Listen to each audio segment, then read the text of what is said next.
welcome back to the Yu-Gi-Oh! Magic era. It is training day for the recruits. Today has been dedicated for the recruits to work on their duel monsters. This game has gotten more and more popular, even in just the short amount of time it's existed. So, it has really become a focus of their training. Now everybody's working on multiple games still, and you'll even see everyone talking about that, but they really need to work on their duel monsters. Especially because, well, there's a regional event coming up, and RIA is requiring everyone to go to regionals to really work on that. That's where a lot of the best in their area are going to be.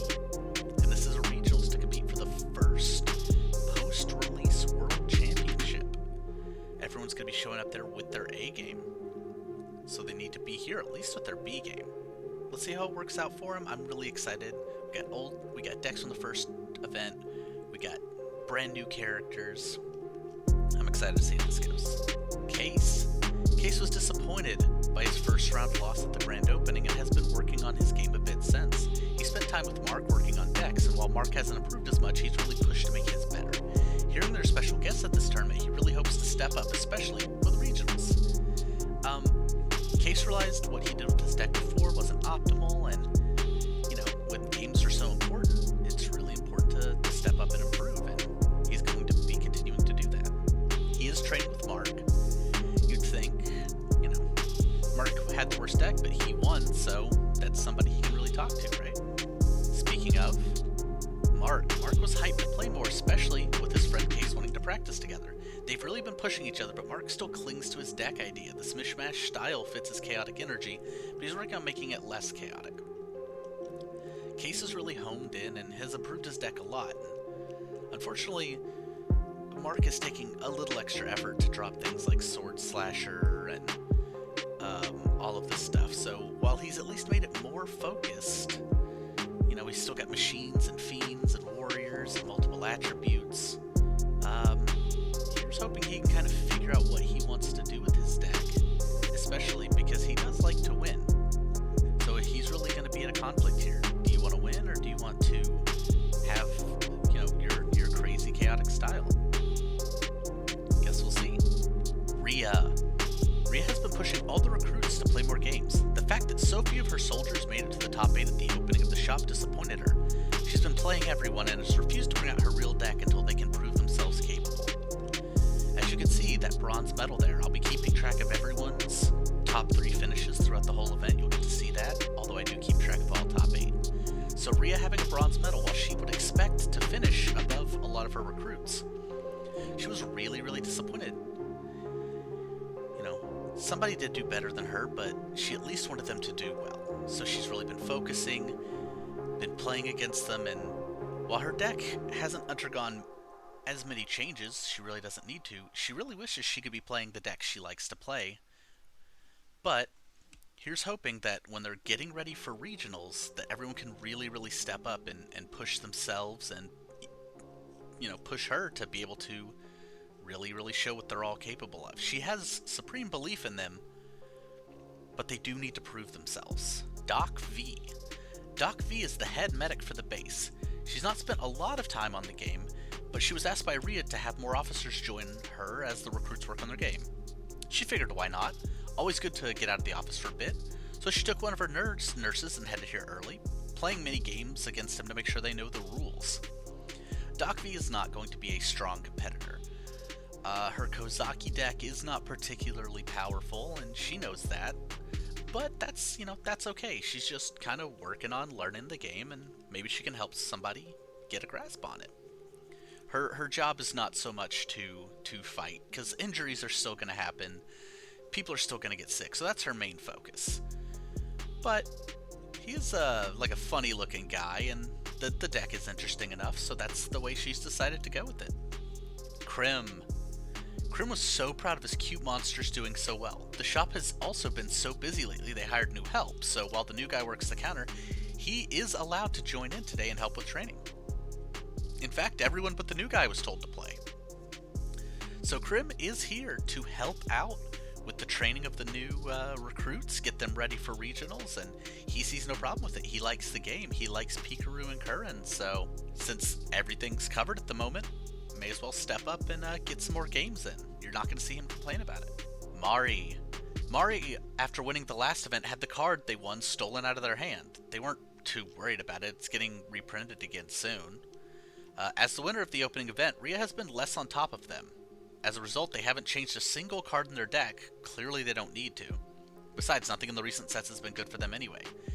That's right, after Mari's gold medal, they've still been playing, they've still been practicing, but, you know, they don't really have any major adjustments that can be done to their deck at this time. They pretty much handled everything, and they still know some of the upcoming cards. Eventually their knowledge of the game is going to run out from their beta testing time, but since, you know, the only thing that can really change in their deck is maybe a few attack points here and there, they haven't worried too much about it, and are just working on helping everyone improve, at least little bits here and there. Exodia is still a force to be reckoned with, unsurprisingly, and I don't expect them to really fall off in this tournament at all. Let's see if they can repeat on that gold medal, though. Suna. The seas have been choppy lately and it felt weird. There's word of trouble brewing, so she joined her friends today on the surface to practice in this game just in case these troubles are truer and closer than expected. She only has some mermaid cards at the moment, but they're not terrible. Yasuna knows some more sea dwellers who've come up here today to practice, so she figured she would join. She's once again just kind of a fish aqua deck, right? Nothing too crazy, but you know, she wants to be ready in case something weird happens. She's a little more in tune with a lot of the things around her, so when she hears things, she likes to keep an eye out. Hopefully it's nothing too bad, though. Astrid, another officer of sorts that was asked by Rhea to join the tournament today. Rhea did force several upgrades on Astrid, but she did refuse to remove her Moki Moki as it's her favorite card. She promised today that she would give the best test to the recruits, but she still has a soft spot for them. Astrid has undergone some pretty significant changes in her deck, but Moki Moki is still the core of it. Moki Moki plus Moki Moki Smackdown still do a lot of work, so it's not like Rhea was going to argue that much with a at least existing solid deck idea. And Astrid isn't going to go easy on the recruits, but, you know, her deck has a 300 monster. She still could always go harder, but she doesn't want to. She's just nice that way. Zep. Zep is the lead reporter for the news station WPOG. Zep made sure to take this event as soon as he could. Between seeing the progress of the military's newest recruits and the guests brought in, he hopes to get some interviews done. Of course, for some reason, he was sent someone to babysit, whatever.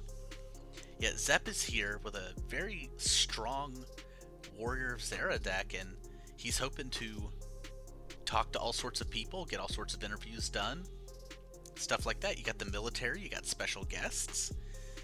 You know, hopefully he can get some good stuff done. The Warrior of Zera is not something to mess with, and even less so, you know, its big evolution that he's got available to him. So, good luck, Zep. I really, really hope you get those interviews you're looking for. Leo.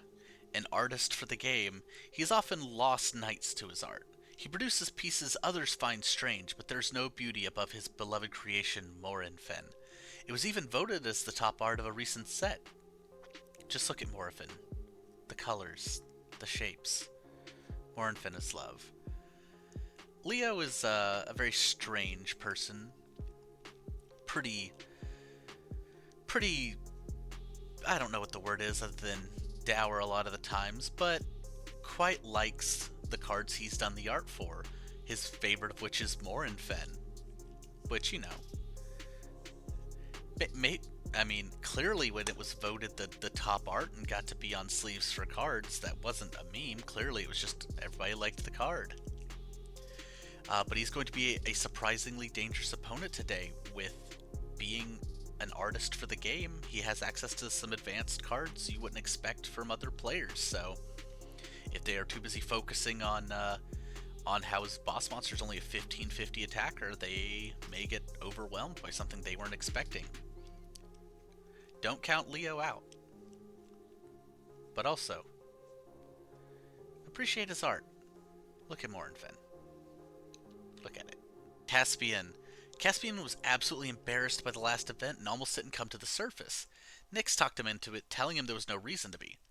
turns out his crush is here again, and Caspian's trying not to feel stupid, but at least he's not playing today. Yeah, while Caspian's in the vent, Caspian's crush is not, so he's got that going for him. He hasn't really changed that much of his Spirit Ryu deck. It's undergone minor improvements, but, you know, if he'd have known this was going to happen, he just wouldn't have shown up today. But he's signed up, and he's gonna get his games in, and hopefully he doesn't look too stupid again. Caspian, I believe you can get it together, man. I believe in you. Pandora. Rio's form of training seems to barely affect Pandora. It's like words just bounce off their skull. Even more recently, they felt like they're not on target. This game just isn't keeping their attention enough. They did request Rhea to not join regionals, and she did allow them to opt out due to circumstances. Pandora, however, is still required to play today. That's right, unlike the rest of the recruits, Pandora will not be at regionals. Rhea knows why.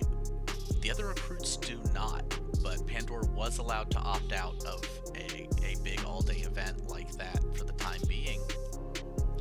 So, I guess it must be serious if Rhea is allowing Pandora to take any amount of time off for something. Hopefully it's not too serious, and hopefully the Seal Master deck gets some performance in. It has, as well, like a lot of the decks, undergone some improvements. It's just hoping that it's undergone enough that Pandora can step up and show Rhea that things will be okay if they're not with the rest of the crew. Alex has been more concentrating on racing, of course, but has put some time into the Robo deck. They're not willing to dismiss it yet for anything that exists, but knows this isn't a great deck. They're fine with it as long as they keep racing, though. They understand Robo Yaru and Robo Lady has a power ceiling. It's already having trouble keeping up, but it's the deck they like best, so that's what they're sticking with, at least for the time being. They acknowledge they may switch at some point. But they've got some new machines that fit into their style of getting things done, so, you know, why not keep at it? Cora is pissed, losing so fast to an unfocused light deck. She's been locked in and forcing as many games as possible. Blue Eyes is the kind of powerhouse she craves and will not let this hiccup stop her from taking her rightful place at the top of the leaderboard. Yeah, Cora is upset that she lost to Angela in the last event because she focused her deck, but unfortunately she bricked and she felt like she should not have. So she, just like everybody else, she's probably put in more time than multiple recruits combined. She has not been focusing on her fencing, she's not been focusing on her MOBA play, she has just been focusing on duel monsters. So hopefully this time and effort she's put in is really going to pay off, and we're going to see much more improvement from the Blue Eyes. In fact, she's even shelled out some money for a card that only she's going to be able to make, involving 3 Blue Eyes White Dragons. Maybe we'll see it today. June, an 8-foot Cyclops looking for her Mr. Right. June has been dipping into various activities since many Cyclopses have had to look for things to do. While the cards are a little small, these strong barbarians that love to eat are perfect for how she is and can show any man what a catch she is. June is here playing a Battle Guard deck. Barbarians, level 5, so they're big, they're strong, they love to feast. It's a whole thing that June absolutely adores. And while nobody's caught her eye yet, she's definitely on a lookout for, you know, anybody, any cute man. But she's not going to lose her focus. It is a big training day for the recruits, so she may as well work on throwing everything she's got at them. Bane is still making up his mind on joining the Terran military. He's kept his job in hell for the time being while he decides, but realizes his last appearance was not good enough either way. While staying here, he's opted to join this event to see how he feels afterwards. Bane has to make a decision here soon. There's still not tremendous pressure from either direction, but, you know, he's not back in hell. He's still on Earth, deciding how he feels. He's done some little upgrades to his Diabound deck, so, you know, the Fiends are improving, but he's just gotta figure it out. So today is really going to be a big deciding point for if he's staying, if he's going, if he's joining. We'll see. Barry has chosen to stay with Bane for the time while he makes his decision, and was even offered the same thing as him. She was shocked by that, but was given a new monster to help bump her deck's effectiveness to help sweeten the pot. So she's going to decide how she feels after today. She's going to be a lot more rash in this decision than Bane. Bane's looking to make his decision today, but if he doesn't make it today, he's going to make it soon. Barry, for her, it's do or die today, you know. She's training with all these recruits. She's going to see how she feels with these recruits before deciding to leave Hell to move to an entirely different dimension to play card games. Her burn strategy has undergone some pretty decent changes, in all honesty, and while it's still quick, it's capable of taking games, so she's not someone worth looking away from anymore. Everybody's got to be careful. Penny, a young child skipping school to play today. She says she's the best in the world and Penny can be any world champ. She was confused when she found out it wasn't the champ that was here, just a finalist from the first event, but she'll still win. That's right, one of the people invited today made it to the top 4 of the Beta World Championships for Duel Monsters. Penny only heard some of those words and decided to leave school to show up here for this event. Now, she'll have to go back to school if she loses, but has been told by the manager she's allowed to play as long as she keeps winning. And her Duston deck is going to be a very interesting one. They're individually low power, but that Star Duston can get quite big. Now it's up to the AI to know how to play it, which I've gotten mixed results through testing, so we're going to see how this goes. We're going to see if Penny really is the strongest in the world. I'd say good luck, but you need to go back to school, Penny. So, I'm going to be neutral on you, because don't skip school, kids. David, the leader of a local biker gang. He's collected cards via winning wagers. David has been trying to regain a foothold since many crimes have stopped due to the new rule. Thankfully, it does allow him to just stride onto the military base with one of his most trusted men to see what they have for him. David is a criminal, but since it's kinda hard to do crimes with the new rule, he's been able to kind of adjust what his gang is doing. And since it has really gone in on Duel Monsters, especially as he has one of the first ritual decks in Dokuro Rider. Now he's got a decently powerful deck. You know, when he wins, he's able to take cards from other people and stop them from ratting him out as stipulations for the rule. He's gonna walk in here not planning to do anything like that, and see what these military folks have for him, because, you know, if he can win, he may have to make some moves, and if he loses, it means he may have to bide his time. He's brought one of his best guys here, and they're really going to see what they can do. So, you know, here's hoping we don't get any bad endings early on, because that would be unfortunate. So, be sure to put a stop to David before he does anything really bad, please. Nyx. Nyx decided to pull Caspian back up after everything. After all, they didn't do well last time, and that's okay. They did see his face turn as they both arrived, pulling him from staring at the counter. Hopefully some games calm him down. Yeah, Nyx saw Caspian's face when they entered, and so they've decided they're just going to keep Caspian busy, at least until the tournament starts, and then everybody can figure out what they're going from there. Nyx does want to practice the game. Suna followed them up soon after, so, you know, they've got 2 friends here, and hopefully that can keep Caspian distracted from his love sickness. Especially because it's apparently the new guy. So, hopefully Nyx can keep Caspian focused and get in the practice they want to get practiced in. Robin. Robin wasn't too upset last time, but he does want to continue improving the Harpy Lady strategy. Luckily, a couple new cards were printed recently to help him out, so he's really happy to get going. Plus, an artist is cool to meet, so hopes he sees him in the bracket. Yeah, some new Harpy-related cards have been printed, so Robin's deck is undergoing more focused changes, which is very good for him.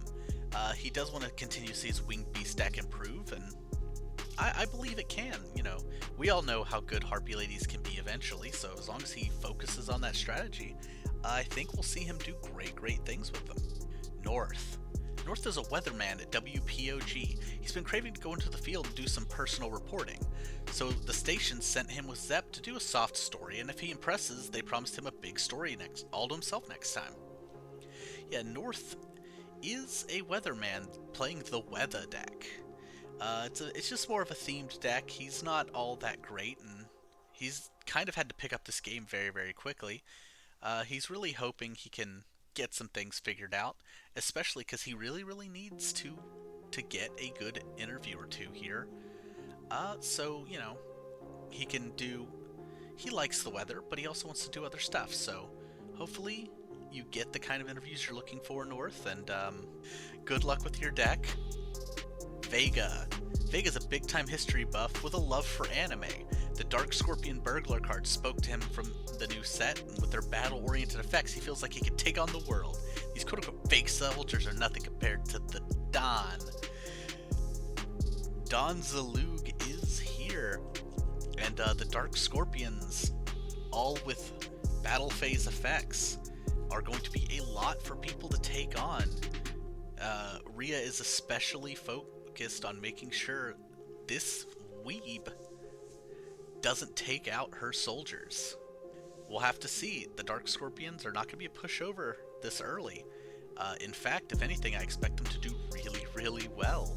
We're talking a 14-15 that's taking cards out of your hand.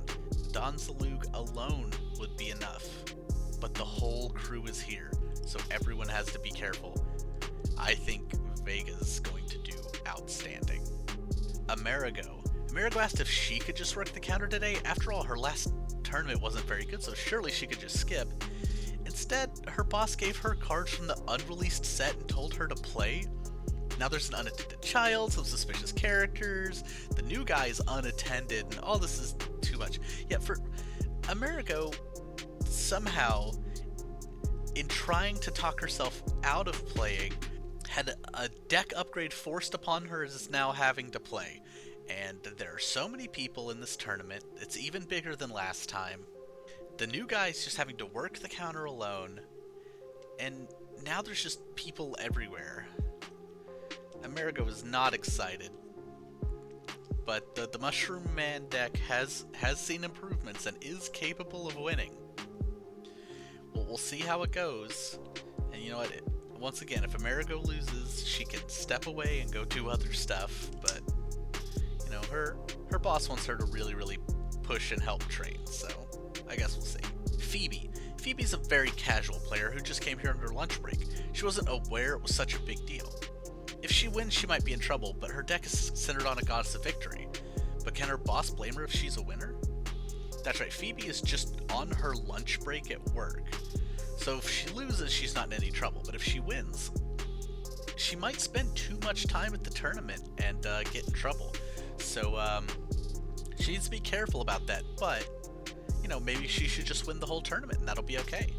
Now her deck is not tremendous. Gyakuten no Megami as a boss monster it's gonna overpower a lot of things in this time frame, but it's just another kind of light themed deck. So Phoebe, hope you do well. Hope you don't get in trouble at work. Have fun. That's what she's really here to do. Lorelei, a bunny girl who's a friend of Lacey who's picked up the game recently. She picked up a ritual deck based on dancing because she loves to dance. She can be kind of forgetful sometimes, so she can't even remember if this is the best card in her deck, but it's her favorite. Yeah, Lorelei knows Lacey, who unfortunately is not going to be here for today's tournament, so when she was told that, she decided to cover. She does kind of forget what she's doing sometimes. She's prone to forgetting to shuffle her deck, cut her opponent's deck, leave her deck in the deck box, but it's okay. She usually gets there in the end and can get through a match. And once again, another ritual deck from one of the newest sets. So here's hoping she can really put in the work. Does she have something stronger than Performance of Sword? I guess it's kind of up to her to remember if she does. Nurse Corvid, the nurse working under Doc V. He spends most of his time taking care of people while she does paperwork in the back.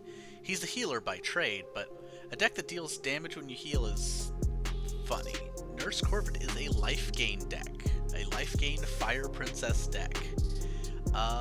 So it's going to be kind of an interesting strategy that people have to deal with, which is why he was invited as the one nurse that was brought in to attend. I don't think he's going to overwhelm anyone with his power, but he's going to be just tricky enough that it could cause some issues. Hopefully, the recruits are able to kind of figure out how to deal with something off-kilter, especially because, I'll be honest, the AI can play Nurse Burn. Well, this isn't Nurse Burn, but but things like a Nurse Burn deck. So hopefully they can handle it. Tay is a very, very nervous woman. She forced herself out of the house into the local shop where there are so many scary people. She just wants to hide under the table, but she already signed up, so she'll just hide her cards. Tay is playing Pac-Man, pure advantage Campbell, munching all noobs. It really fits her nervous personality that she can take her monsters and put them back face down. It's a very, very powerful deck from the recent set. I expect her to do very, very well, which does mean she's going to be forced to keep interacting with people, even though she feels very, very shaky doing so.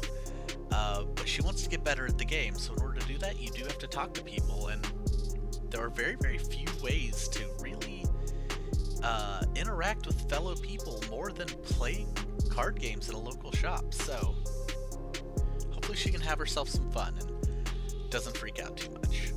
Moloch. Sure, it was only 1-1 last time, but it was so funny when he did. That guy was totally going to cry if you ask Moloch. He decided to take his brakes off this time, however, and clear up these terrible decks. He knows he doesn't even have to change to win because he's just better than these dumb Terrans. That's right, he's coming up with a completely unmodified deck from the first event. He feels like King of Yami Makai, Reaper of the Cards, Dark Chimera, they can win. It's fine. Look at him. He's the best. Unlike Barry and Bane, he wasn't invited here. He wasn't asked to stay. He just came back around because he's kind of an asshole. He hopes to just keep disrupting people's event, especially when he found out this is to prove themselves. Yeah, he's going to do that, but not improving your deck may be a little bit of an issue, Moloch. You can't be too overconfident, especially for someone with a 1-1 record. But I guess we'll see. Rich. Since this new stuff started happening, Rich's bosses seemed aimless. Their gang has moved to playing card games and their moves have gotten smaller. He put together a deck built around ripping cards out of players' hands, but honestly he's considered looking for a new line of work if David can't get it together. Rich's boss is the Reaper on the Nightmare, an indestructible monster, taking cards out of the opponent's hands, and it's not the only way for Rich to do it. So he's really got a very disruptive deck, trying to just keep you from having a hand at all. But he also realizes, like, hey, we're not doing the same kind of work we used to do, so if we can't get it figured out, Rich is going to go look for a new group to join. David doesn't know that, though. So here's hoping he can impress, and maybe Rich will stick around, and who knows, maybe Rich is just going to rip the hands out of everybody and take care of it himself, and then David's got a completely different issue to worry about. Xiaoxing. Xiaoxing has been nervous since her round 1 exit last event. She's mostly been playing the cards by herself. People have offered to play with her, but she's turned almost everyone down. She has found a fondness for Robin, as neither of them are from here, and has given them something to talk about as they play. Xiaoxing, while having a pretty decent deck, did lose in the first round, and that's kind of made her nervous. So she's found a new friend and has basically just been playing with him, but he's a pretty social person, so she also just kind of plays with the wall. She's felt a bit shaky since moving here, a kind of a confidence loss, so here's hoping she can turn it around and continue to improve as regionals are coming up. Coriander. Coriander's main focus has been boxing in the last few weeks, but has been returning to the game as the big events coming up.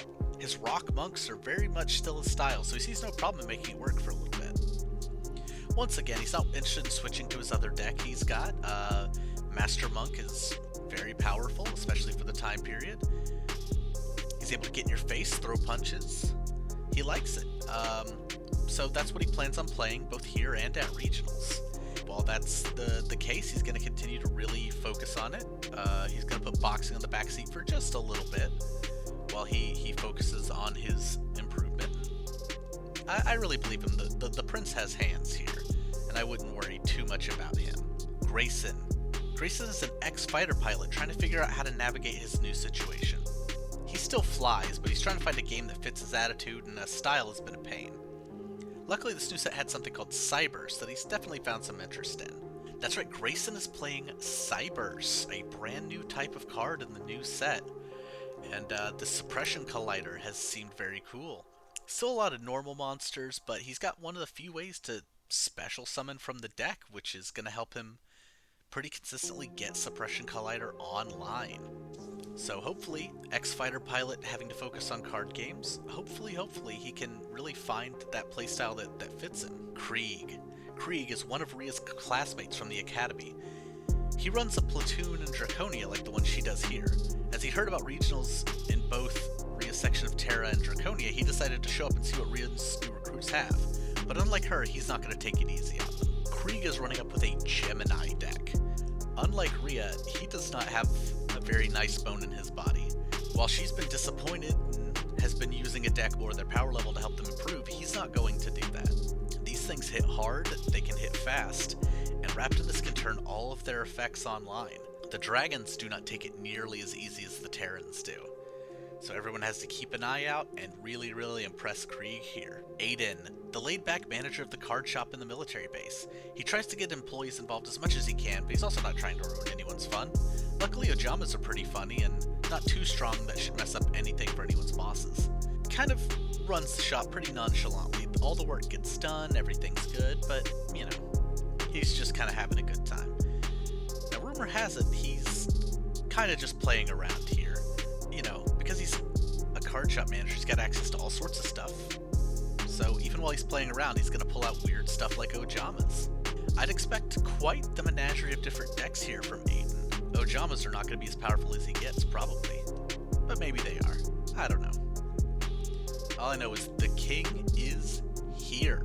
And shout out to my friend Kenny, Shy Horrors, who drew Aiden themselves. Fane.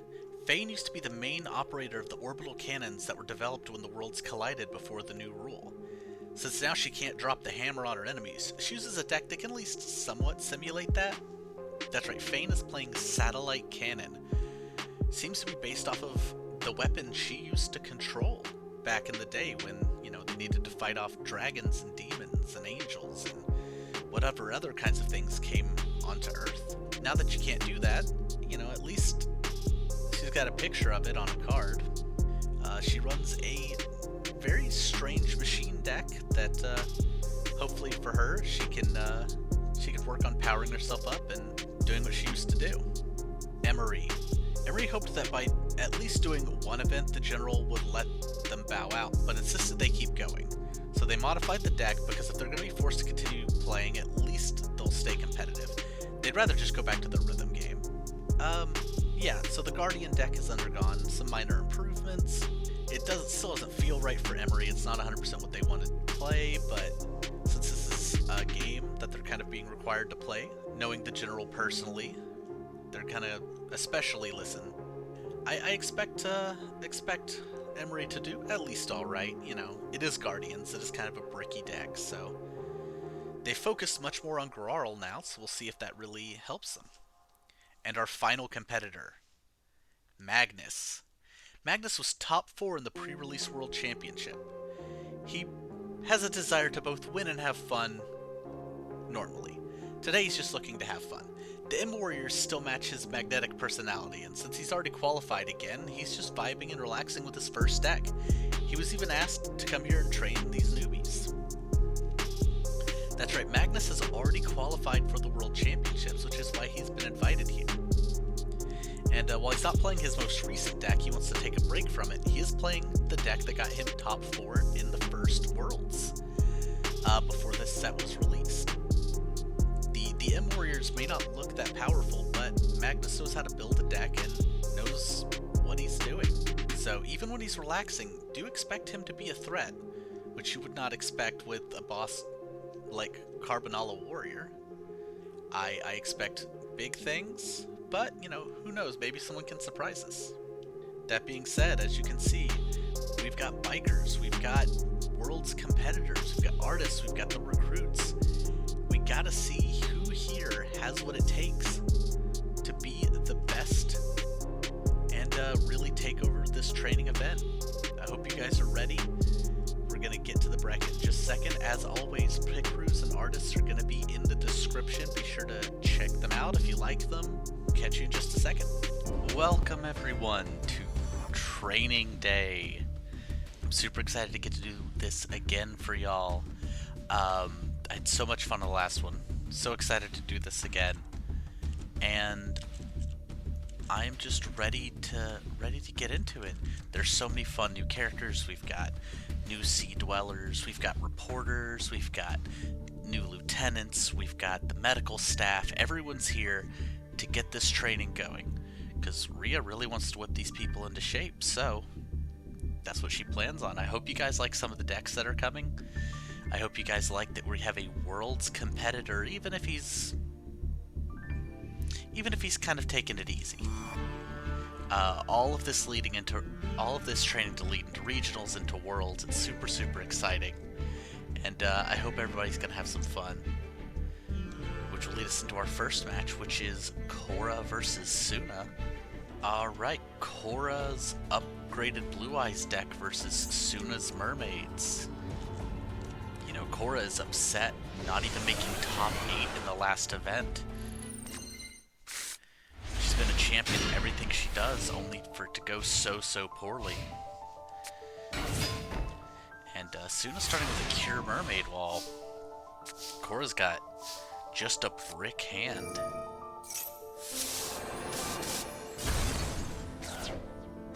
She just got this upgraded deck. She wants to come back with a vengeance, but immediately her Black Dragon Jungle King into Blue Eyes White Dragon.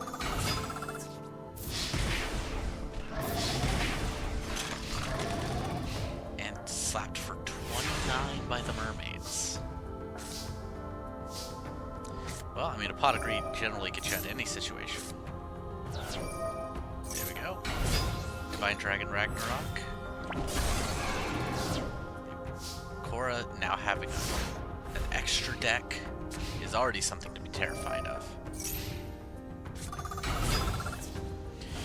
The Star Boy pumping the Cure Mermaid. Not good at all, but obviously we can see right here Korra's got plays, so she's not got that much to worry about with the Black Dragon Jungle King. I love how they just reborn the other person's monster just to tribute summon. It's very funny. Now this is gonna give still gonna give Suna some recovery here, but I can't imagine Korra's not fine with that. But then the sword, so it's gonna be even more life point gain. Hopefully Korra can work on... Oh, she's actually willing to destroy the swords. That happens so rarely. I thought we were going to sit here and it was going to wait 3 turns.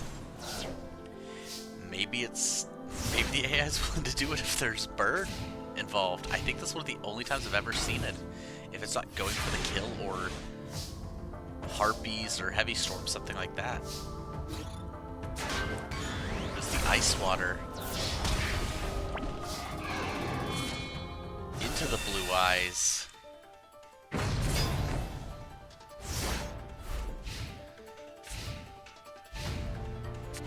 Well, I do think I would have preferred the 2 monsters on board. It is hard to argue with a Blue Eyes White Dragon.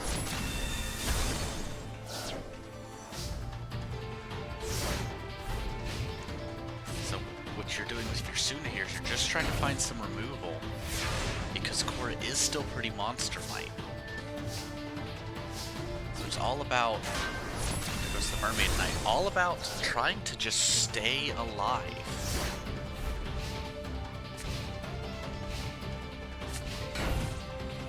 Okay, there's some back row, could be good, could be just a bluff. Just Dust Tornado popping the mountain, not great. Goes the Mermaid Knight. Korra not even bothering with the mountain yet. So, alright, Pot of Greed, and to another set. Basically, all it's going to take is for Korra to draw any monster. And she's going to be able to take control of this board. I guess luckily for Suna, Korra's just drawn nothing the entire game.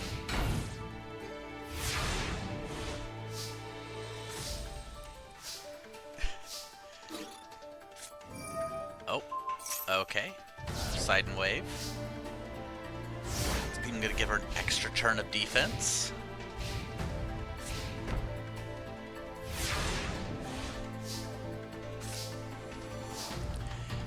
I'm telling you right now, Cora's deck runs like 20 monsters in it. So, it shouldn't be this bad. But that's another set. Ah, there's Lord of D. There's something to put on the board. Was especially not afraid to do it with the reinforcements. It clears the entire board.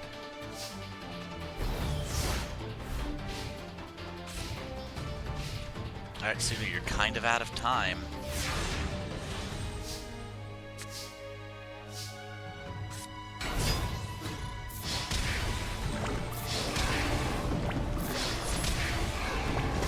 $150 life points left. No swords. I don't know if that's gonna do it. And then just fluting out the second blue eyes. And that's it, White Lightning. Game 1 to Cora.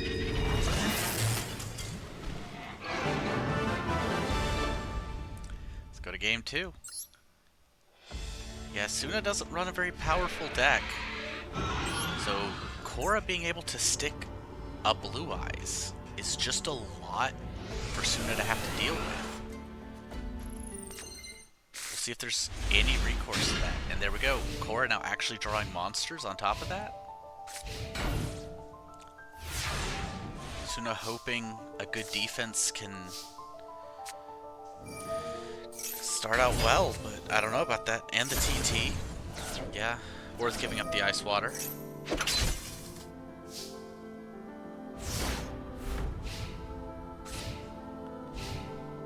I'm not sure what your play here is. Oh, Harpies. Actually, not bad.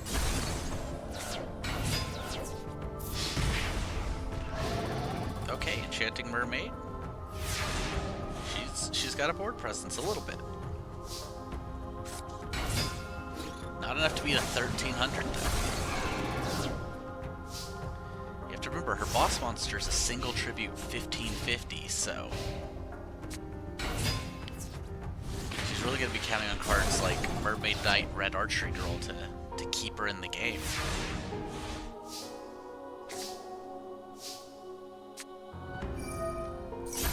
Yep. This is actually super bad that Reinforcements is going to bait the AI. If Suna doesn't have any spell trap removal here. Nope, just going for the swords. Okay.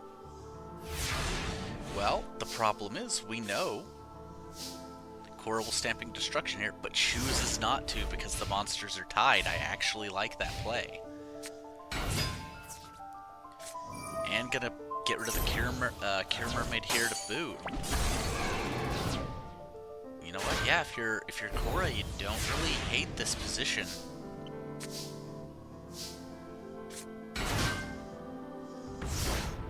Okay, now I hate this position because you put the monsters in defense mode.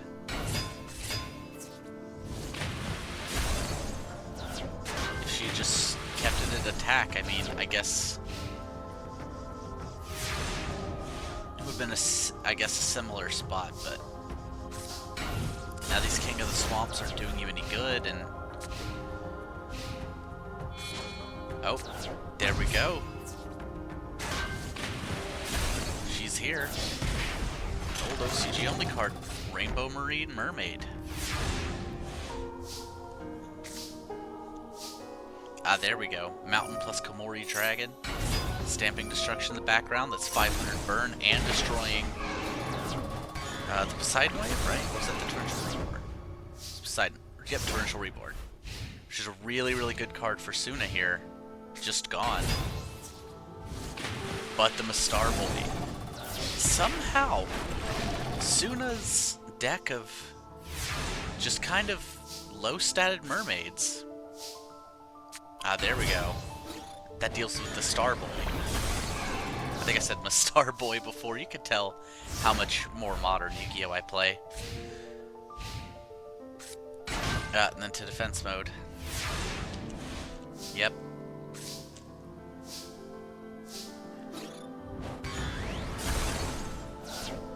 And then Burst Breath if things go bad. Kamori Dragon holding down the board.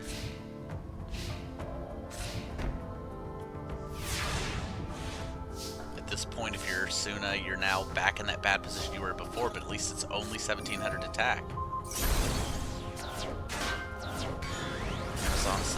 Amazon to the Sea at least isn't terrible. But if you get the Cure Mermaid or the Mermaid Knight here, it doesn't matter because the trap hole deals with it. No, Reborn. What are we reborning, I wonder? The Red Archery Girl. Absolutely no respect for the Rainbow Marine Mermaid. 150 more attack, and Korra doesn't care. I guess your boss monster isn't good enough for Korra. Ooh, yeah, there goes the Mermaid Knight.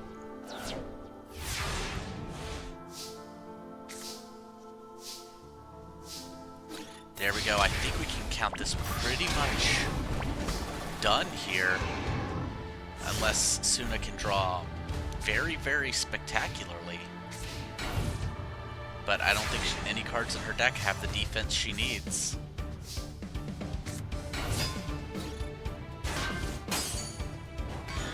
And that's going to be it. Lord of D. That's going to be a 2-0 for Korra, who is back with a vengeance in this event. Especially meaning she gets to go up against Magnus next round, a Worlds competitor. And that's exactly the kind of person she wants to take down. Alright. Korra 2-0ing Suna to get to take on Magnus next round like she wanted. Means we're going to head into Rich versus Krieg, which is a very interesting matchup on a lot of levels. Alright. Rich, local gang member, here to scope out the place, versus Krieg, another lieutenant of the Terran military. Now, Rich's entire deck is built on discard and all of sorts of synergies like that. Whereas Krieg has a very interesting Gemini deck. So, unfortunately for Krieg here, Darkhold's really good to start with, but yep, Supervise is just gonna get back his monster. So, at least he didn't get Robin Goblin yet. This is where the hand destruction could be a problem. Another Supervise. He's now a machine. Unfortunately, he doesn't get the Gemini effect.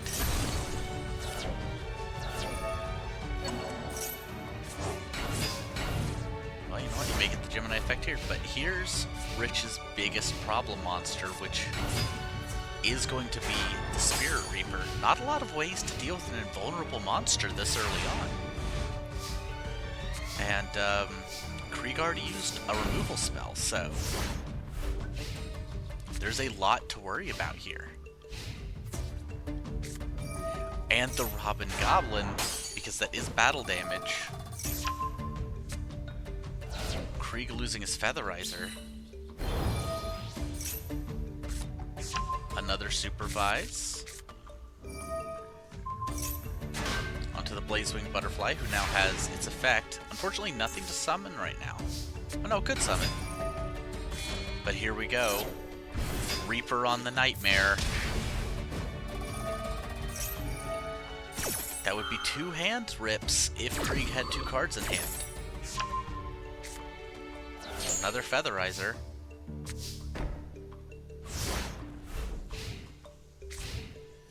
Now I just wonder what Krieg does here. I don't hate it. I don't like it, but I don't hate it. Oh. Trap hold the Gemini Summon of Gold Knight.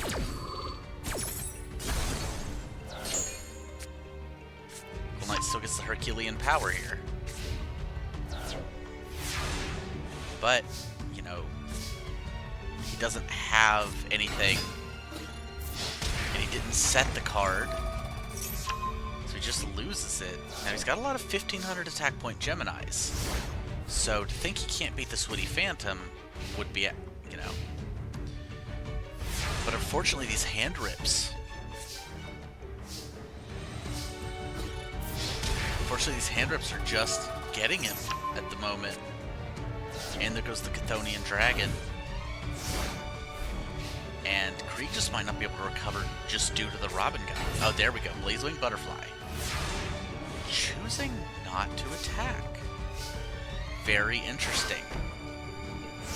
Playing around traps, which is decently smart.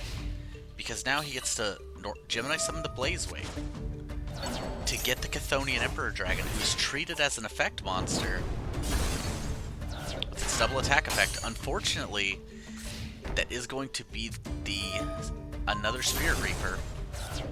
Oh, the Gemini Spark would have been outstanding to deal with the Spirit Reaper.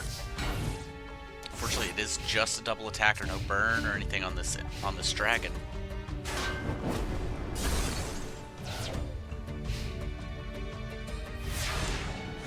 So now Fritch can hold the field. Yeah, second Spirit Reaper.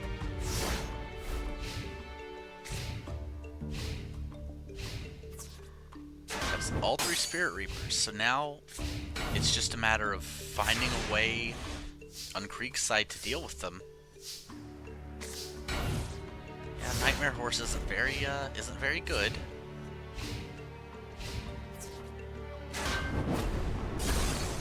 Definitely the weaker part of the... Oh! Alright, Phoenix Gearfried is here. Hypothetically, something that can do some targeting, if I recall correctly.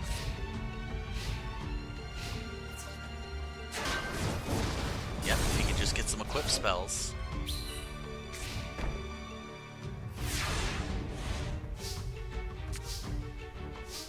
Ah, but here, nope, not willing to go into the Reaper on the Nightmare. I guess it's just too... Rich is just too afraid of the Phoenix Gearfried here. Feather dusting away the rest of that back row. It's pretty good, honestly. Gives him a little breathing room. Alright, well there's the last Nightmare Horse. Which means at some point Rich is going to start bricking.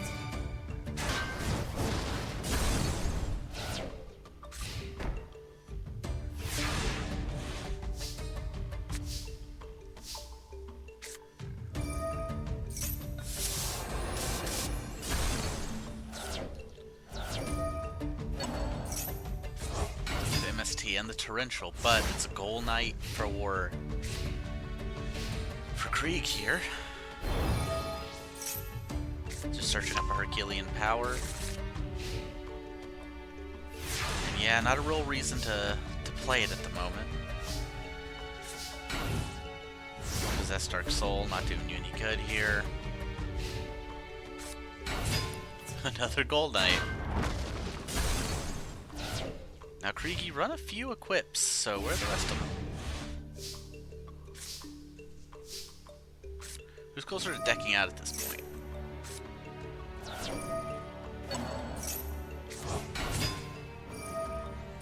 The answer is Krieg is closer to decking out right now, because of the searches. His entire board is filled.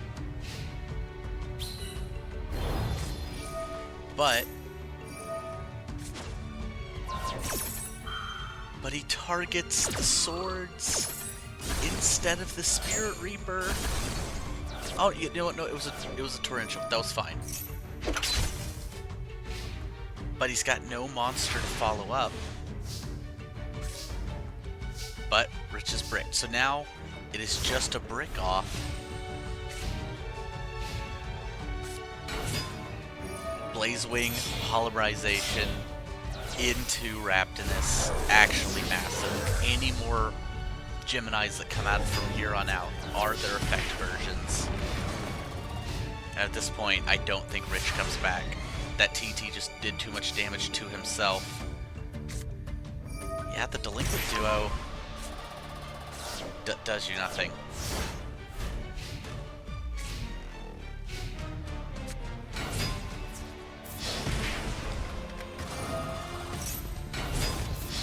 And that's enough. Krieg is going to take game 1. Once again, proving the might of the military. At least their lieutenants stay powerful.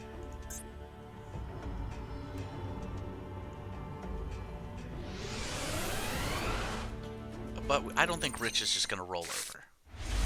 I mean, there's another Spirit Reaper and Frontier Wise Man, so I definitely don't hate his chances of doing something.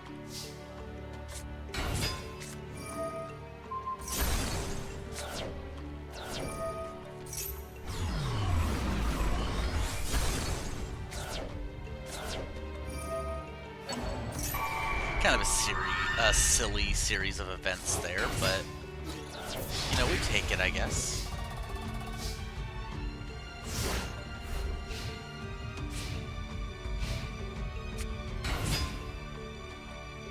Summoning Gold Knight, but not attacking. Leads me to believe that's a Gemini Spark down there. Yep.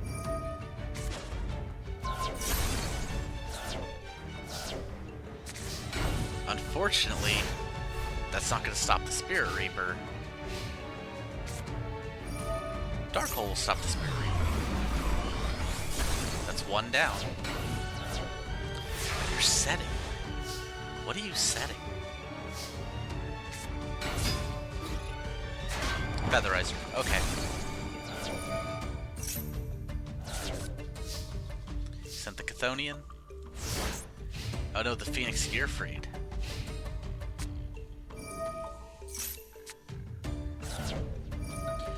Into the Poly. Okay. I would have liked the Blazewing Butterfly, but Raptinus is just good.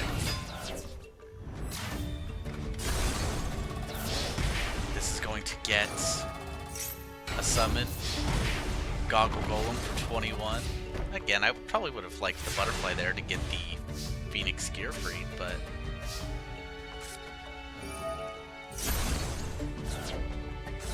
that's okay. I think literally any monster from Krieg does it here. Yep. Into the Phoenix Gearfried. Krieg makes a much shorter game of this one.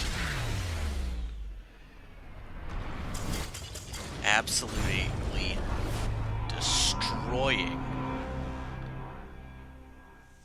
Absolutely destroying Rich here. Alright, another decisive 2-0. I did think that was going to be a 2-1 at the least.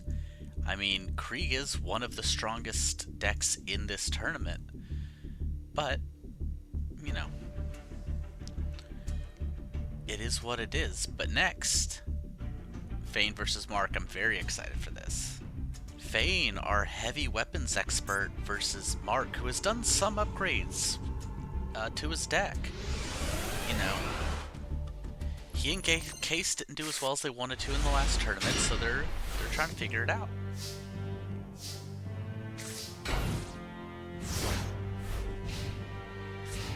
But he still can't let go of his sword obsession. Into the UFO roid. Witch of the Black Forest, one of the few pseudo floaters we have, and only for some of the more advanced players. Solar Windjammer into Roulette. And that gets the Fiend Sword in for 1,000. Alright, well, this may be Fane's opportunity to really pull ahead here. Yep. Goodbye, Celtic Guardian.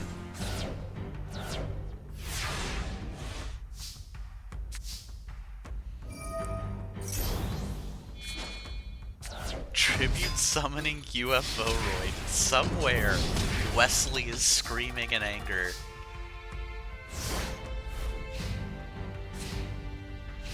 Unfortunately, the AI doesn't seem to realize Satellite Cannon is very good.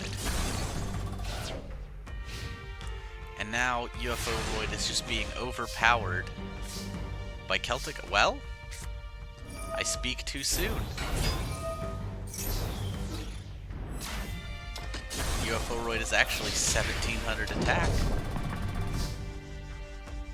And the Hourglass of Courage has got to spend its turns being affected. Uh-oh. Brave Cesar has a sword. That's 17 versus 17. But this is a recruiter, and I do think you're willing to crash with UFO-roid here. UFO-roid into UFO-roid. And that's putting Mark all the way down to 700 from UFO-roid beatdown. Despite the insistence, this is a satellite cannon deck.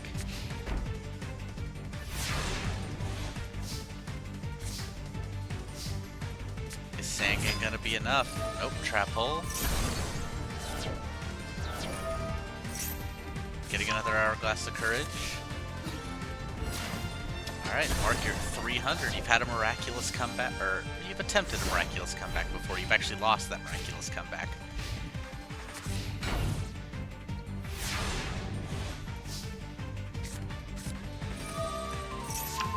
Light Force Sword, too little, too late. That Hourglass of Courage.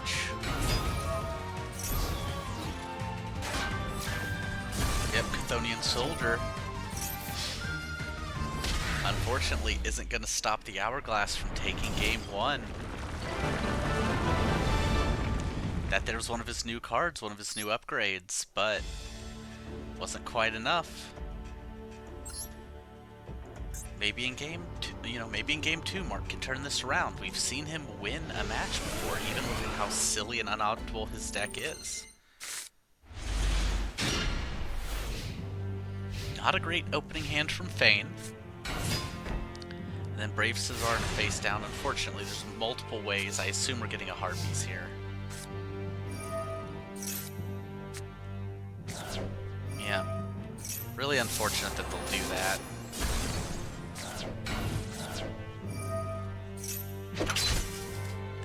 Sangan set swords.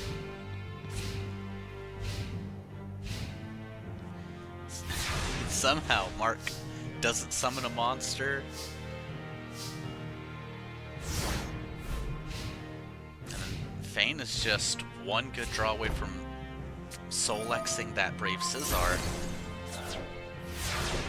I see, that's what it is. He's just got a grip full of cards that just can't help him. Electric Virus getting in.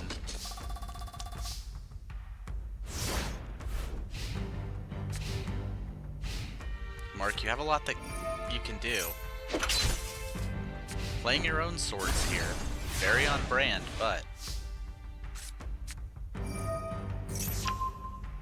Alright, banishing the Solar Windjammer. Kinda helpful. Stops Fane from getting that on the board at the very least.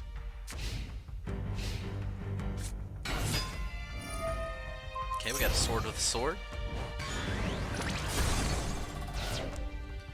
Alright, well, as long as Fane doesn't draw any tribute monster here, Mark can start to pull things back a little bit. The AI not willing to hold on to that Electric Virus, despite seeing a machine monster earlier.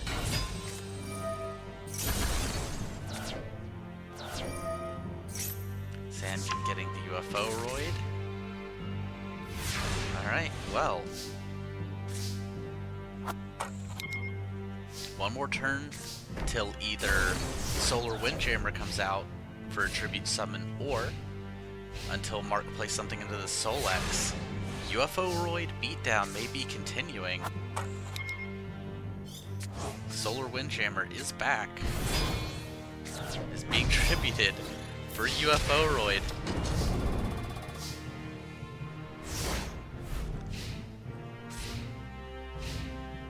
Mark, you gotta step... Mark!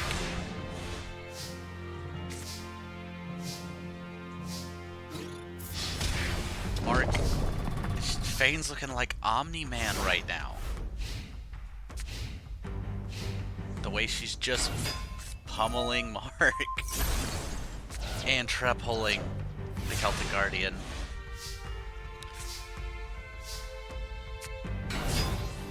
means Mark is going down to 200 life points.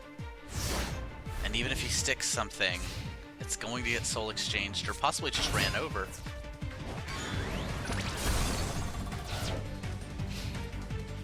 Alright, well, she draws a monster here. Yep, there's the Solar Windjammer. Choosing instead soul exchange. Meaning he does have to fight through two 1700s.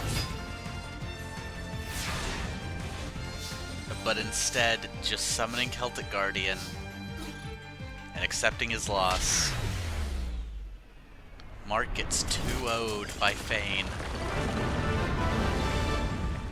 At least he lost to somebody else in the military, lost to a seasoned soldier, so Rhea shouldn't be as upset. Alright, that's going to be another 2-0. Fane over Mark.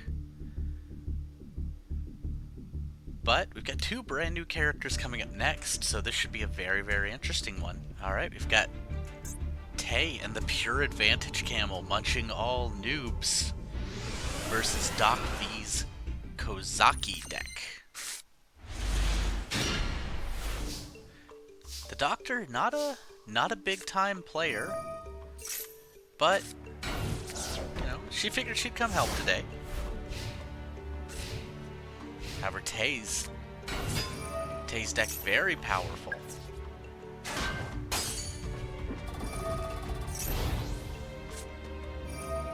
There we go, the Fissure. Now, unfortunately, the AI plays the Doctor's deck very strangely because there's some low power monsters in it, and it, you know, the AI doesn't like to summon them unless the coast is clear. I'll tell you right now, Cyberstein is in Doc V's deck. So, ooh, Swarm of Locusts. Unfortunately, that is the Wall of Illusion, but I actually expect the Wall of Illusion to get aggressive here. No! Legendary Fiend! Oh wow. Actually, the Doctor has just started cooking. Forcing that Grave Oja.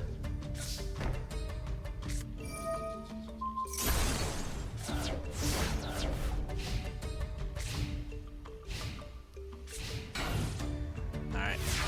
Now we're back to setting and sweating style on the Doctor's side. Yep, there just goes Kozaki.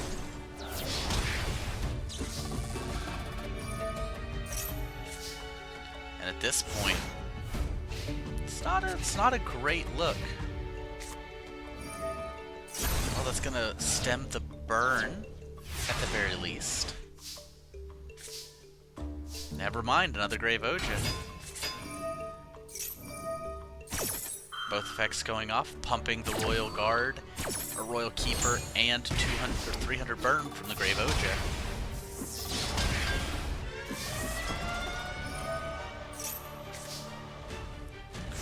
Yeah, again, the Doctor's not much of a card game player. So, I didn't expect her to do all that much, but getting Tay in the first round is a very rough matchup, especially she has no TT for this flip summon, so she lost that in the first turn.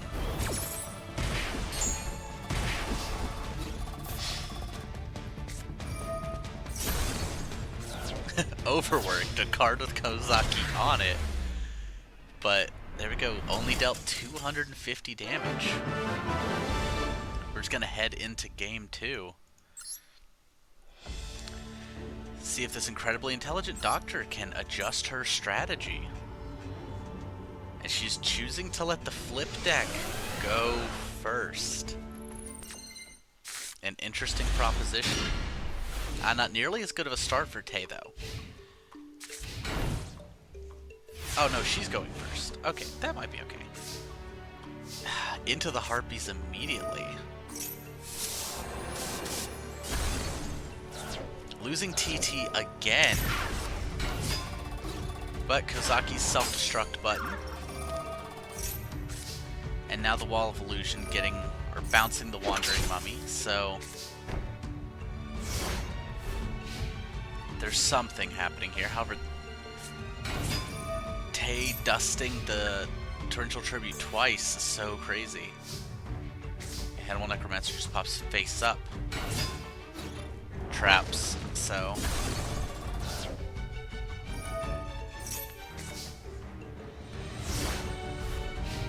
now if Tay can just fill the board with face-down monsters, that Needle Sealing's gonna do a lot. Well... okay. Unfortunately, for the Hannibal Necromancer, the Wandering Mummy is still bigger than it is.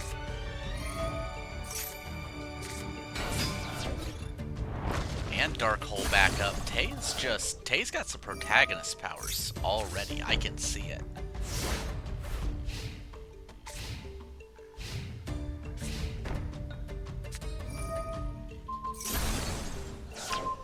There goes the Overworked.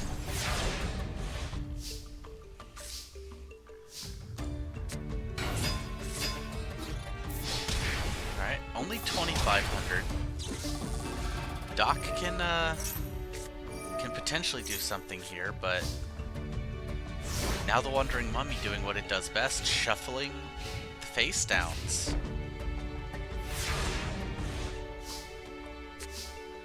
Are we gonna see the camel? Popping the back row, Kozaki self-destruct button, another 1,000 burn to Tay. That's gonna be 3,000 burn, or 3,000 direct damage.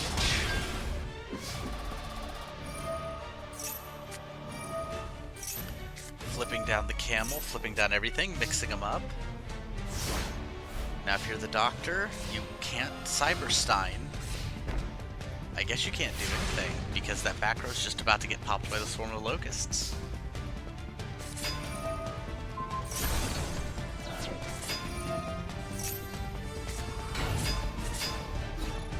And just like that, another 2-0. Tay heading on in, already looking like a strong regionals contender. Alright. Tay cleans up the doctor. Doesn't seem that upset about it at the very least. She was just here to check everybody out. But next, we have what may be two characters who have the worst matchup against each other. Penny versus Amerigo. We have the school-skipping Penny versus the wishes she was working Amerigo. Penny's Dust-Ons. I think it's Dust-On.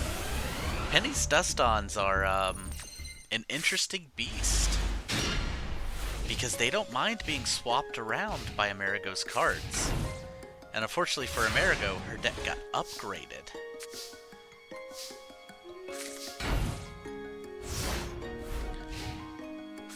So this may be a lot like Amerigo's tournament last time, where she's just got a deck that doesn't trade well. Alright. The Dust-On roller.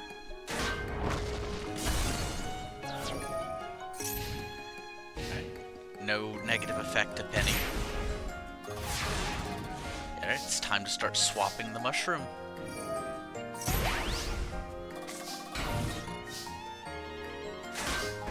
Penny choosing not to attack.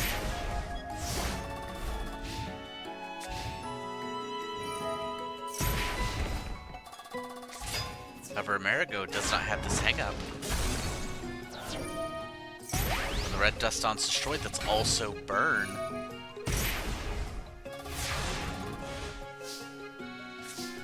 That is going to put Amerigo up. And the total amount of life.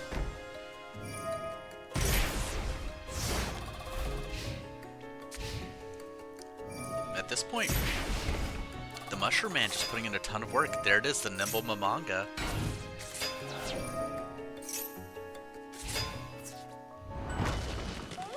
brand new floater card. The boss, Aiden, got in advance. Giving it to Amerigo, who's only going to do great things with it. Okay, here's the thing. Gains 1250, takes 1250. Penny choosing not to Stardust on here. You can tribute your opponent's Dust-Ons with it as well.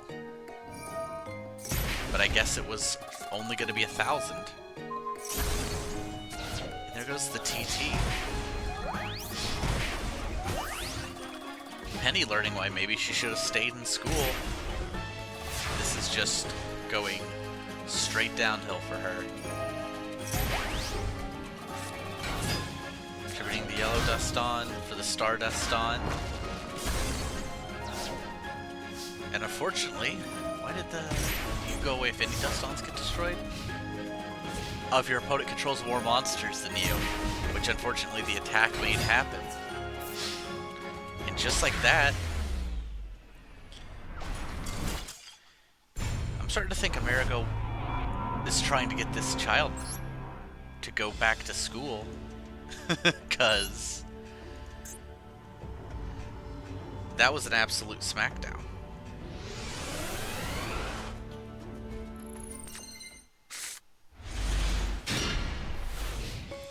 Alright, House Dust-On and Dust-On Roller are actually two very good cards for Penny here. And the Diamond Dust-On. Alright. This may do some work.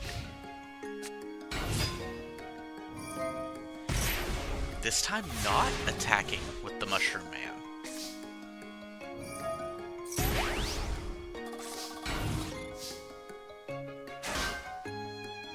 However, Amerigo may be just fine trading it back and forth, dealing 1/10 of Penny's life points every turn, but being up in the exchange.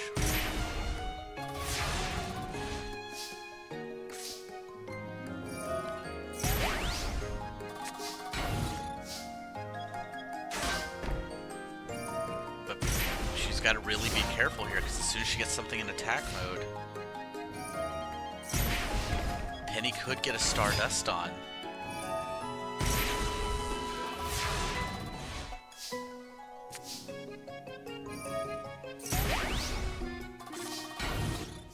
However, it may not matter.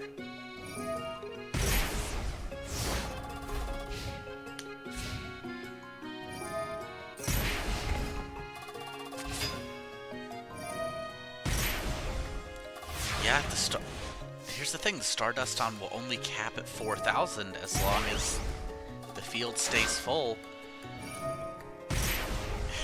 Unfortunately, the AI just giving each other this mushroom back and forth.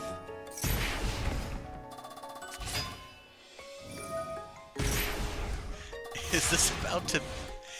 Are they just gonna hot potato this one mushroom man the entire game doing nothing else? Unfortunately, the answer might be yes.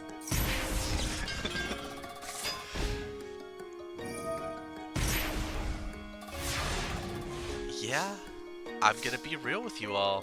I think that's what's happening. This Mushroom Man is just dancing.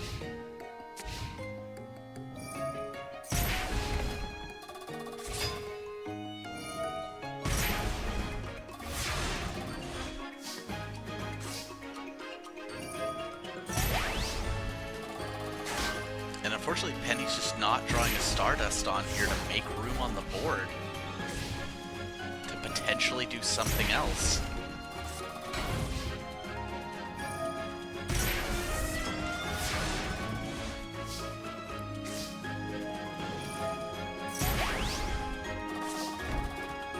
Yep, and it's gonna go down to 16. Amerigo's gonna go down to 16 and then go down to 11.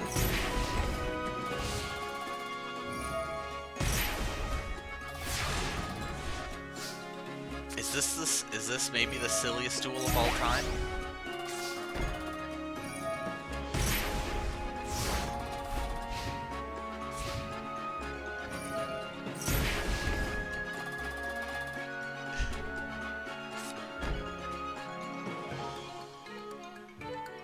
thinking?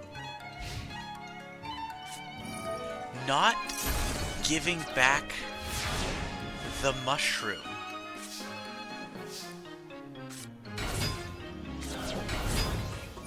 Only summoning the 1000 attack point Dust-On. Killing her own Dust-On. Summoning 2 more Dust-Ons. Alright, so they just started the game by losing 7,200 life points and filling their entire board.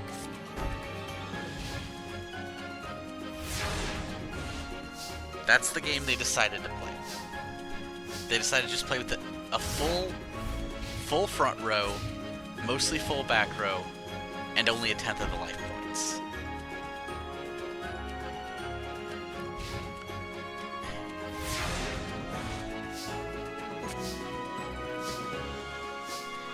But for some reason, I don't think the AI is smart enough to realize you can flip up. Because you need less than your opponent, right? Yeah.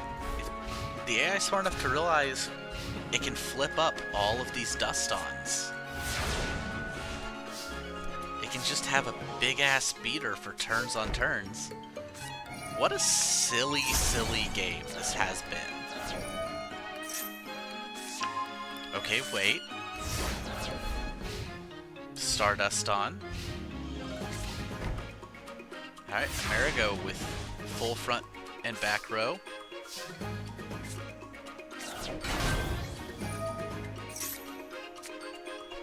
Choosing only to tribute 1 Dust-On for the Stardust on. These can be flip summoned, I'm not crazy. Yeah? They just don't flip summon a 0 attack point monster. Now the back row is full. Penny's down by 5 cards, so once again, Amerigo's just gotta wait.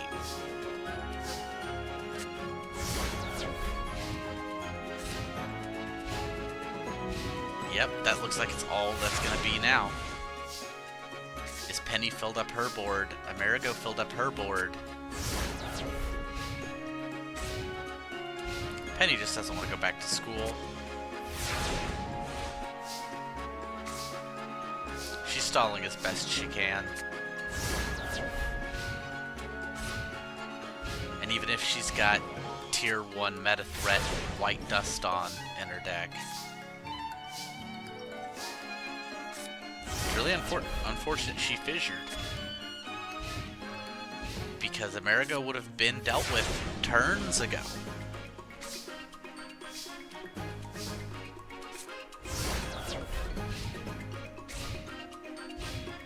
Yeah, it looks like we're just going to deck out, because nobody's going to do anything.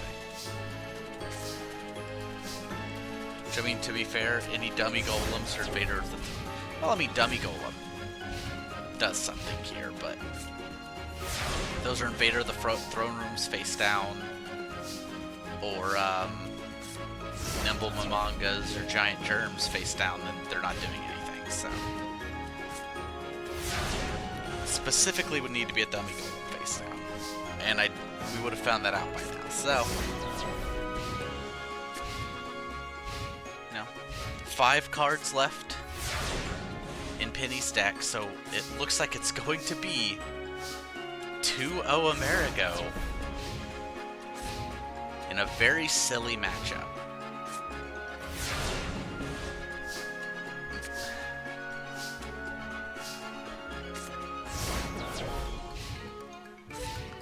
Not even sure how to commentate the end of this game. Just gotta sit here and watch as cards get drawn and discarded.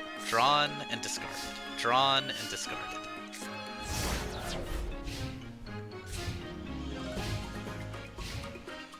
Yeah, unfortunately, I don't think the AI... I mean, don't get me wrong, I don't know how to build Dust-Ons exactly, but I don't think the AI knows how to play them either.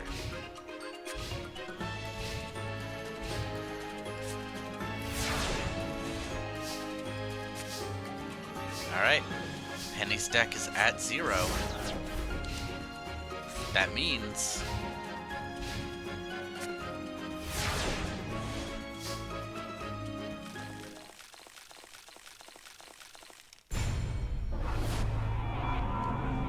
deck out for the 2-0 Amerigo. Penny, you're going back to school. Alright. With maybe the silliest 2-0 of all time, Amerigo moves on.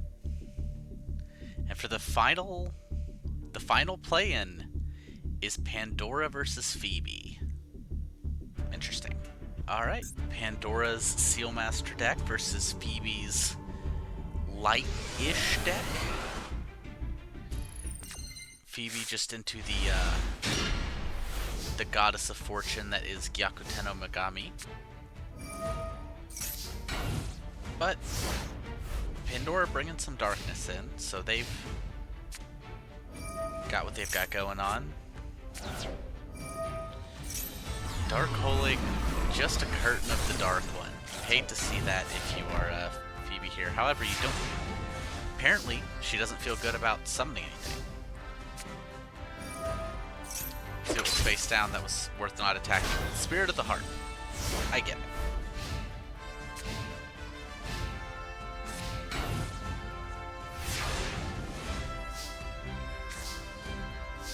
Well, there's some talismans, but no Seal Master to use them.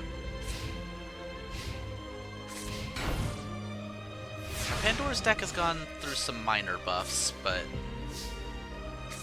since dueling isn't really their focus, it's not the biggest thing in the world to them. Popping to Yami here. Alright, well the fairies are no longer going to be nerfed. Another talisman.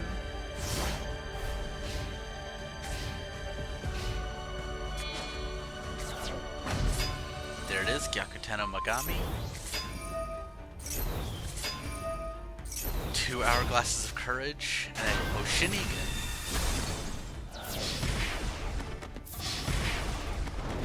And that's going to put Pandora way down, way fast. They could really use... yeah, Curtain of the Dark Ones, it's not something they can use right now.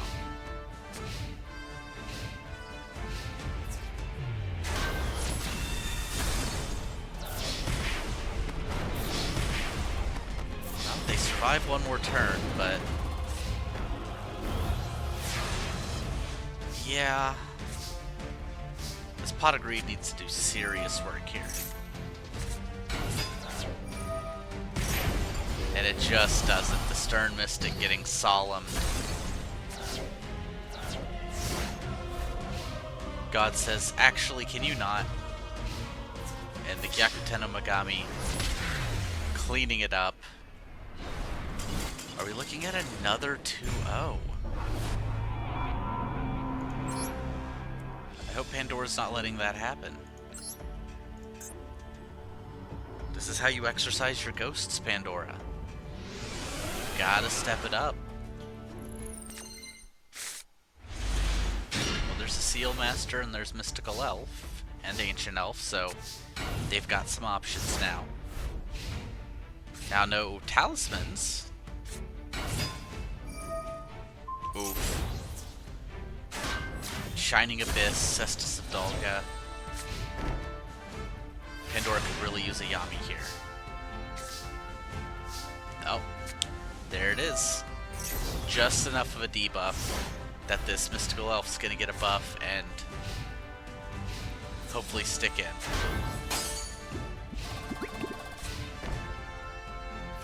Now Phoebe's got a pretty decent set of face downs. And Pandora just willing to throw away a Seal Master here.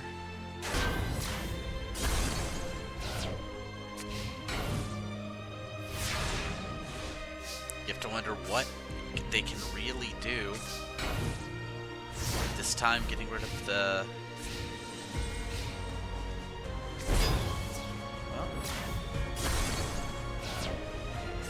Unfortunately, that was a huge attack buff from the Hoshinigan.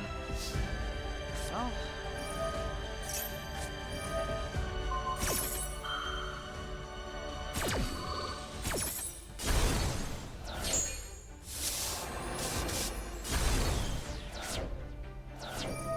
Actually, this exact combination is just enough. That's gonna clean up the board. Now, Pandora's not in a great spot. Phoebe can still draw like a Gyakuteno here, or just Feather Dust away the Yami. Soul of Purity and Light. Banishing 2 light monsters.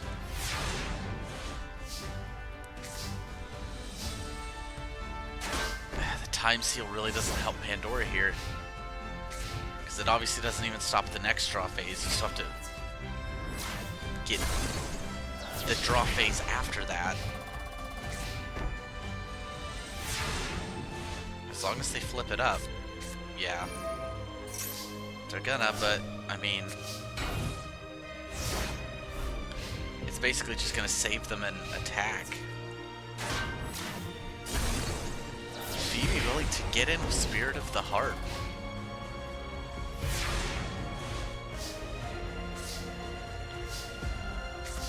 A seal after all the Seal Masters are gone. Yelling at Valkyrie. It's just not, it is just not Pandora's day. This may not be Pandora's game.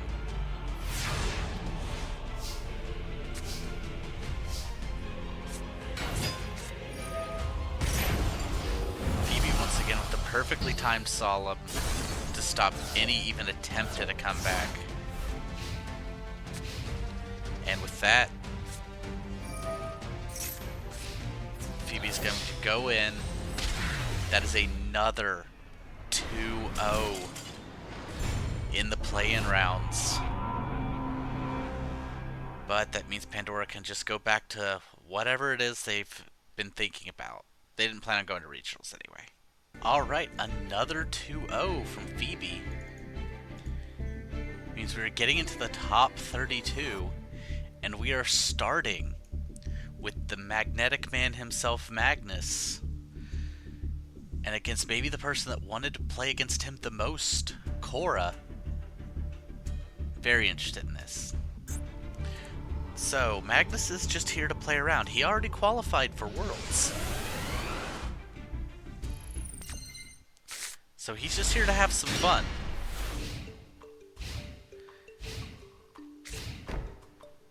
Cora, however, bricking again. Magnus just getting an Alpha the Magnet Warrior. Which, don't forget, M Warrior stands for... that M may stand for a very particular M word. However, Cora, Fissure, Reborn. Are we about to see the... nope, no Black Dragon Jungle King. But it is going to tie the life points up.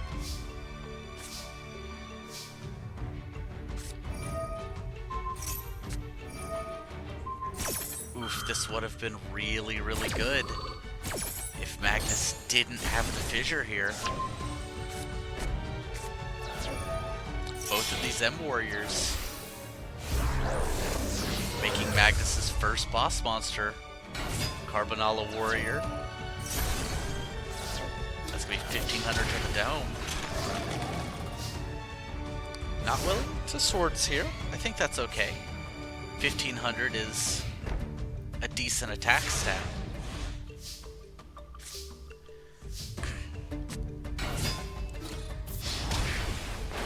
Tactical espionage expert and Carbonala Warrior, giving Cora exactly one turn to figure out how to survive. And she's got nothing. Just completely overwhelmed by the world's competitor. He's one of the best for a reason. Maybe his deck's just better built. Can Cora fail to make top 8 again? She'll be choosing to go first this time.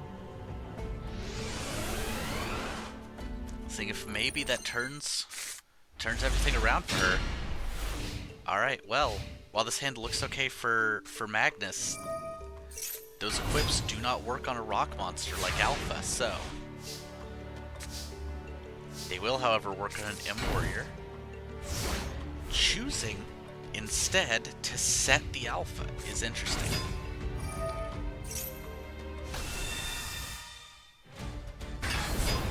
And the Blue Eyes and the Ragnarok.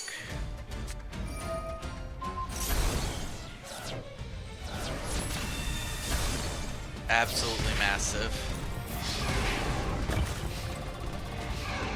Korra is not taking that first round laying down at all.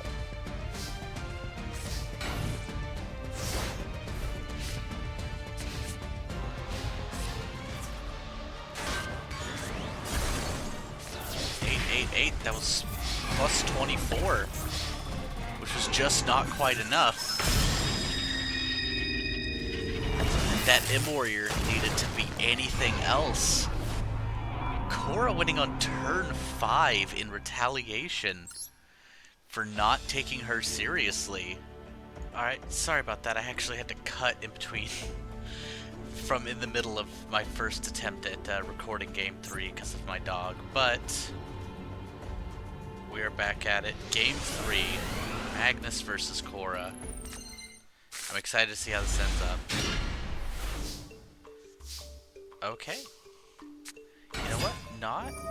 Not terrible on Magnus's end. A 2500 attack point Axe Raider.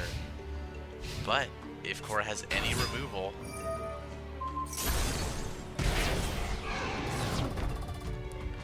okay, it's not quite full-on removal, but it does take care of the lightning blade at least.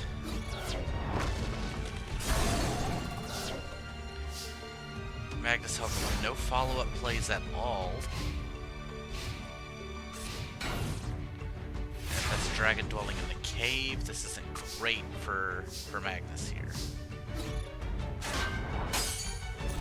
Well, he's got the fissure, so.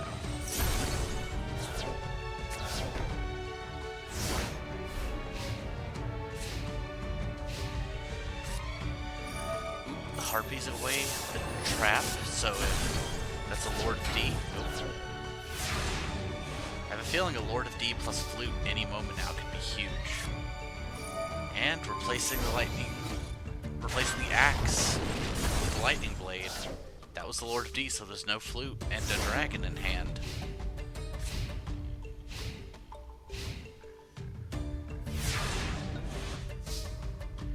Now she's bricked.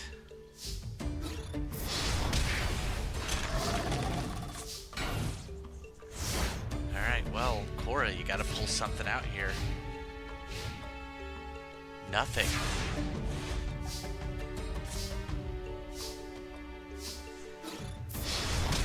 Another 2500. That puts her in... If she doesn't play anything, she loses just from Axe Raider beatdown. Is this going to be it? Not a torrential. Just like that. Magnus beating Korra with his Just for Fun deck. Once again, Korra fails to make the top 8. I don't know how she's going to recover from this at all. And with that, Magnus, the 2-1 victory over Korra. He's a world's competitor for a reason, even if he's just messing around. Korra not even making it to the top 16, let alone the top 8. She's got to rethink how she builds her deck, I guess. On to North versus Moloch. Alright, we'll be watching from the side from our local reporter in training to take on Moloch, who once again is just here to cause problems on purpose. With his weather-themed deck. Now, in my opinion, Moloch can do both a lot and a little. Here comes the Mist Archfiend, however.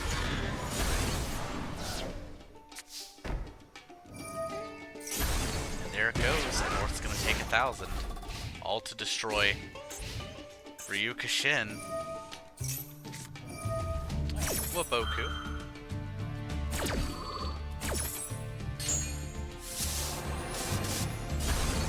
I think you're fine with that if you're north. You're not fine with this, however. Moloch taking the Mist Archfiend.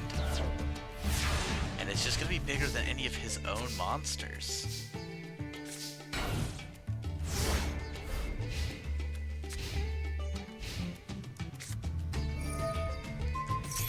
Now the Soul Exchange into the King of Yamimakai. I'm sorry, Ray and Temperature I don't think is going to get you out of this.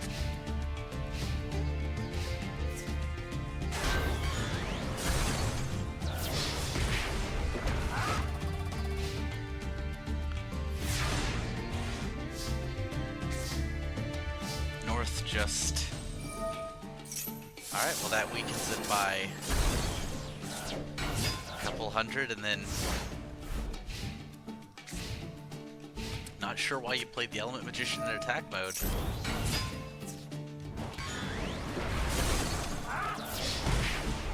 And 100 short of losing.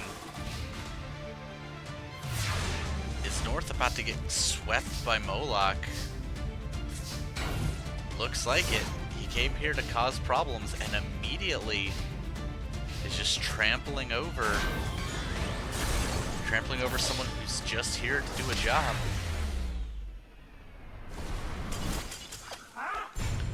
It's alright, North. Maybe you'll get him next game. Not that Moloch believes it, but you know, maybe you can do it. Sure, it's not a very good deck.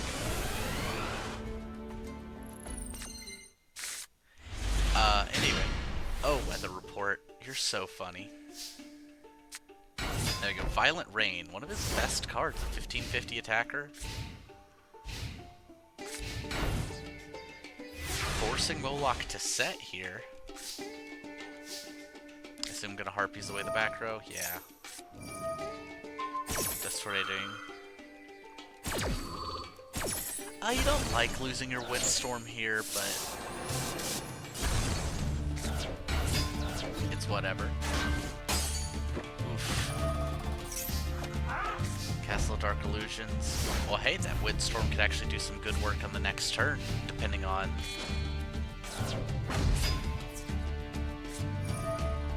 you know what? It's still gonna do work. Because that Violent Rain can actually overpower the Dark Chimera, so...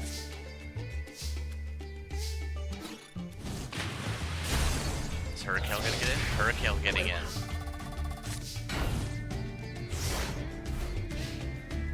There we go. Let's go, Weather Boy. No way. Weather Report. Popping the Swords of Revealing Light.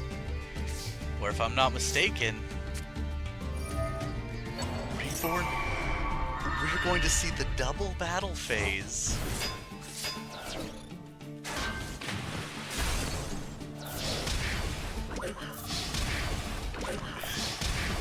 And it's still not gonna kill.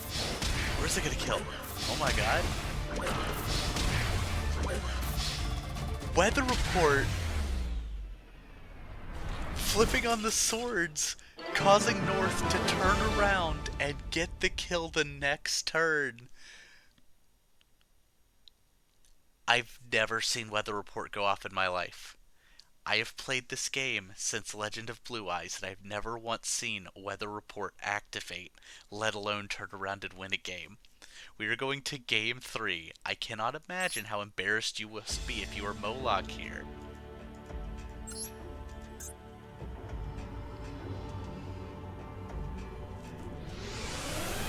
How do you, if you lose this match, how do you ever recover if you're Moloch? And there's Weather Report again. If you're Moloch, do you even play a Swords anymore? Like, do you even risk that card existing? Good Harpies. Well, I mean, there's gonna be the Revenge Harpies here, so... is Moloch have anything trainable? No. But Lala Leon is not Violent Rain like I thought it was when I first looked, so. There's the King of Yami Makai, but there's the trap hole. Here's the King of Yami Makai again. This demon's pissed. Ah, no swords. But it doesn't help you here when Moloch's got a big boy on the board. North wisely saving the Reborn.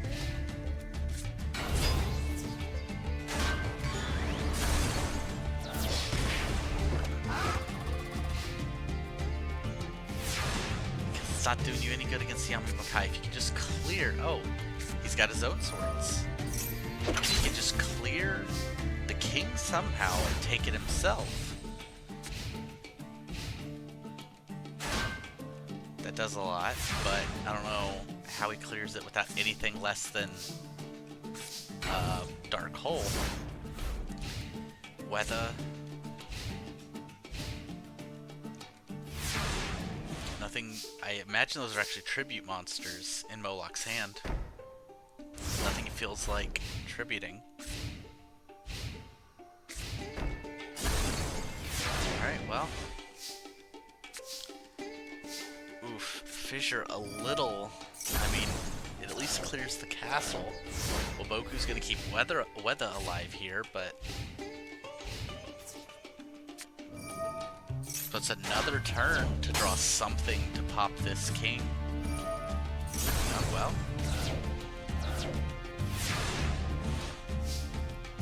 Still got popped. Weather report, I mean, sure. Moloch's not playing swords when he's ahead.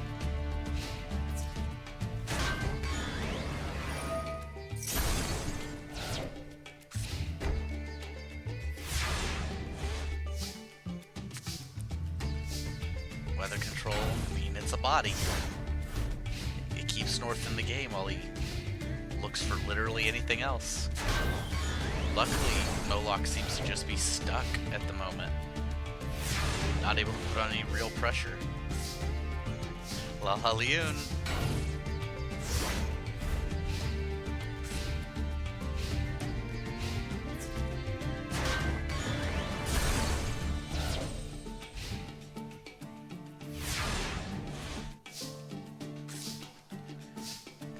Another weather control. I mean, he's at least drawing monsters. He really should have been dead for a while. Frenzied Panda getting in for 12. I have to imagine next turn we see a tribute summon and then... Or we just see the Dark Hole. Or North might actually be the greatest duelist of all time and we just didn't know.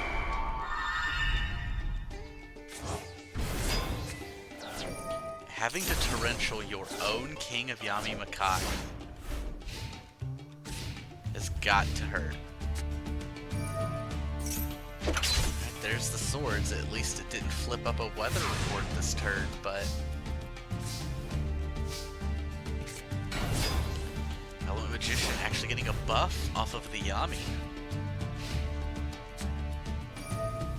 But there it goes from the fissure. I think Moloch is shook. A non-duelist is...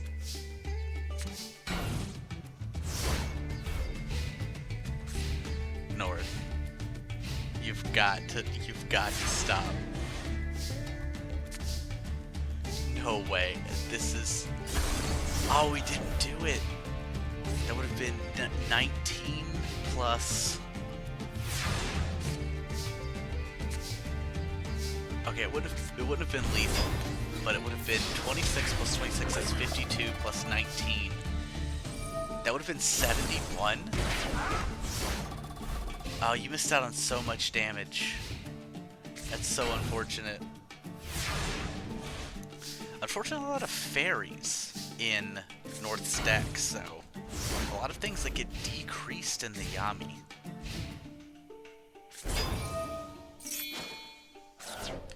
There's another king. goes the last weather report. It's not, I mean, it doesn't matter anyway, just because we're only running one swords on each side.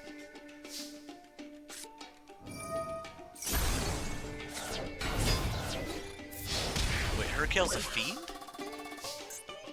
The spell? Why is it a spellcaster?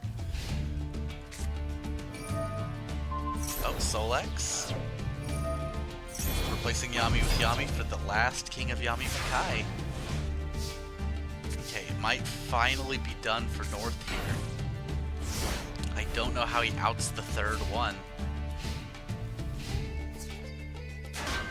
Using his Violent Rain. You know what? He's still got Mist Archfiend in the deck. You know, I'm talking like he's just got no outs, but he's still got a Dark Hole, he's got Mist Archfiend. Alright, well, there's a Dark Chimera.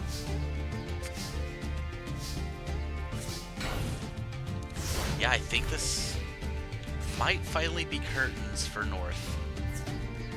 Moloch can just draw Ryukushin or a Frenzied Panda. Or even a King of the Swamp, just something else to put on the board. Windstorm's gonna save him a turn. No, it's not. MST means that it's not gonna save him a turn.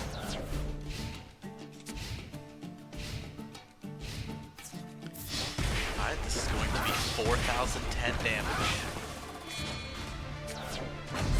Tribute into a Reaper of the cards. Not face down, by the way. Not face down.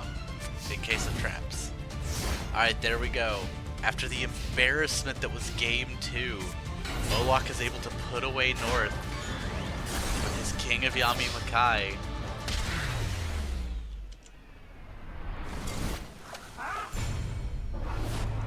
He's pissed, but he did it.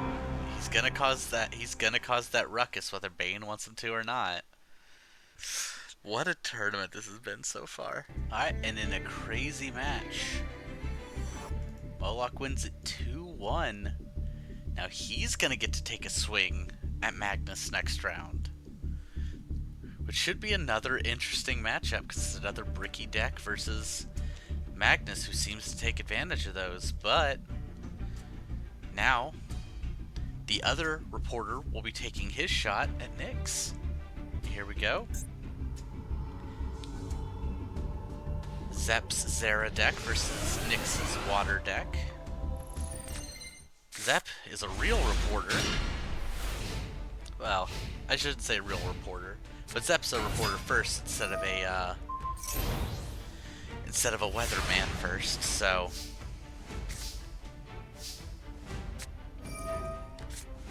searching up the Sanctuary in the Sky here, but just setting Skelengel. I wouldn't have minded the Ceremonial Bell here. You know what? I do think I like that Solemn. A 2100 on board. It's probably going to deal more than that 4,000 damage in overall efficiency.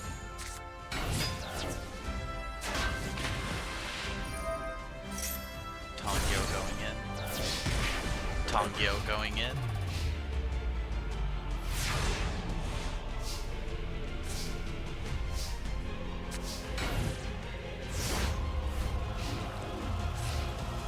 Zap, who who's definitely a third Tongyo.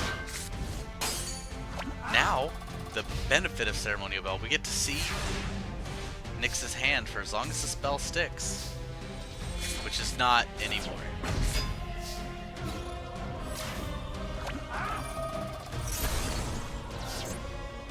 Banish anything this 2300 attack point monster destroys. And I'm just going to be a little self-indulgent. This is such clear card fight art before Card Fight Vanguard was out. It's drawn by the same person.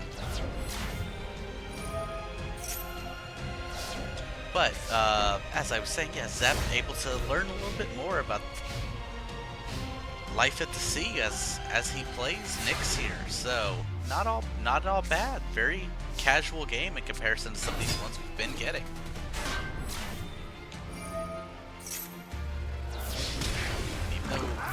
way down in life. He's way up on board presence.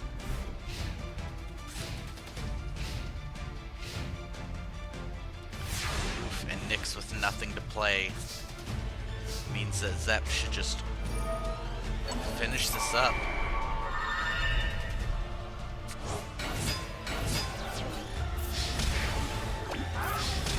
Camera Clops and then Ishzark. A single tribute 2300 is huge to deal with. Nyx is really gonna have to figure this out in game 2.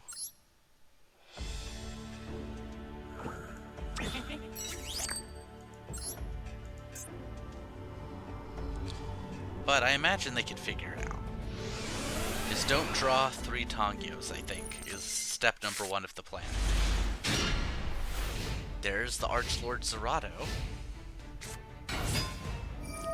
Tacramenos with Steel Shell is very good. Better than Tongyo with Steel Shell. Oh, well.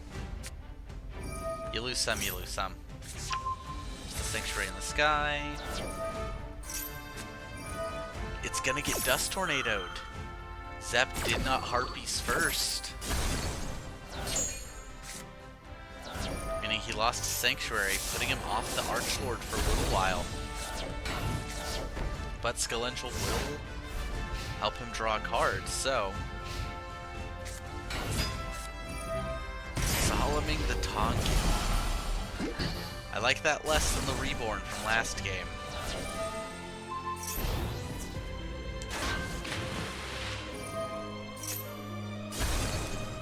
Shadow of Eyes.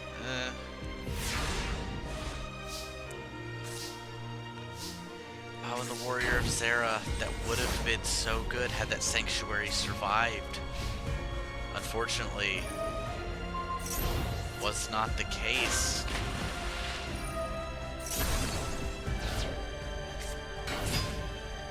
He's got a couple of ways. Summoning that attack mode has a couple of ways to get to that Sanctuary, but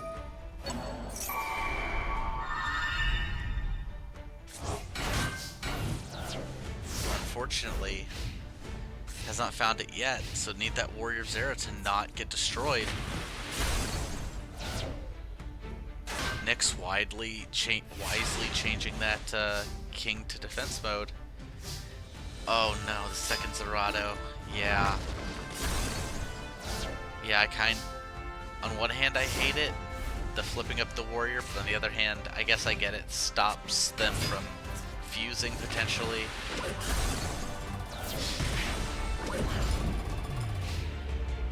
So Zep may just have to go to game 3 here, but I don't think he hates that. It gets to keep him talking longer, so he's really getting to do his job. But in order to get a more in-depth analysis, he's going to need to beat Nyx in this game 3. Just completely perfected him.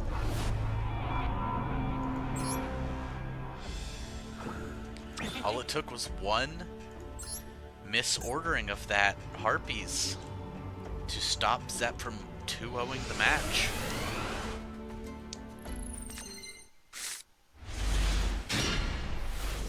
Alright, well, getting to go first again with a Trap Hole, MST, and a Ceremonial Bell. Definitely not awful. Well, lost his own MST, but he gets the Trap Hole, so not that bad. He can stick a Warrior of Zera here.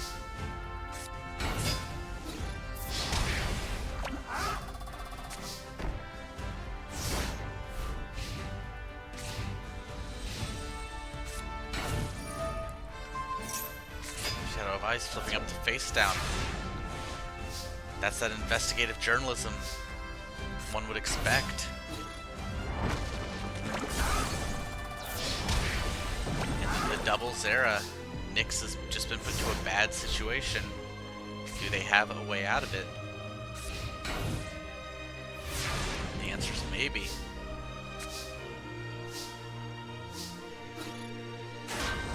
Jellyfish only 1500 defense. But Zep needs to do a lot more in order to get the kill next turn at the very least.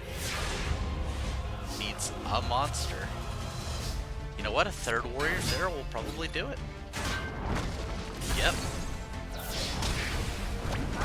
And just like that, Zep has defeated Nyx in order to move on to the next round and the next interview. Though he's definitely learned some good things about life underwater. Maybe some things we'll find out later. That's gonna be 2-1 Zep. Decently strong performance. Move on to the next match, Bane versus Krim.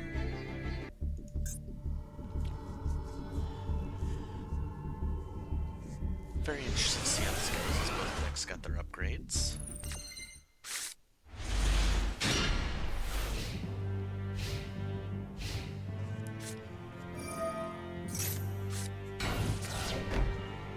Krim, however, does not appear to have gotten any of his to start with, so we know Portrait Secret's a big MVP for... Oh, no, this is going to search up pretty quick. So maybe I'm wrong. Just didn't want to summon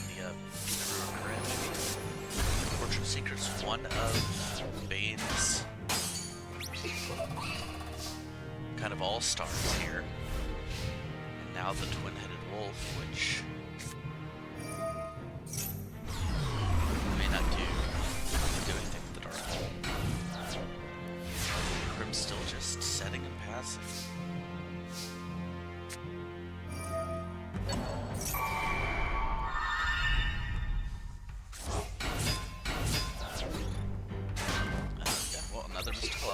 That makes sense. If Krim can just somehow get Mystical Elves face down for the next 14 turns. I think that's too many turns.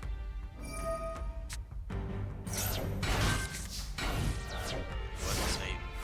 Bane may have actually done this well. This may bait the Mystical Elf into attack mode. Nope, because that Karibo's not going to.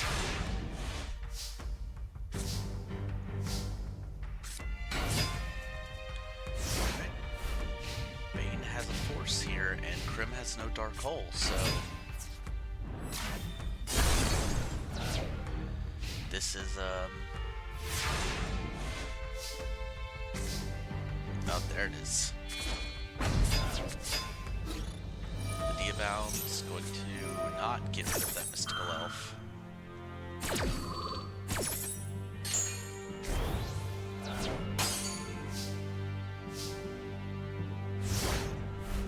But now it's definitely getting rid of it next turn if Krim can't wiggle a way out of this.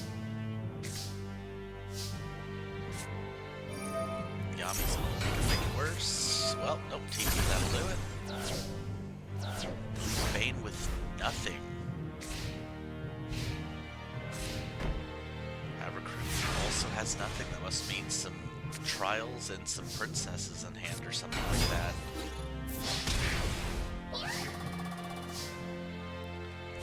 Bane's deck's a little more streamlined now. There's no fusions, nothing like that, so... But Maiden of the Moonlight's really been Krim's star card, so...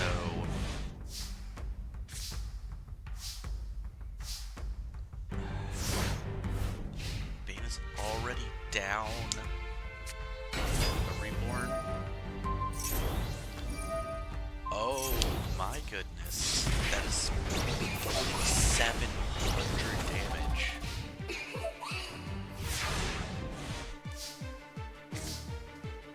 Alright, well the Dark Hole will save that at least for a little bit, but Bane's gotta get a good top deck here.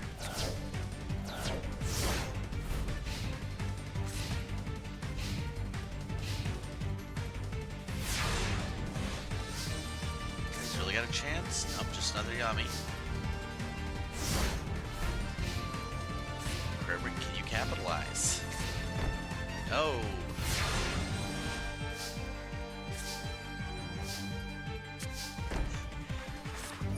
MSTing the MST. That was a good one by Krim. Because if he can get just another... Alright, sword's still locked down.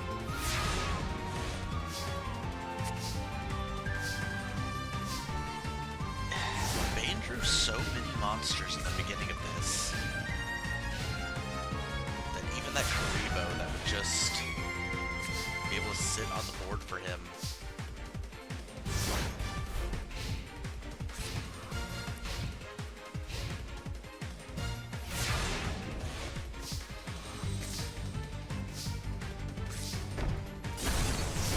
Alright, well, it's been several turns.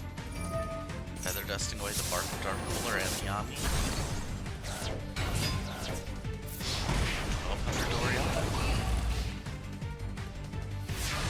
I mean, Bane clears it here, but no, just an Axe of Despair.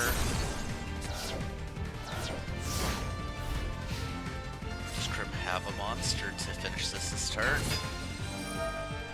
Yep, Picrew with the trial. That's gonna be game 1 to Crim. Just had it all. Just had it all. Gotta head into game 2. I have full faith that Bane can turn this around.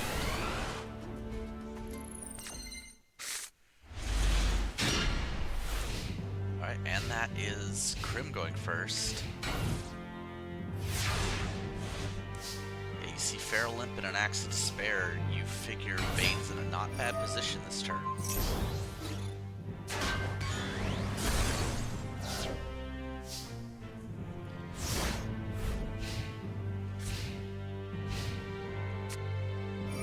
And Fisher, then that's 1,000 damage. Nope. Oh, no.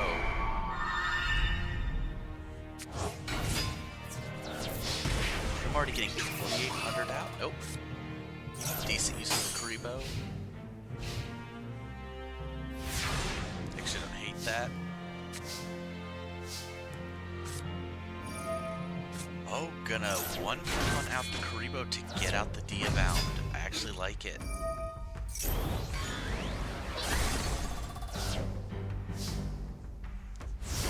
Alright, well, as long as Crim doesn't have a removal spell here, Bane. Alright, yep. Bane's gonna be able to actually get some sort of control back onto this board.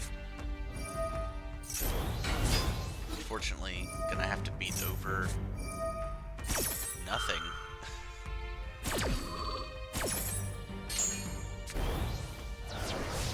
Boku's been putting stop to Diabounds often.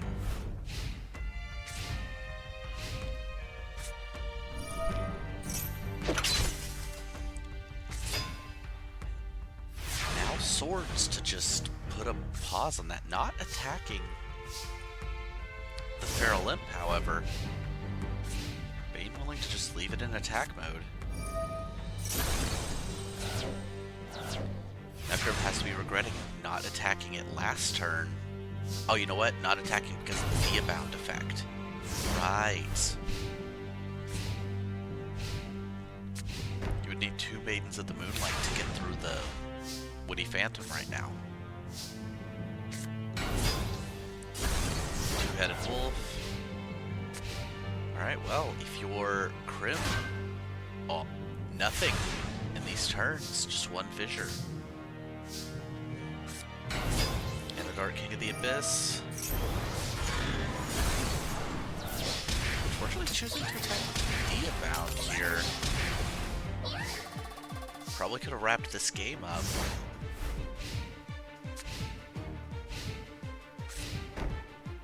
I guess the idea the AI has is that if the opponent summons a monster mid-combat,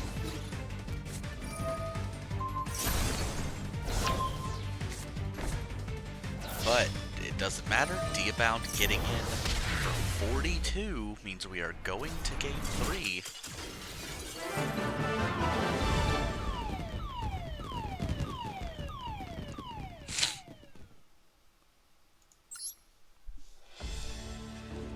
Let's see what, see who can take this. Crim honestly surprised me in these tournaments how consistent he can be despite having a very bricky deck.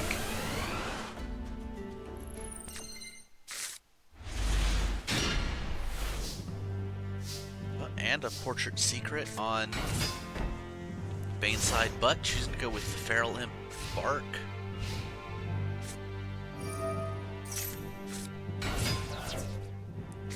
How many life points you willing to sacrifice? 15. Taking 15 to deal 13.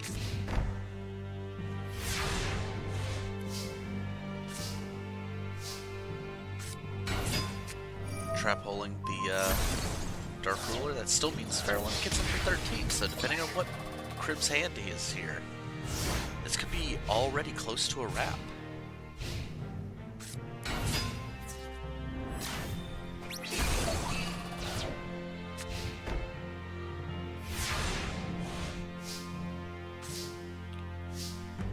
Well, MST's gonna blind into... You know what? That ended up being very good.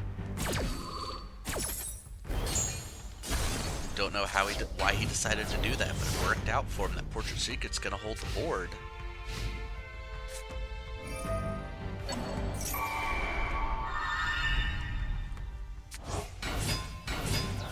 Grim thinking he's gonna get in here. Unfortunately, he is not.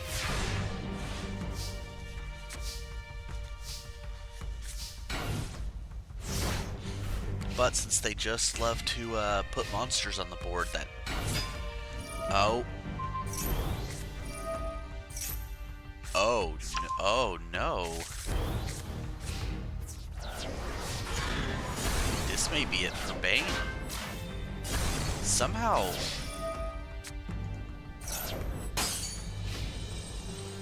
This guy just has terrible luck. After being sought out specifically,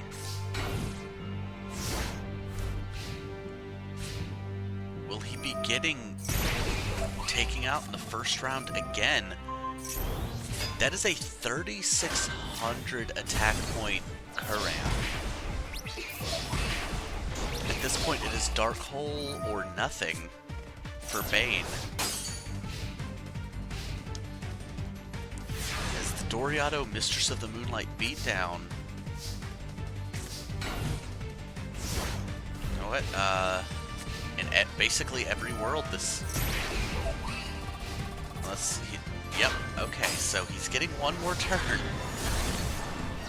but now it has to be Dark Hole. It can't even be TT. Oh no, he goes to defense mode. Okay. Can he get? He can't.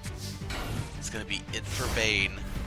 Krim is going to be moving on to the next round.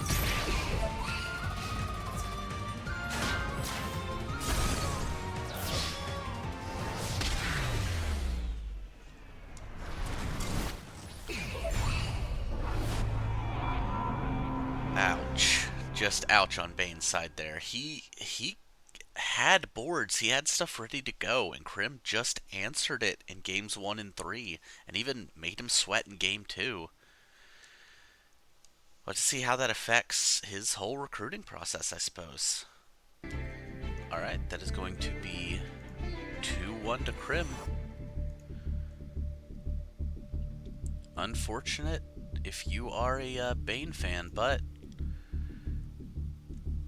Krim just at least gets that first round every time, it seems. Time for Xiaoxing and Krieg. Xiaoxing's perspective on taking on Krieg. This is going to be a hard matchup for her. She's still pretty new to this game. Getting a well-seasoned opponent. It will be rough. Just a set monster, though. Maybe this clown zombie can beat it down. Oof, Blazewing Butterfly. Clearing it with the Fissure, I like it. Yeah, she's got to realize the uphill battle she's in. Gold Knight going to get taken out by reinforcements. It's going to be a huge swing for Xiaoxing here.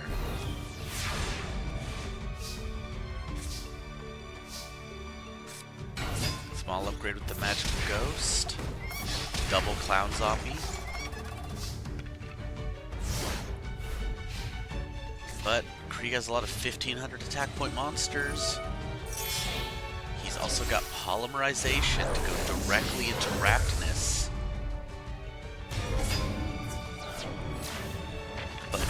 follow-up, meaning this fissure actually is gonna do some heavy damage.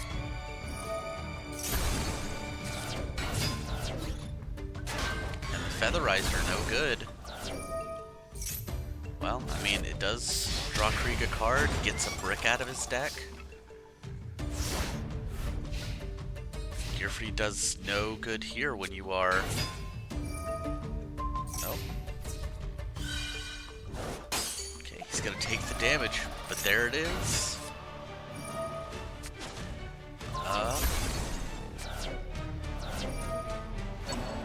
Oh, that was an incredible combo. What a way to get the Phoenix Gearfried on the board. Gemini sparking his own monster to proc a Supervise.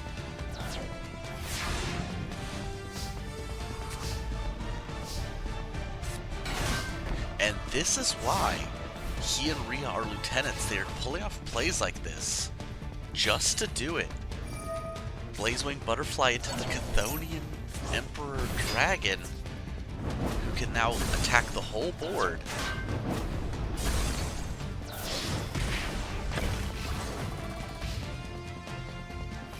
And if you're Xiaoxing, you don't love this position, and I think it's already over.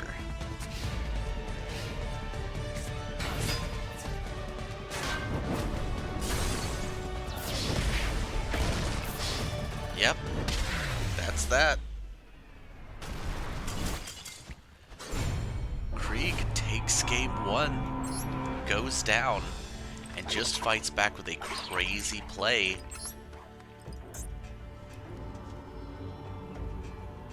On to game two.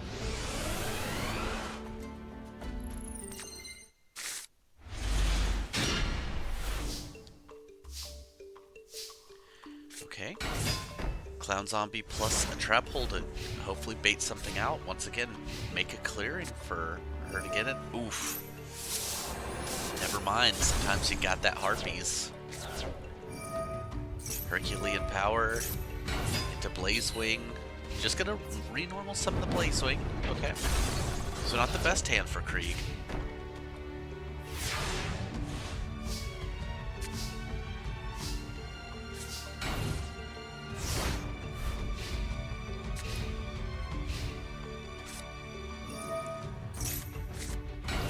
Read, Supervise the Goggle Golem at 21.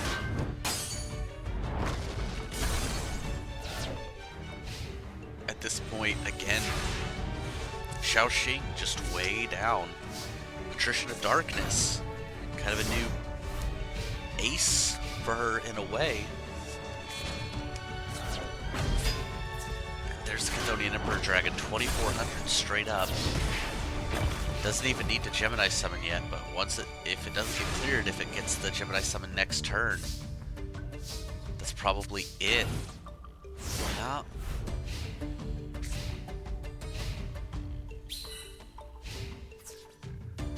It's gonna be 4,800 to the dome.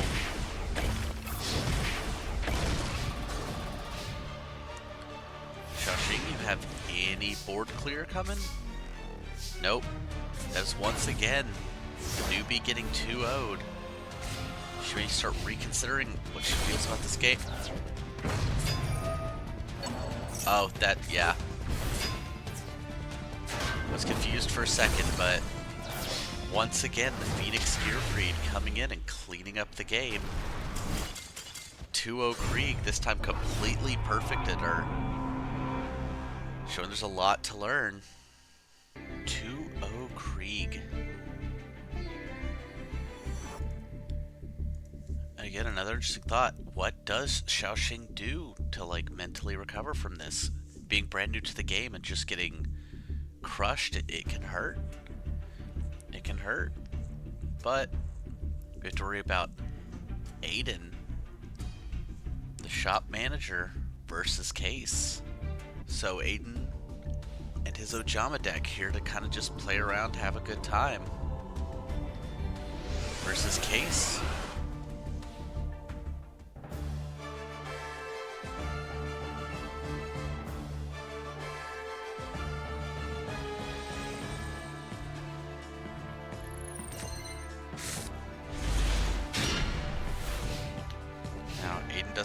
kind of a passive deck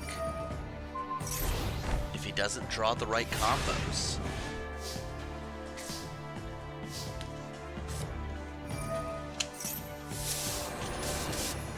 Covers immediately get oof. That was a very quality Feather Duster. The Salamandra, the TT, the Dust Tornado. And Shien isn't getting through a Prevent Rat, so it's time for this wall to really start. A bunch of defensive beasts that can take advantage of these Ojama cards.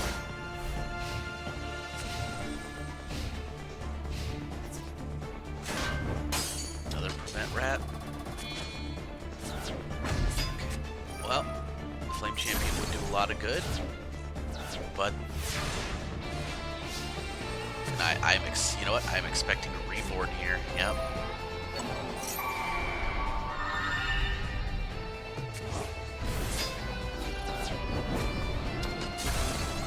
Okay, I'm gonna clear that Shien. Set the Sleeping Lion.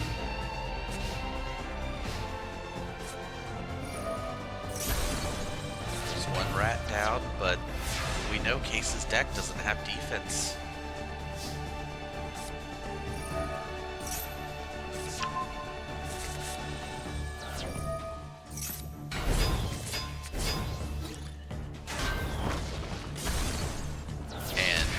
Willing to go for it to turn Prevent Rat into a 2k beater. Does Case have any sort of way to turn this back around? No, it looks like game 1 is going to Aiden off the Ojama country.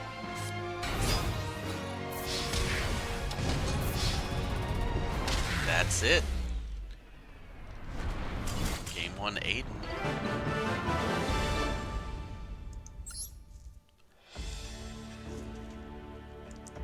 Fiery Swordsman turn it around, or is this going to be another 2-0?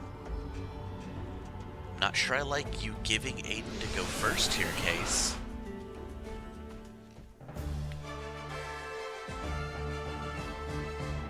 But maybe his thought is to be able to attack first.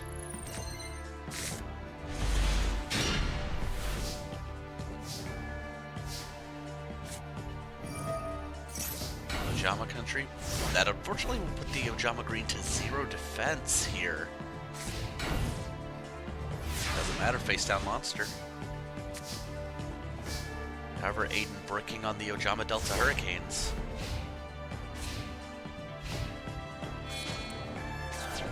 Alright, Flame Champion with a Salamandra and a Burning Spear. Okay, 3,000. This may be exactly what Case needs to pull something off here.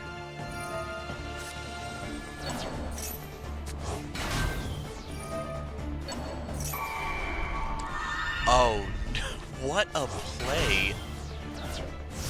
He didn't do it. Oh, because it said any two Ojamas gets into the Ojama Knight. Oh, I was so concerned that was going to be such a wildly cool play. But it's, King of the Swamp can only replace a named monster on a fusion, so... Oh, I like, psyched myself out. Shien clearing and then 3,000 damage.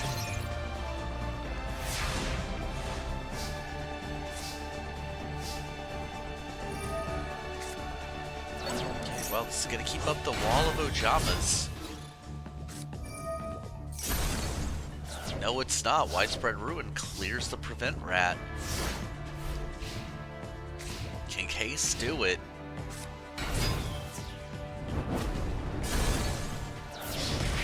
$4,500 damage, dropping Aiden to 500.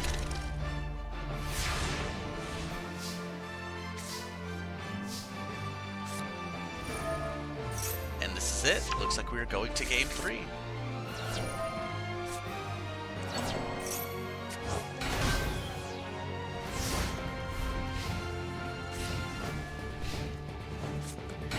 All it took was a big-ass monster.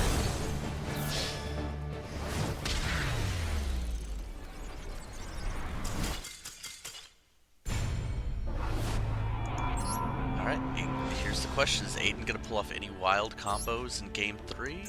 Or is Case just going to keep that power advantage, keep it going? It's really just offense versus defense. But under circumstances, that defense becomes offense, so...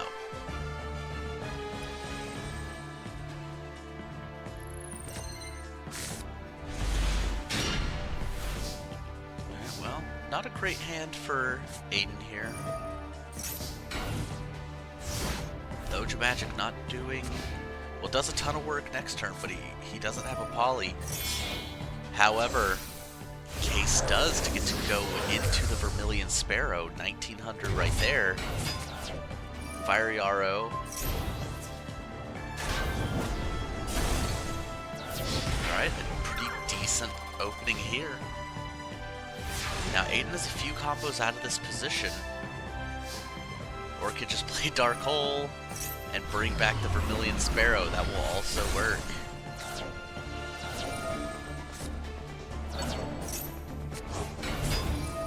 See Oja Magic searching up green, yellow, and black.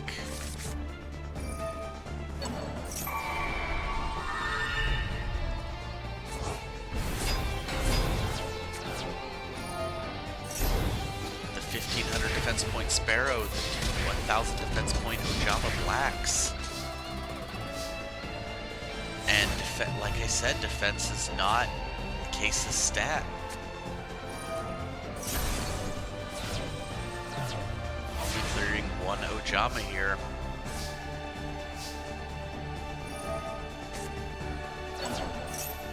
Dropping an Ojama to get an Ojama.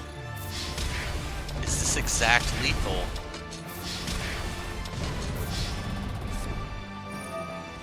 Popping the Ojama Country to get it for 400 over lethal. Using MST as a pump spell. Aiden's going to beat Case here 2-1. Just look out for Ojamas, I guess.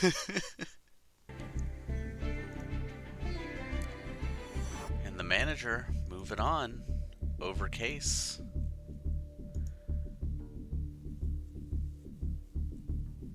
Meaning we're moving on to Alex versus Fane, a machine showdown. So Robo Yarrow versus, I want to say Satellite Cannon, but Fane seems to prefer a UFO Roid.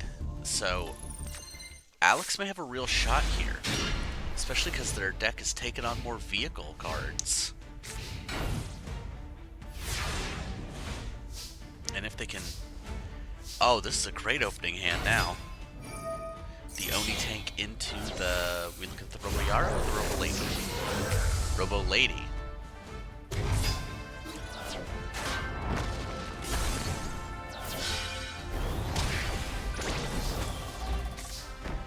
I like it a lot, not losing the back row, but not tagging into the Robo Yarrow.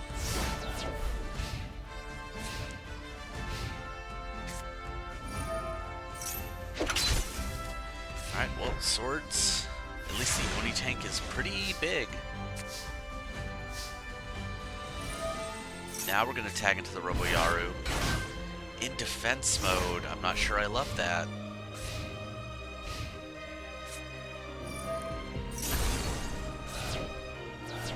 Fissure clearing Robo Yarrow. Okay, well, at least you get to keep the Oni tank. Choosing not to fuse, I suppose that's alright with the swords up. Yep, wouldn't have done them any good anyway. This stall here's done a lot of good for Fane. There's the Emissary, and there's the Trap Pole. Was destroyed, gets to search Acrobat Monkey.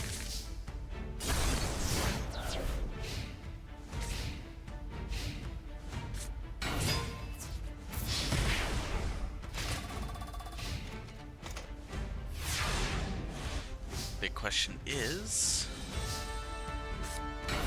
nope, just putting it in attack mode to wall up, but unfortunately the Roulette Barrel has the opportunity to blast it here. And the Fairy Duster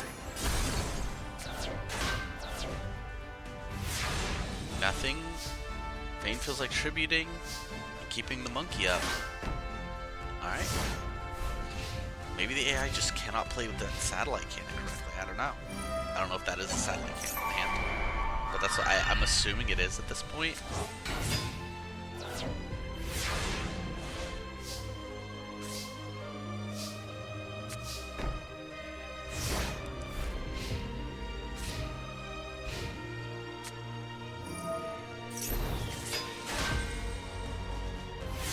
Oh, okay. That's almost enough. Oni Tank, popping the back, or Oni Tank Overdrive, then popping the backer with the Dust Tornado, getting in. Alright. Unfortunately, both halves of Chicken Gamer on the board, but Oni Tank has 1700 defense. Meaning, Alex pretty much needs a Robo Yaru to get over it. Oh, gonna use Electric Virus to take Overdrive. Protects Oni Tank with the other Oni Tank and the tribute set. I wonder, is that Satellite Cannon? Is that UFO-roid? Because it's a tribute set, they don't like to attack into tribute sets without big monsters. Not even attacking into the other face down with the Oni Tank either.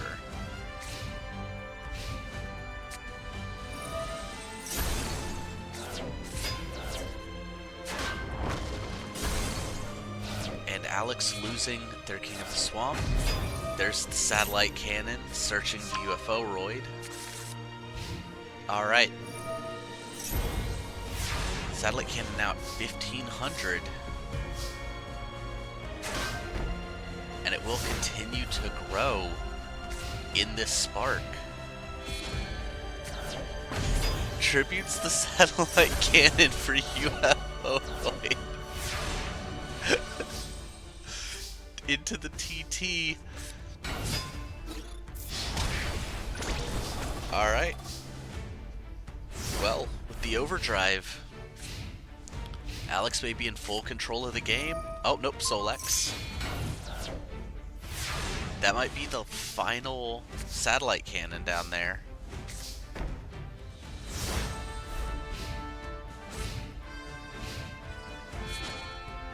It is, and tributes it for Solar Wind Jammer. Okay, we saw you understand Satellite Cannon at least a little bit. Why did you do that?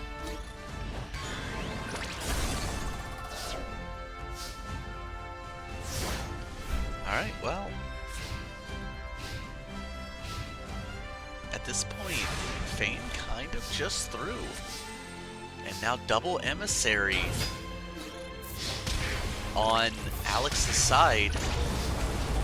Puts Vayne at 500 life points. Can she draw a way out of this? Doesn't look like it.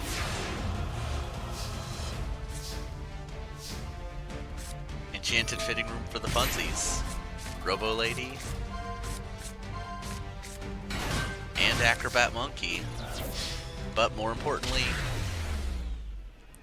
Emissary means Alex takes game 1 over Vayne.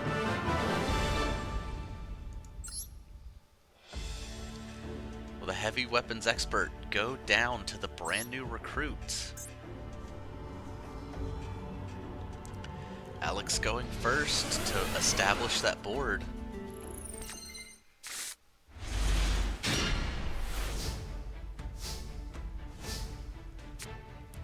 Starting with the Fitting Room, Cybernetic Zone, King of the Swamp, Oni Tank, Robo Lady. Robo Lady Overdrive Pass. I mean, that's still a fusion in hand. Hey, oh wow, that protected the Overdrive. That ended up, I think, being worth it. But they are going to get the Tribute here. They run a lot of Tribute monsters. Okay, so she does understand Satellite Cannon. But are we just about to see Satellite Cannon get hit for a bunch of damage?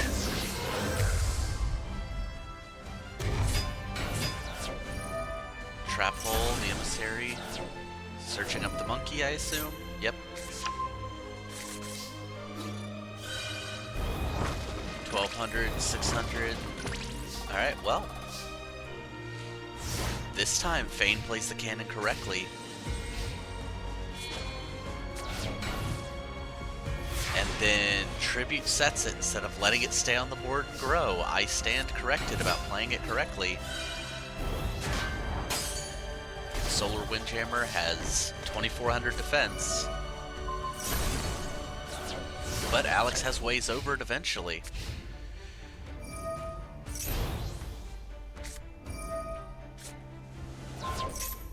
Where we are going to clear the Acrobat Monkey. And then Tribute sets. These viruses have been doing really good on Fane's side in this matchup specifically. UFO-roid into UFO-roid? Nope, into Satellite Cannon. Can Fane play the Satellite Cannon correctly? No! Getting the dark hole here.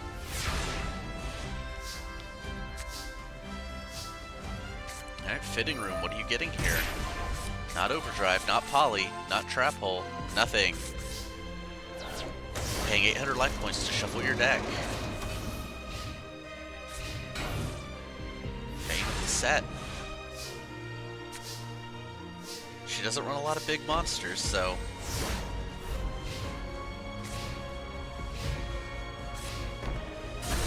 Once again, setting. Alex, they just need to draw something here. Trap hole, I guess that stops a UFO-roid tribute. Or the flipped roulette barrel. Stops that too.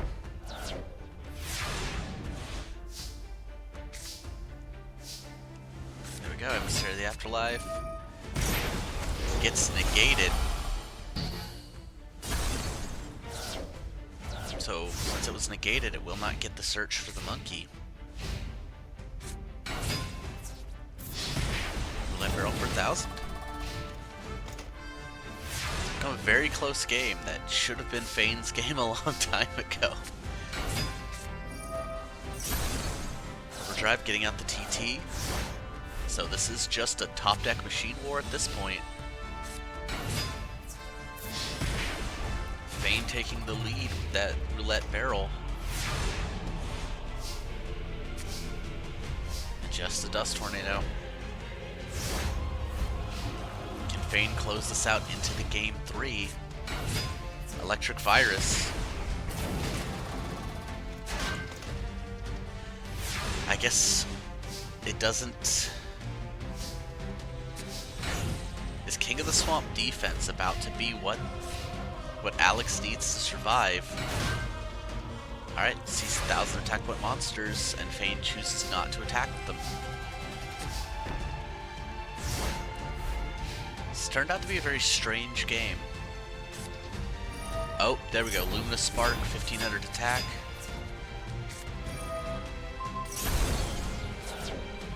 Actually would have loved a Magical Arm Shield play there by Alex instead.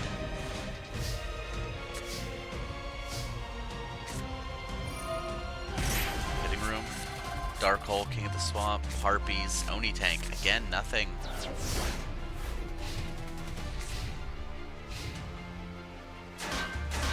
Everybody's going back to defense mode.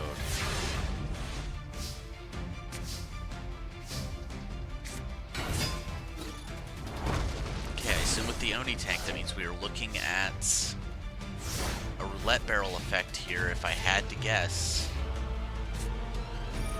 No, Soul-Xing the Oni Tank.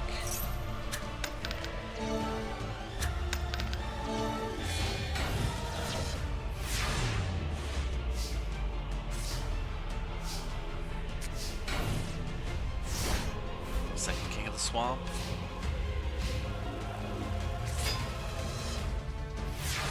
I'm trying to see if she can bait them out with the Solar Windjammer. The answer is going to be they can absolutely be baited because they have a 1,600 attack point monster. which, unless you're a Worlds competitor, is about the top of your stat line right now. 1, 5. Alright. I think you could have got rid of the emissary, right? Nope.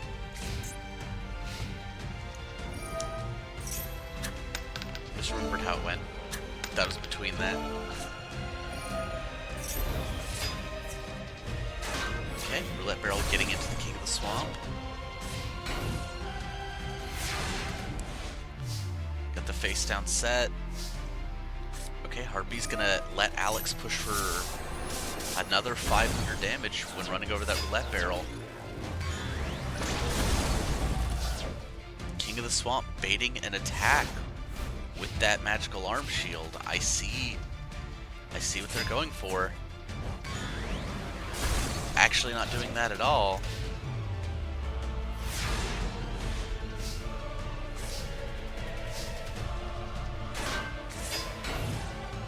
Also not running over Sangan. UFO-roid Sangan searches the Hourglass of Courage.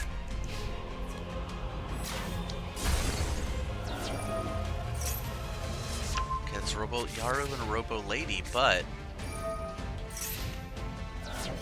Last Will into Witch.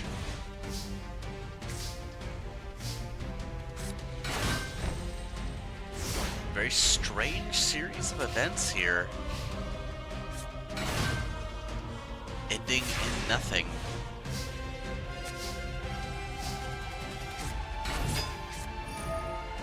That was the wrong order, Alex. If you had just done it the other way, you got in for 14. We're on turn 42 of this duel. Fane only has 10 cards left in deck.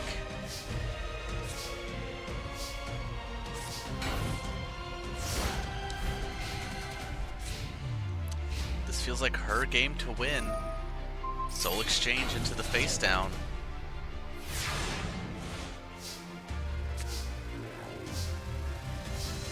Already has a Cybernetic Zone face down. And Feather Dusting. UFO-roid. Lethal. Means we are going to game 3. That felt like both of them had chances to win that game way earlier, and they just missed it.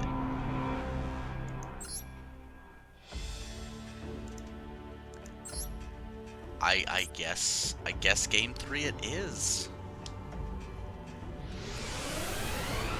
If Alex could just establish a Robo Yaru, that actually does a lot. But Fane having that electric virus also really messes with what Alex can get done.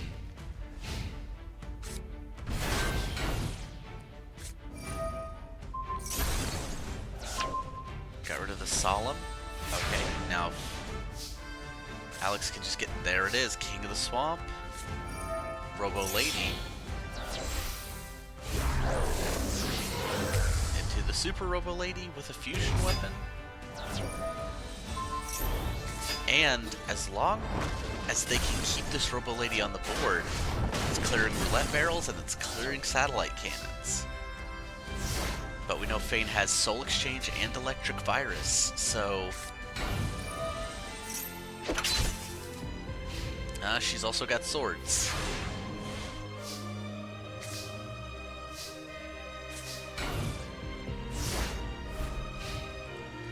It is now up to Fane to use these 3 turns, I guess, to start roulette barreling. 6, that is going to be it for the Super Robo Lady equipped. Now we have to be back to the... Oh, the Cybernetic Zone a little late. Would have been able to save the Robo Lady.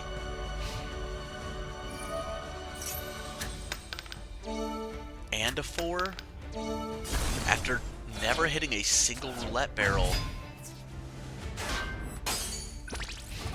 Fane is 2 for 2 this game. Last Will into the Witch.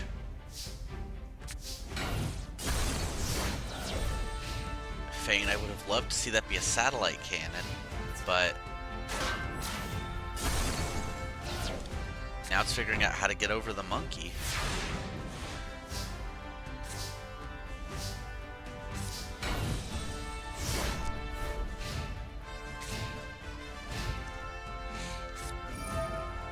Cybernetic zone. Yeah, I really hate that because I would have loved for the AI to save that Robo-Yaru here in hopes that something works out.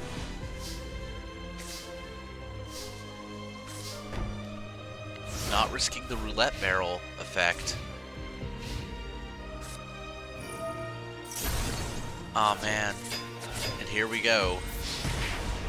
3,300 damage to Alex here after such a strong start in Game 1 and doing so much in Game 2. Will they fumble it here at the end? Alright, Dark Hole's good, but which can search up a good amount of Fane's deck. Just getting UFO-roid. Alright. That means I think Alex has a chance to pull this back if they can just get an Overdrive or an Oni tank.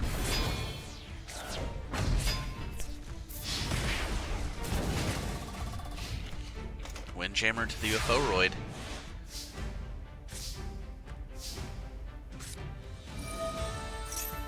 At least it gets rid of that back row. Trap Hole and Dark Hole. Alright. And no follow-up from Fane. Meaning that's probably a satellite cannon in hand.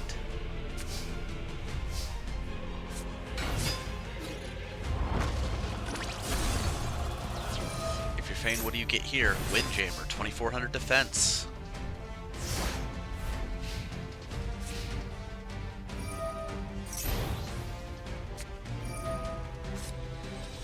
That's 2,400 damage because of the top-decked Electric Virus. Meaning, once again, the senior military defeats another member of Rhea's brand new platoon. So, Fane shocking me by winning once again. So that means, despite Alex putting up a hell of a fight,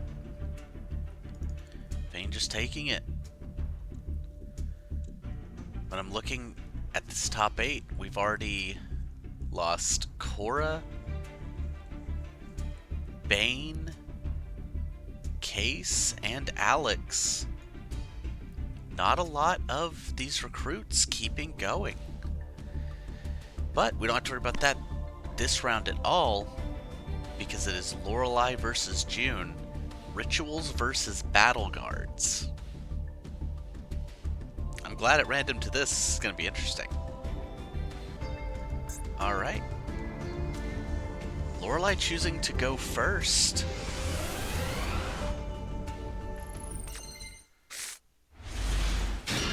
And not getting much out of it. Double Garma Sword, Solemn Judgment, but no monsters at all. Dust Knight, honestly, that probably saves more than 4k Solemning it here. I actually think that's not a bad play.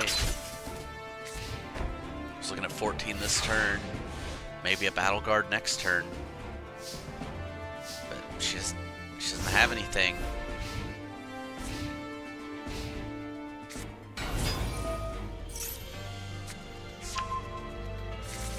Beast of the Wild level 5. A card I thought I cut from her deck, I'll be real with you, but we're not changing it now.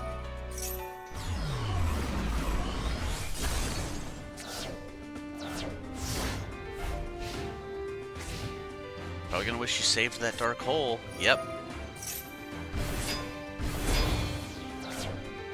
You just tributed Lava Battle Guard for Swamp Battle Guard when you had both of them on the board.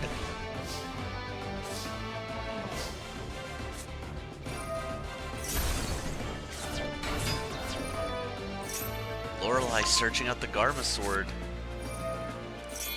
Garma sorting for Garma Sword.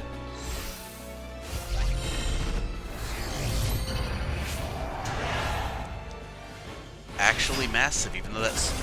And the Sword's Revealing Light is down.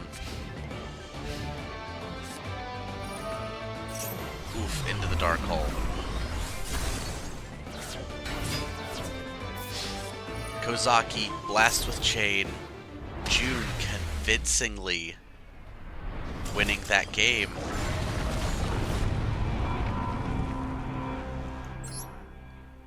Lorelei, when she might have been able to turn it around, wasn't quite able to. Feast of the Wild level 5 may be the single most powerful card in this tournament. But we got Commencement Dance and Manju. Okay, actually, Lorelei's got a huge opening turn here. Trap Hole and Blast with Chain gone. Going to get into the Performance of Sword here.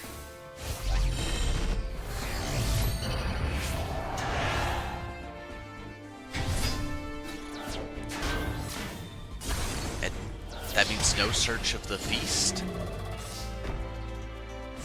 So, June's actually majorly on the back foot, unless she drops the Dark Hole.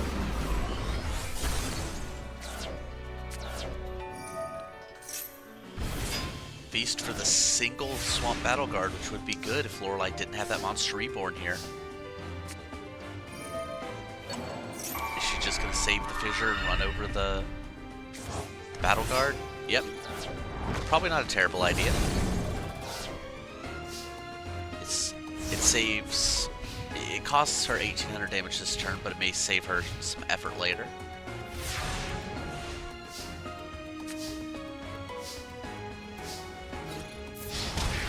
Commencement Dance, not what you want to see when you have a trap card that lets you play Commencement Dance from the grave, but...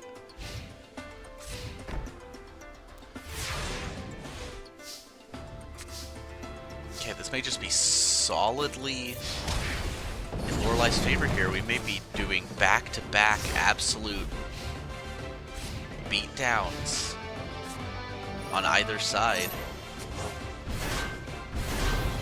Okay, Swamp and Lava Battle Guard on the board.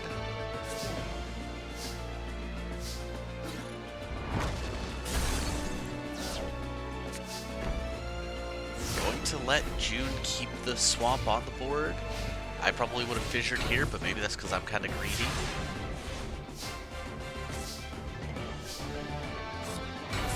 Sonic Bird's going to search up a Garma Sword Oath.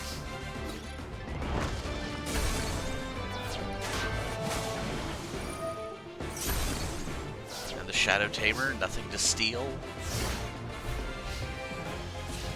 Is that going to be it for June, or are we going to Game 3? We are! Despite that explosive Game 1. Performance of Sword taking it into Game 3.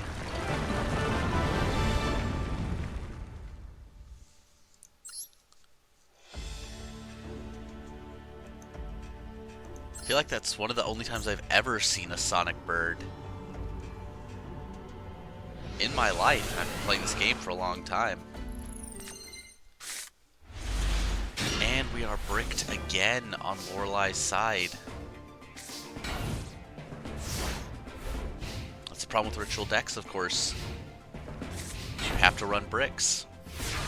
She does have the Ritual Raven, so she can just get that stuck. That could help her. TT and Blast with Chain. Got 2100 defense points on the Ib. Alright, well, Lava and Swamp again. Garma Sword. Yep, just the Ritual Raven is enough, because Garma Sword is dark.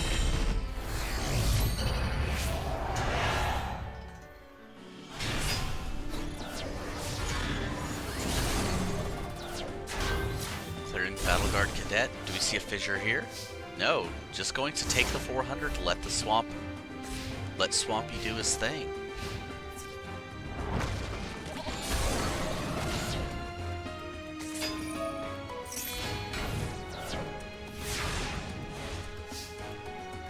Okay.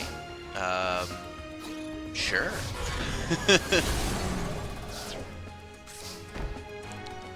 Despite what I said about the Feast of the Wild level 5, it may not matter in the face of Garma Sword.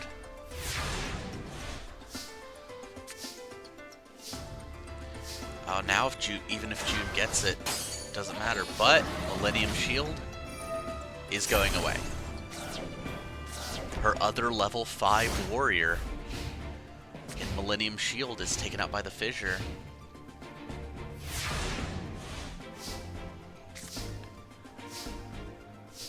Luckily for June, just a handful of ritual spells to stop Lorelei from taking this immediately.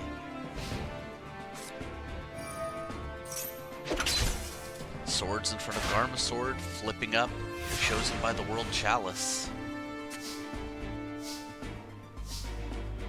Wisely not using Garma Sword to summon Performance Sword. Actually a really good Solemn here to stop the Dark Hole, keep Garma on the board.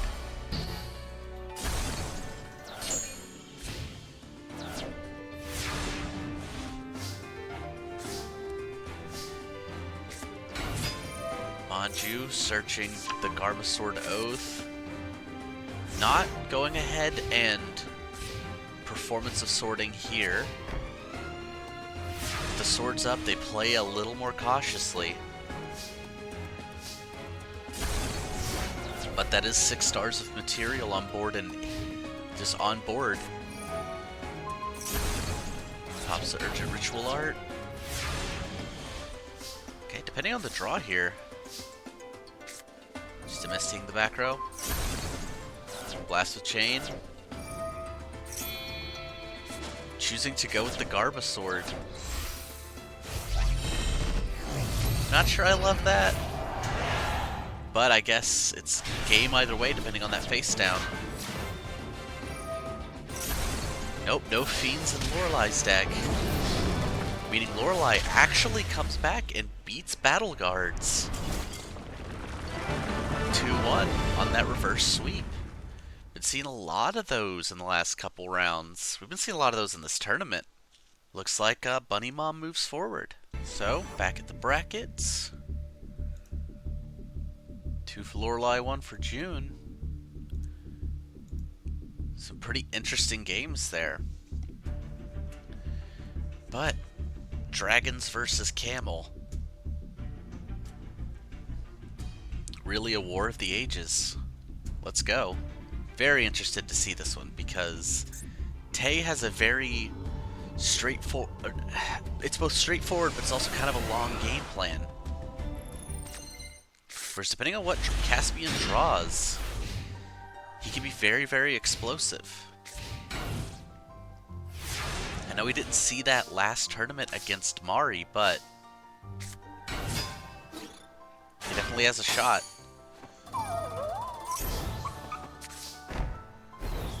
Well, the Royal Keeper, minor problem.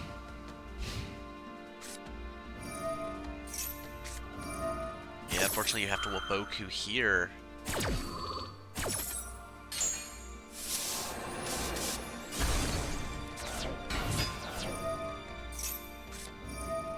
And then Wandering Mummy to mix him up, but Caspian doesn't really care what's where.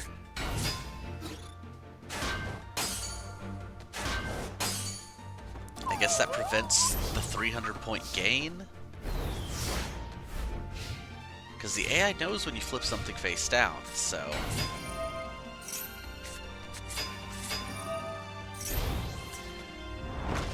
Oh, choosing instead to get the extra 300 points. And they're gonna shuffle him up with the Wandering Mummy.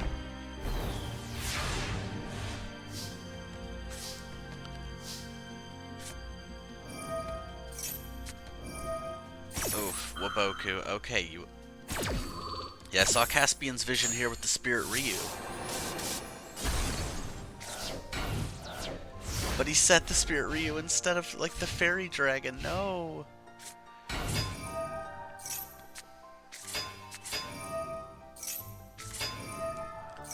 That was the one thing he shouldn't have done.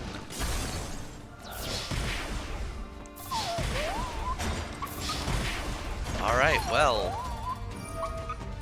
Since that was... He made the single bad play he could make. I think that's it for Caspian. I don't really know. Yeah, because he would have needed another Spirit Ryu here. Which, of course, still loses to Wandering Mummy, so...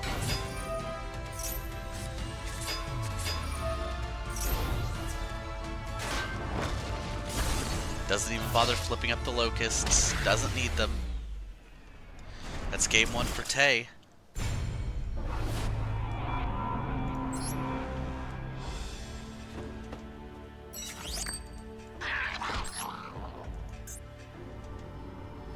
Caspian, I guess, just a little heartbroken. Trying to figure himself out.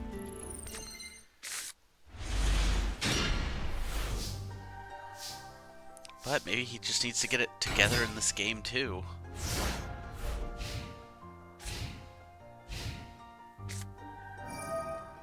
Pot of Greed. That Royal Keeper is just so strong. At least he's got the Harpies for back row, but... Oh, actually, that Torrential is going to do a lot of work here.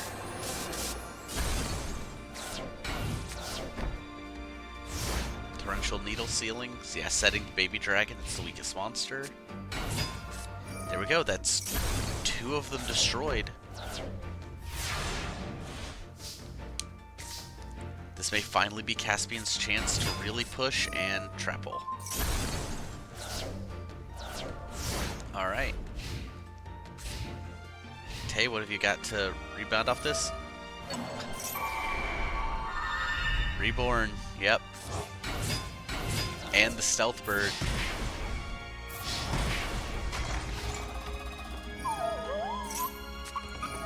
Alright, well. Caspian, Dark Hole. Your own monster reborn. Okay, as long as you do the right thing here. You didn't. The right play was to take the 100 damage by attacking that one.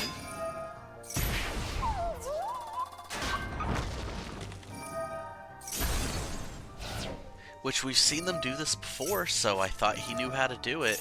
I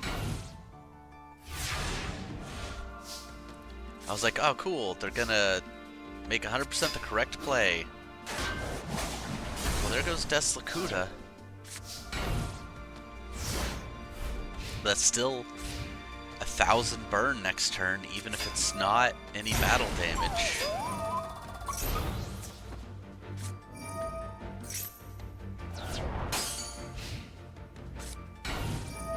Setting another face down, flipping down the bird. And now even a Spirit Ryu doesn't actually help.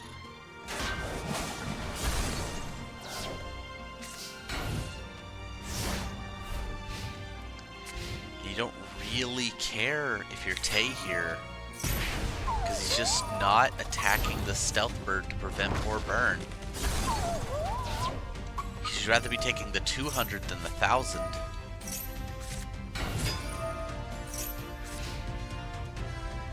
Is that Swarm of Locusts just to bait?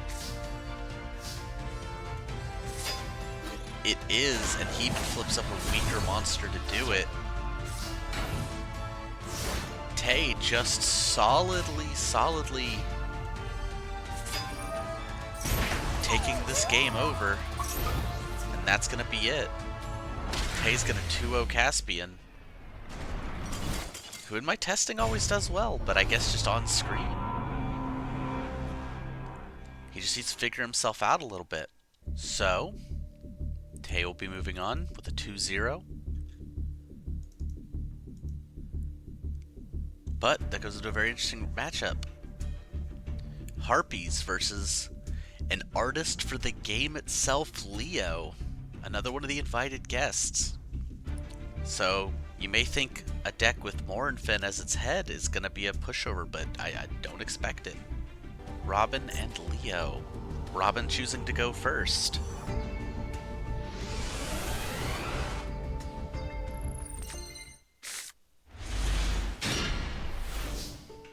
Oh, this hand could be interesting for Robin here.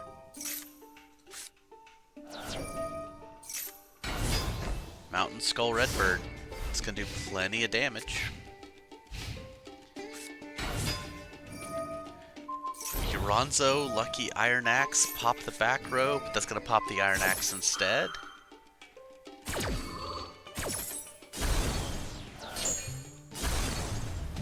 Does that miss timing? It does not.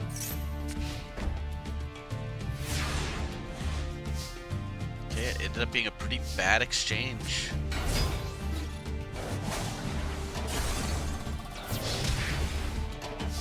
You're gonna see Leo's deck is full of all sorts of beautiful art, like Uronzo and Morinfen.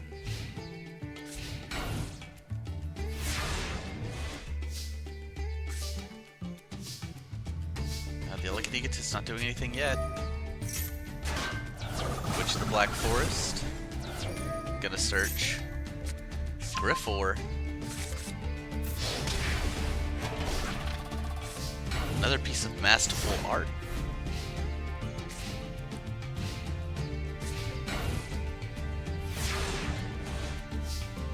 Is Robin just cleaning this up super easily? No. Yes. I thought that was a different Mirror Force. Alright, well there goes, what is it, Yaiba Robo.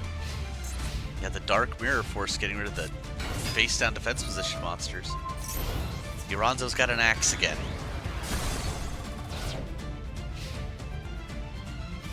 Terrifying sentence. Alright, actually that's going to put Robin on the back foot.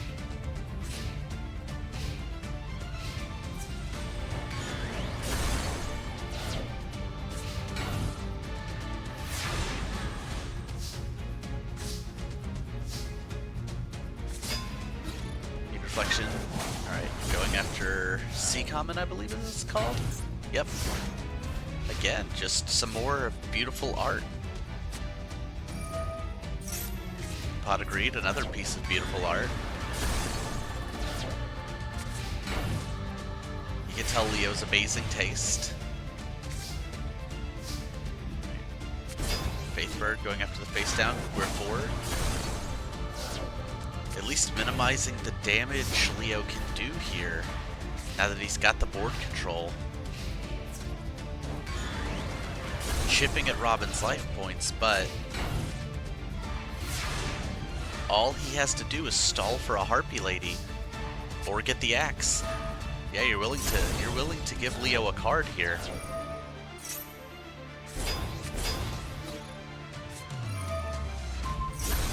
Dust Tornadoing the mountain to kind of minimize the damage. Is Tyhone gonna go into the... Yep, another Uronzo. Finally getting Robin below 8k again, but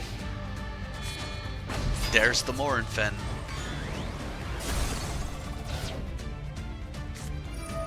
And the Fissure. Morinfen may actually be taking board control depending on what Robin draws here.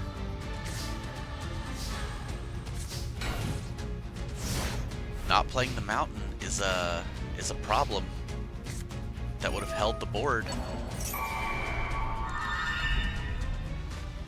Summoning Tyhone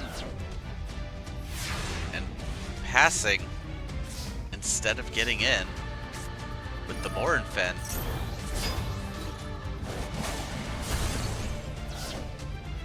Leo, and trying not to risk his beautiful Morinfen, may have just cost himself game one.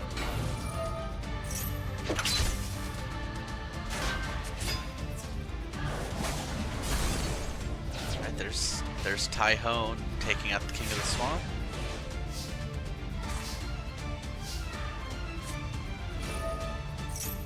Robin willing to hard piece that away. With the Radiant Mirror Force. Another Morinfen here. Morinfen may actually have been the 100% correct search in Leo's position, attributing the Ibarobo. Despite everything, Leo is not out of this.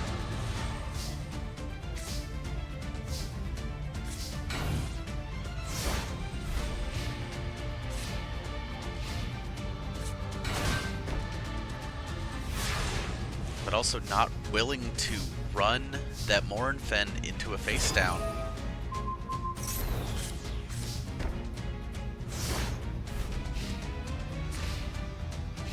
But once again, it works out for him.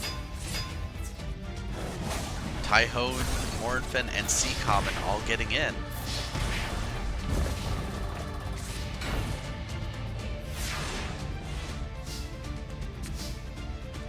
Oh, this may be it. Harpy Lady, Egotist, into the Harpy Lady sisters with the Mountain Boost. Sakuretsu armor. It is not over yet.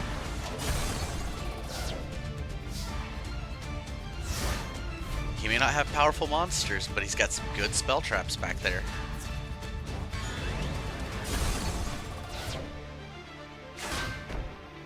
And most importantly, Leo has Morinfen.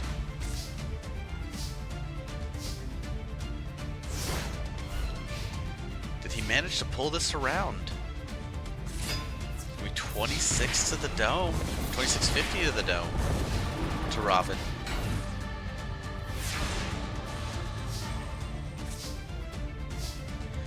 Yes, it looks like game one is going to Leo and Morinfen. Except Leo flips up the Uguchi and gets TT'd. Normally they don't do that. So Robin actually gets to stay in the game. Leo trying to show off the art.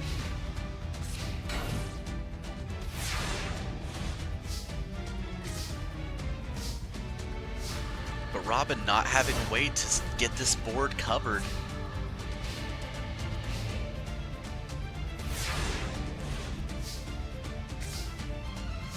Alright, Faithbird gets Sakuretsu armored.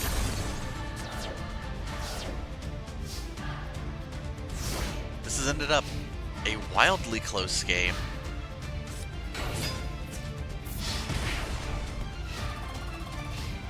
Both at 800 or below. Oh, wait, Harpy Lady, Egotist, another Harpy Lady. There's the Mirror Force. I told you. Leo has great back row. That means game one goes to Leo. Incredible. Had to step away for a second. Go into game two. I think Robin, even with all of Leo's powerful back row, definitely still has a chance of winning this.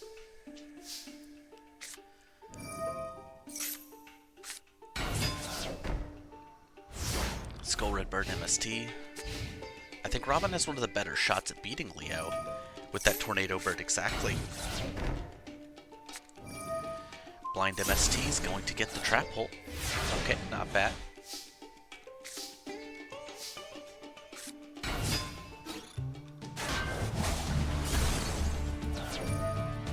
What's the search here?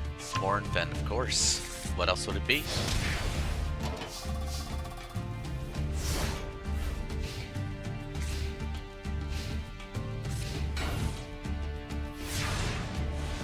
Alright, well, this already looks like a great start for Robin here. Here goes the Ibarobo. In for 2850.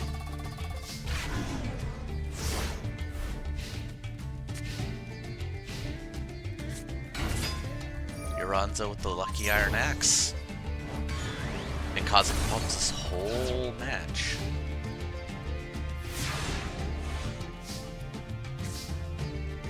But between Dust Tornado and Tornado Bird. Alright, well, DTing the DT.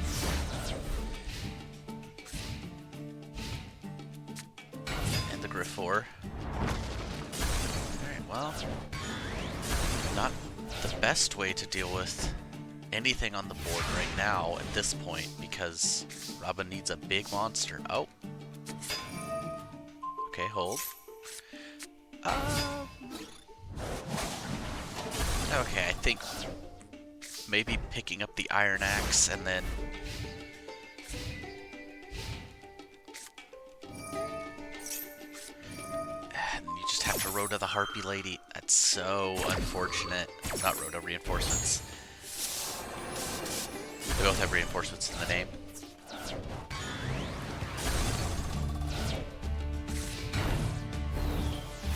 Alright, well.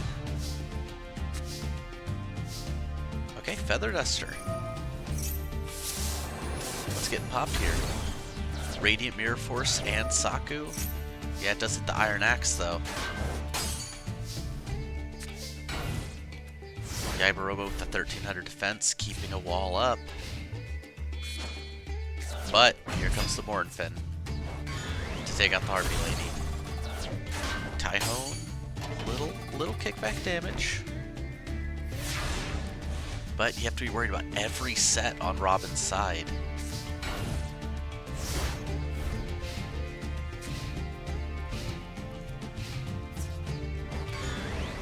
At least this will be 100 more deflected on that Uranzo.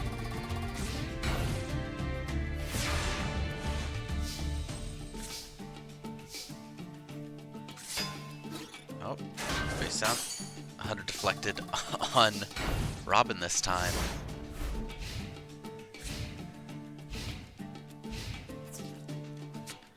Huge life point gain here for Robin, 1500. Putting them, at least for a second, back over 8,000.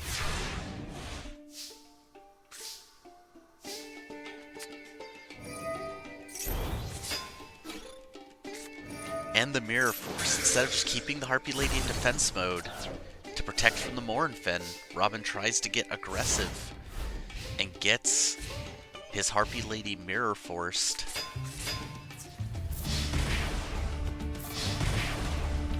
He's got a lot of monsters to get him out of this, but it's a very, very bad position. You can just get anything with... No. All he needed was basically any monster in his deck, and he just failed to draw it. So that means Leo is moving on to the next round. Another guest moves on to the top 16. Unfortunately, easily Robin's worst performance. He did so well last tournament, but this time he just couldn't clinch it. Alright, well, 2-0 Leo.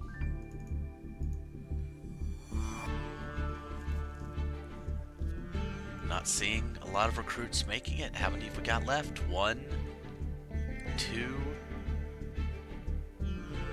There's only 3 recruits left in the bottom half of this bracket. Let's see if Emery can beat Rhea here. It's gonna be a tough call. Time to move on to Emery versus Rhea.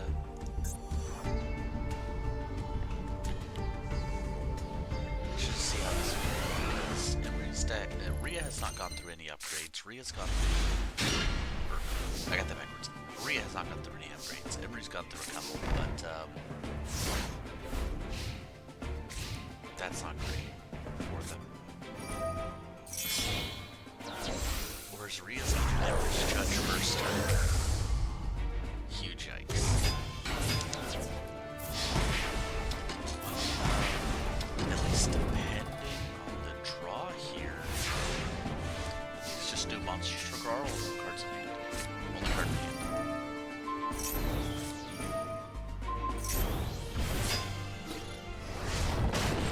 Okay, there we go. Garl swinging in. Garl's typically bigger than just about anything.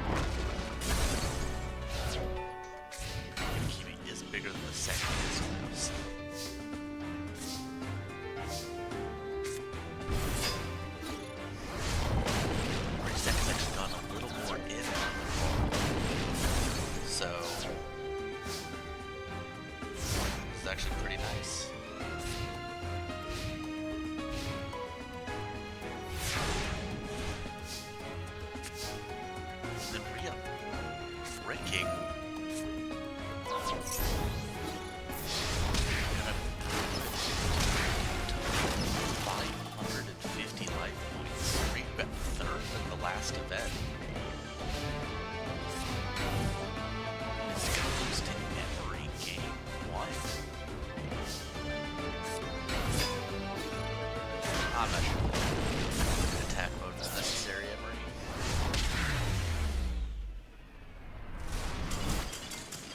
All it took was one turn to set up.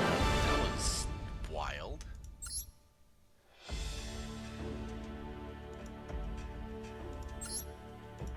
See what game two's got. I have a lot of faith that, yep, Rhea's going first. Got a lot of faith that Rhea could turn around and take this.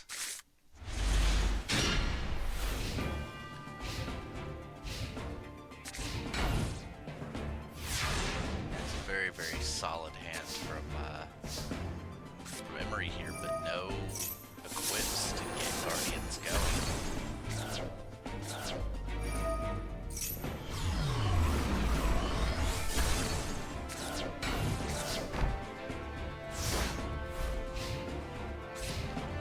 So they're just going to get to keep the board clear here, at the very least, but they really can't do anything with the board. Just setting monsters.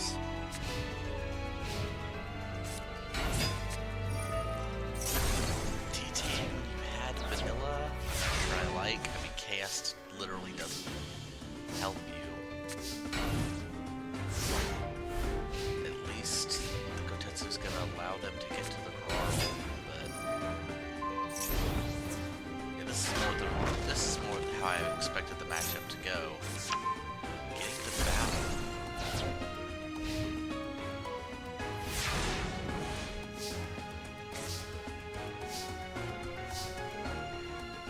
Whoa.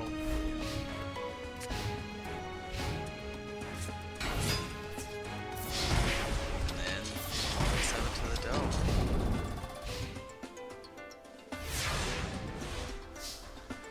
Gotta get something.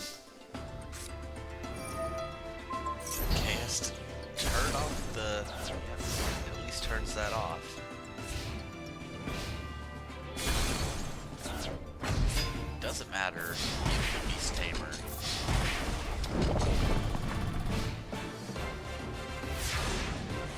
Can you get the Grarl? No, just a handful of quips. Alright, well this was an easy game 2 for Rhea. Barely an inconvenience.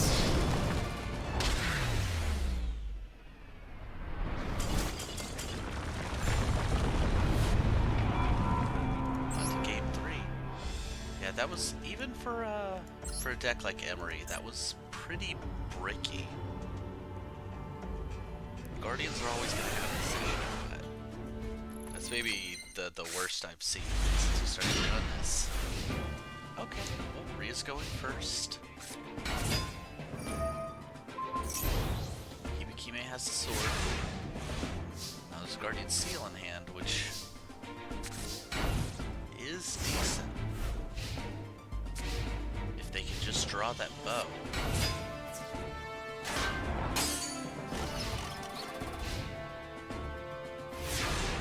It's kind of up to luck at this point. Nope, just more trice. Alright, well, never mind on the seal.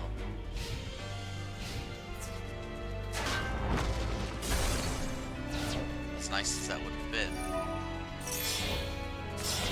And into the position.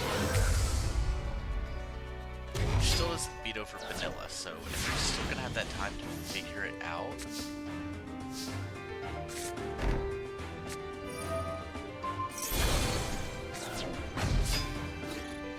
Get there. Okay. I may need to cut these trices from the deck. I noticed the AI is really not willing to play them. Guardian Trice is in the deck, but it's pretty... But unlike Grarl, it's hard to get on the board.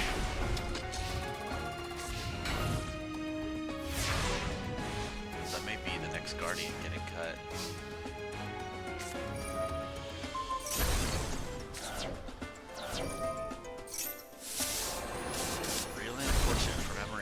Once again, just be down. This time with no real way to get to a Grarl. There's that big hammer shot. Okay, TT, that'll help a lot. summons anything right now.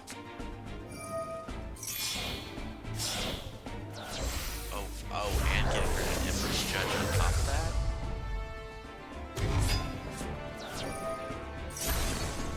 Emery may have some breathing room here. So what are they going to do with it? They're going to draw the Grarl. Just going to need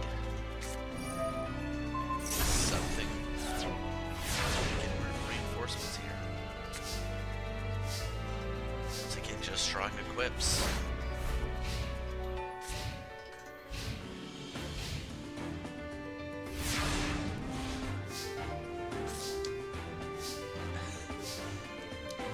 Drawing all the equips. Deal with the swords, however.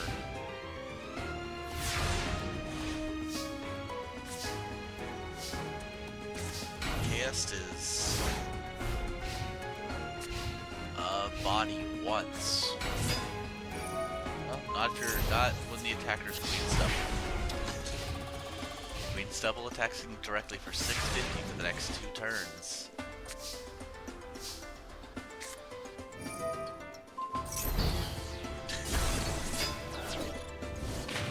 KS is getting to attack through the swords. What are we reboarding here? Warrior Tradition. Yeah, because you can't equip Grarl onto KS, so that's actually not a bad play. That's going to allow the warrior to do stuff here.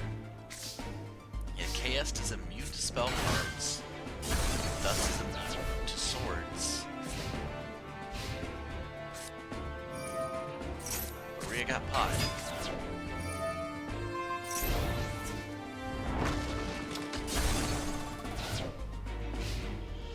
Alright, well. What now? They're shooting Starbow. Now they're most likely going to get to keep the vanilla on the board.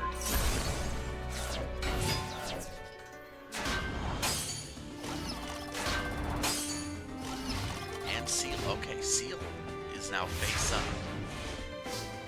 They attacked the wrong way, meaning Seal can start popping.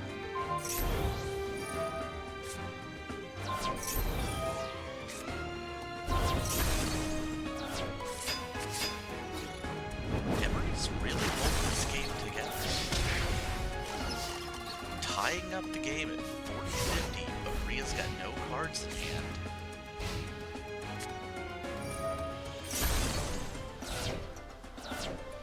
Now it's up to if Emery feels good leaving KS in attack mode. Nope, just the Dark Rabbit. It doesn't really change the clock any, so I guess I get it. Just a face down from Rhea. You're getting down to the wire. $2,600. Is Rhea gonna go down to Emery?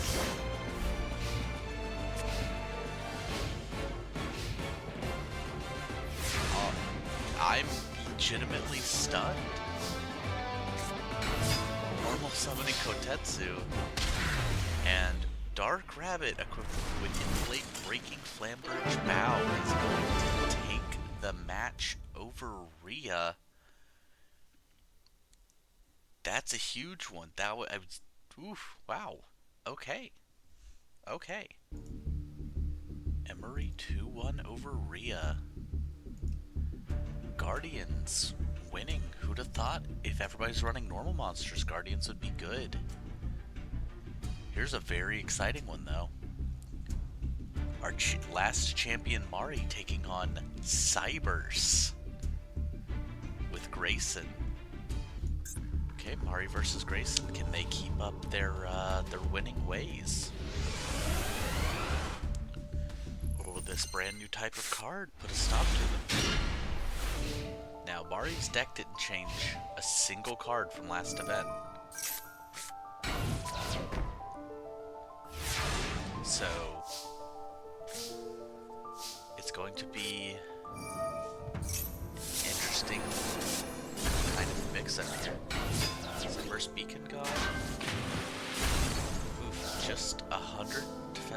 vanilla. Don't know what that kind of hand that means for Grayson, but that's what he said.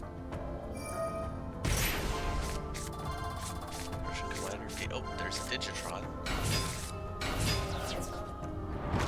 Okay. A 15 and a 1,000. Unfortunately, that's not going to get through Giant Soldier Stone. So, Grayson's going to have to cover a lot of ground in a short amount of time.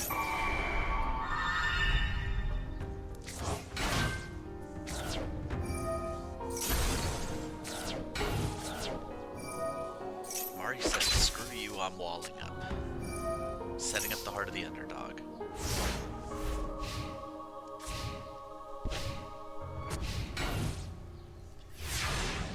But Grayson's not without plays, so...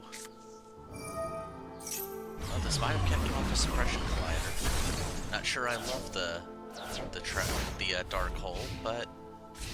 again, if he keeps it off Suppression Collider, that may be alright.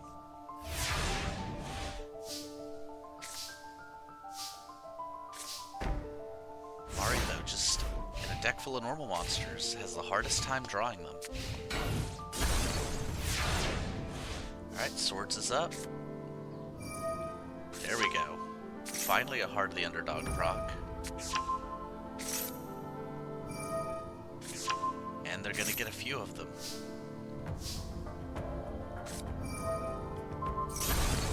Another beacon down. There's the Bitron.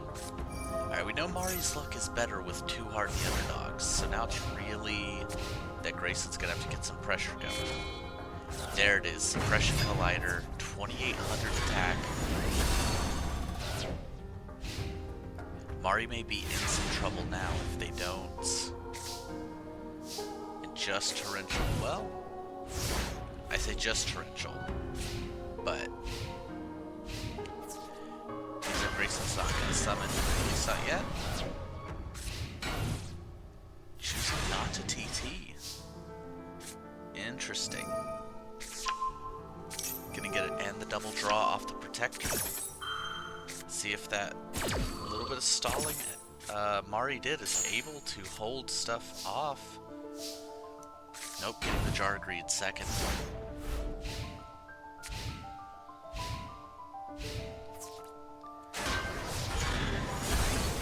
Sticking with... very patient with this Torrential.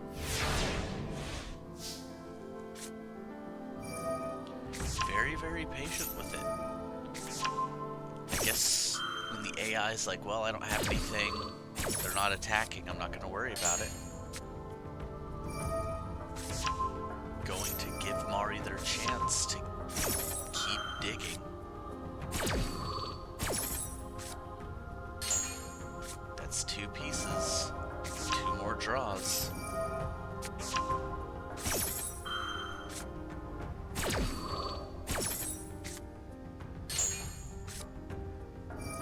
And they're at least going to be able to pop that Suppression Collider with that Fissure. So, no matter what, they're in a great place this turn. And the 3rd limb. And more draws. We're just going to keep drawing. Screw it.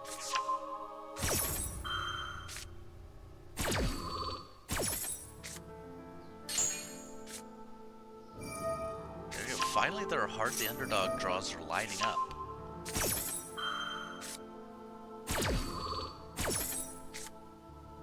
Another Heart of the Underdog, Yoranzo.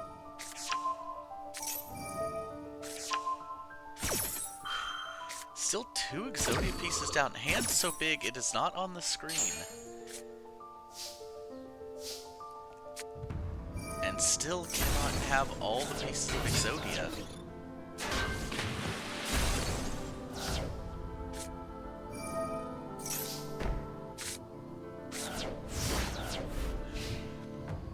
What? How many discards is that?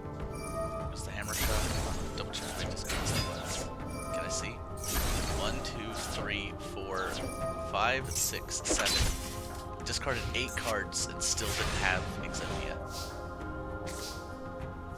And no Heart of the Underdog proc either. But Grayson's got nothing to follow up on this board. Is Mari's winning ways going to continue? Choosing only to proc once for safety.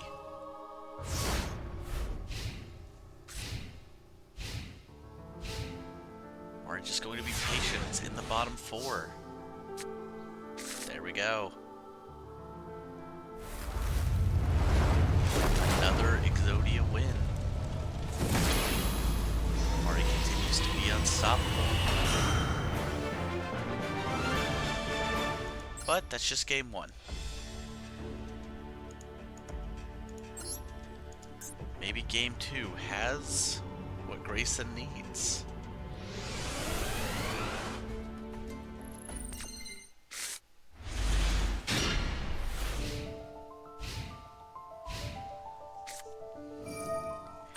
Starting with the fitting room. And not getting anything. Unfortunate.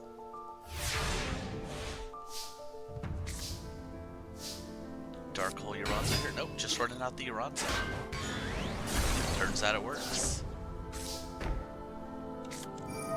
Mari with a great game sense. Apparently not that great, because immediately lost their Dark Hole as soon as I said that. And the Draconet getting out the Bitron. So that's a decent little board presence. If he can get his Suppression Collider, he's going to be huge. At least until Mari draws removal.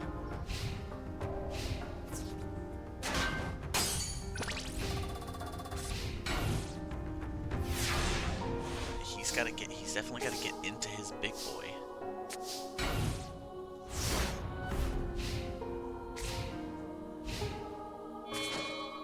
There it is. Unfortunately, he didn't get it in the last turn, so he's going to start running behind on these 15, 16k defenders.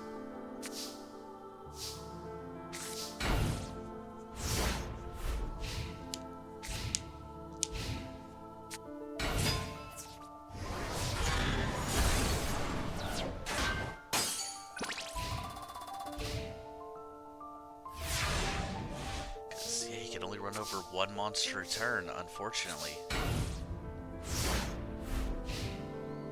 At least till he gets a second Collider.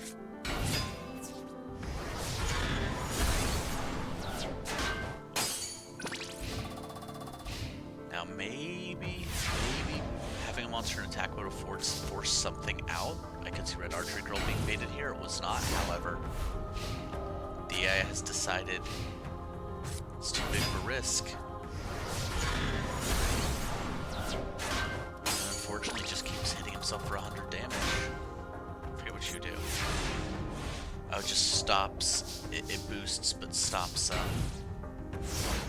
effect damage. Is Draconet gonna just cause? Oh, nope. There we go.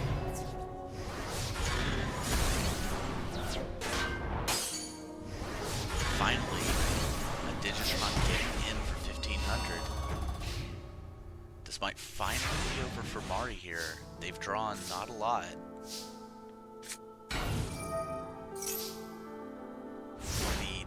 This could be game here, depending on the attack order and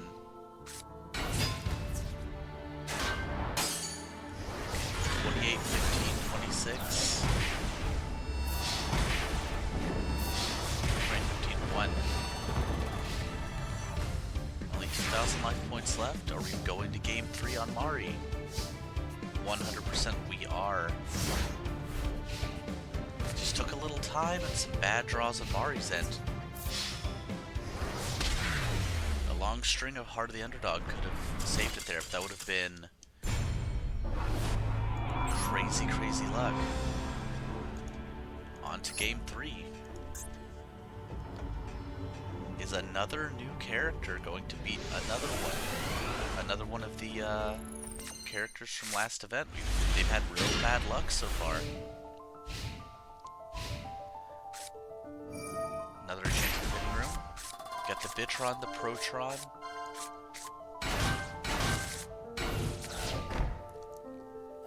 set monster, 2 set spell traps. Blind MST, where are we going? Hit the MST.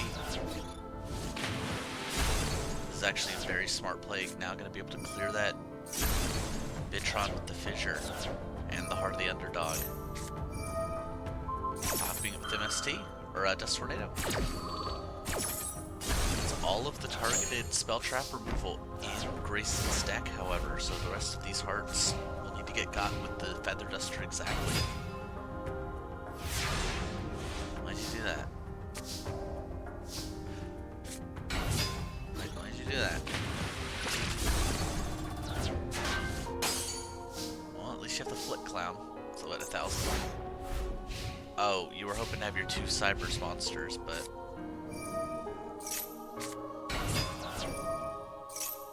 Alright, Draconet's gonna get hit by the trap hole, but it's still gonna let the effect resolve. Should be another Bitron here. Alright, Bitron and Flick Clown holding down the board.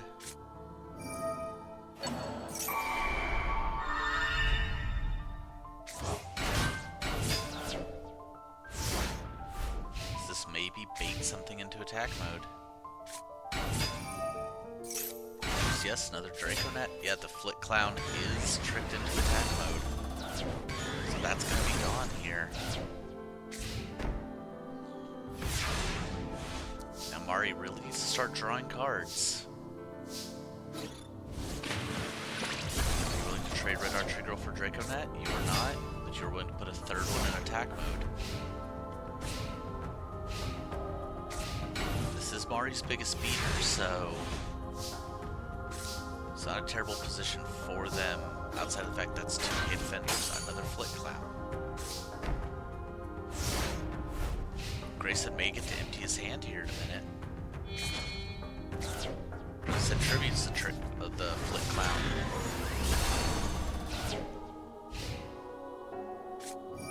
HR agreed, getting to a, well, okay, differential, that's a big one. Gonna deal with the Suppression Collider. As long as Grayson summons in the next turn, I'm willing to give up. I'd be willing to give up those 2 Red Archery Girls too. Not a great time to see the leg, unfortunately.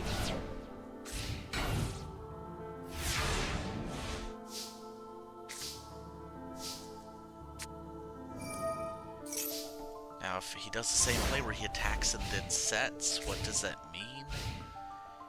Here? Oh, no, I expect the TT here. Yep, there you go. Just face down. Another Flick Clown. And here we go. Here goes the heart. Leg. Jellyfish. Okay, that's 3 pieces.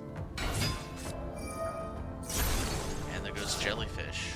It's actually not that terrible. It means you get to keep your green Phantom King in defense mode.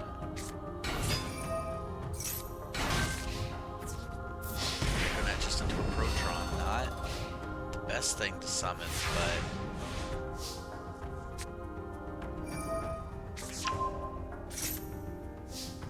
it is Fissure protection.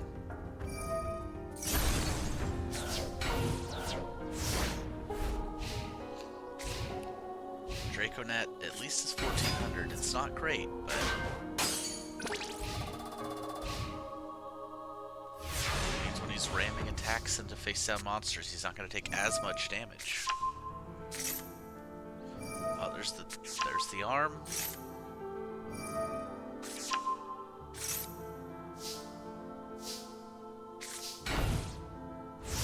Another Green Phantom King. Unfortunately, Grayson needs Reborn or his last Suppression Collider. What's his dust here?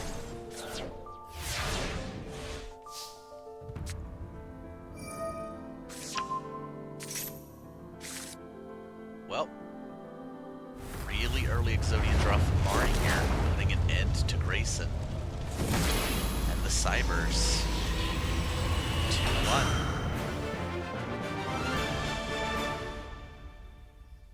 Next match. So,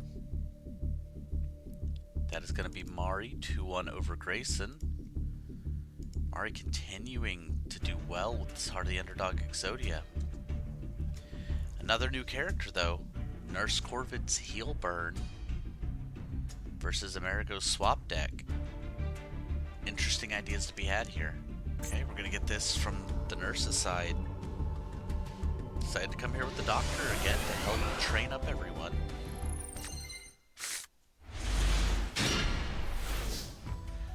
Not a terrible opener for Nurse Corvid here. Gonna really get the heal train going early.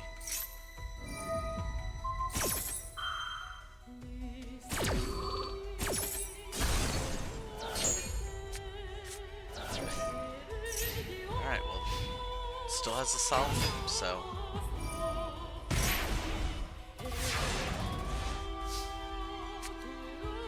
Unfortunately, not a great exchange for Amerigo here.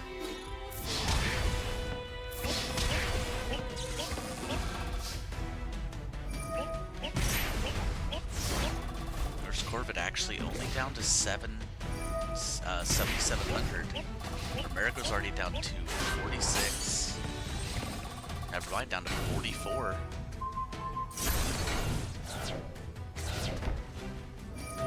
Giving over one of her brand new floater monsters, which would be really good if she had done it earlier. Oh, well, TT. So really not doing her any good. Down already by 5,000 life points.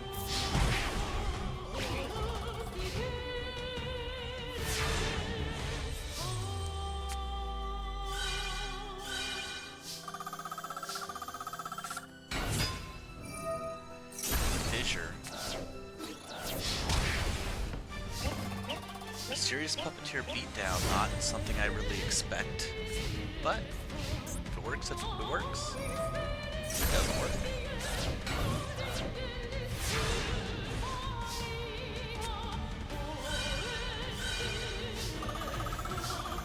However, the heal is just going to be too much for Amerigo to keep up with their style of deck.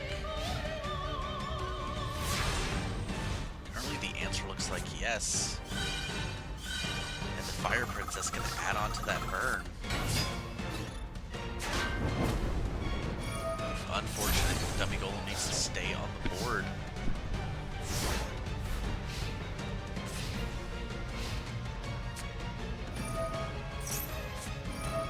You know what? Yeah, you've got the life points to spare to Solemn here. I definitely agree with it.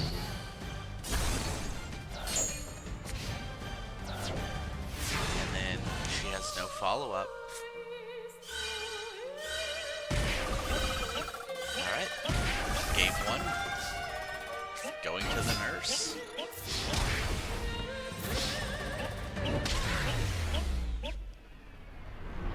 And, you know, the game was even further away than it looked because of that Solemn.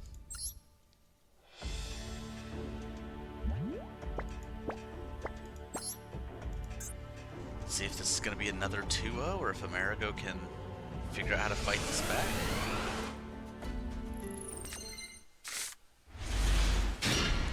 Not a lot of heal in this hand for Corvid here.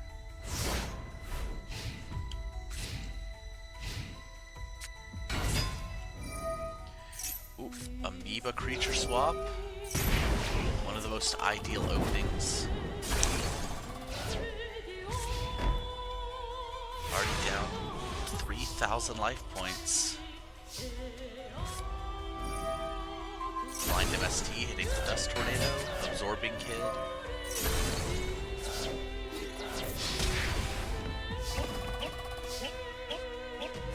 It's only 1,300, but that's where Amerigo's stats kinda cap with the Invader of the Throne Room. Into the Dark Lord Marie. Bokuing a giant germ. Not sure I love that one.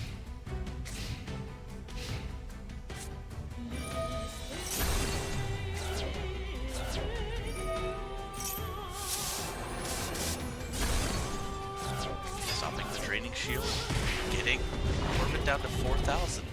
Now the Royal Knight's about to start bringing in some healing, but the Giant Germ is burned, so...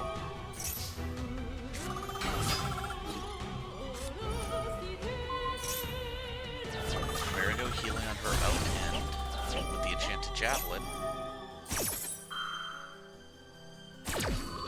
See if these brand new monsters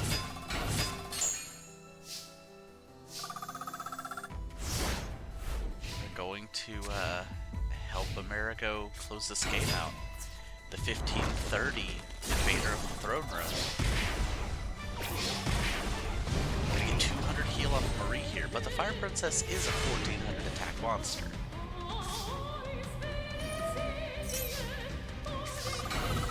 Oh, it's only 13, I forgot. But it is 1500 defense. Okay. So it's time to see if that Mushroom Man burn is going to be enough to deal with the situation. Especially if the nurse is baited here into attacking the Mushroom Man. The Giant Germs, it looks like they are.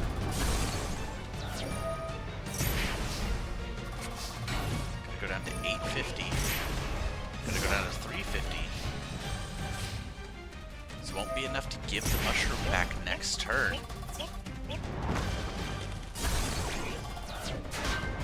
Oh, is this gonna kill? Is Amerigo gonna get the Mushroom Man kill? That's how that works, right? Oh no, it's gonna be 200 short of the kill.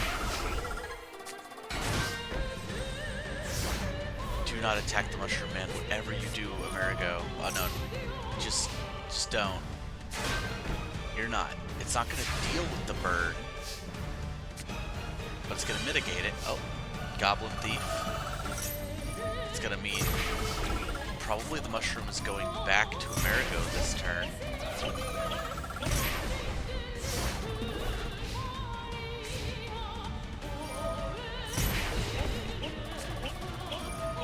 Pot of Greed. Skull Mark Ladybug. Amerigo is so close. She just needs another Mushroom Man. Or for the nurse to stop drawing Goblin Thieves.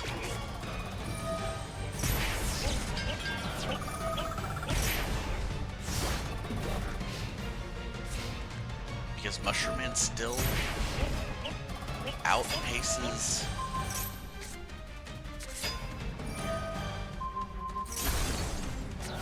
what a maneuver.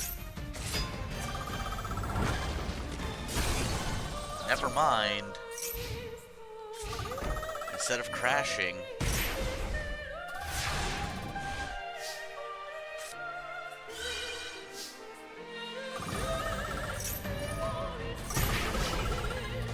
crash would have been really good there. I thought we just saw the biggest brain play on Amerigo's side. Now with the second.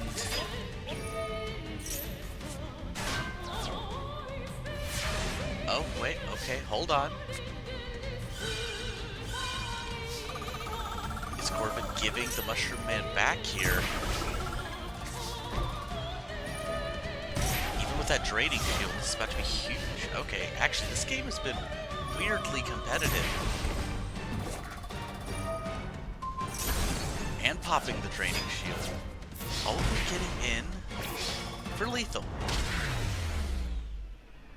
Outstanding. Amerigo brings us to the tie on the series. We are going to game 3.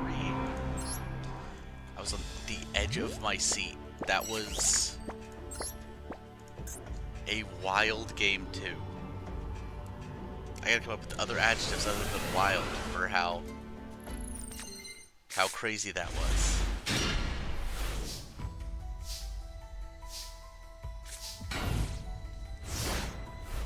Just gonna set the puppeteer.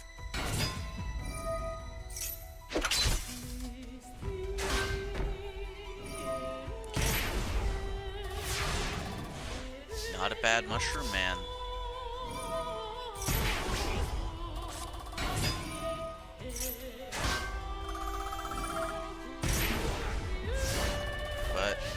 was slightly behind on the Mushroom Man race because of that mysterious puppeteer.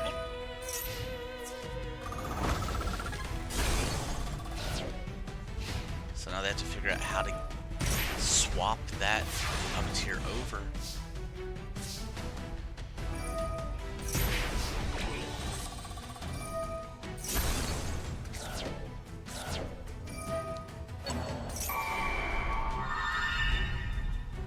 Just rewarning.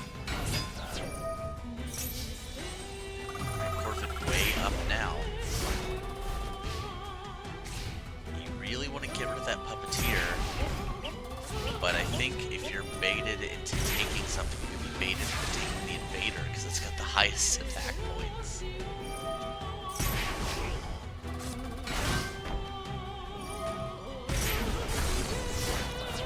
At least this Mushroom Man should stop a lot of stuff on Corvid's side, at least for now. Well, yeah.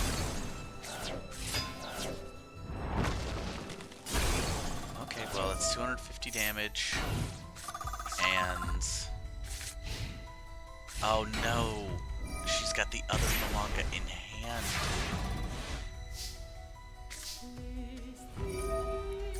And the Solemn Wishes.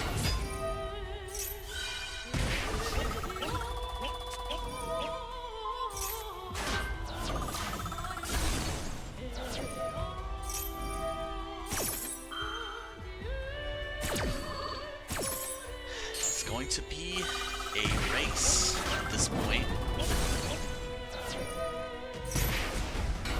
I just have to wonder who wins it.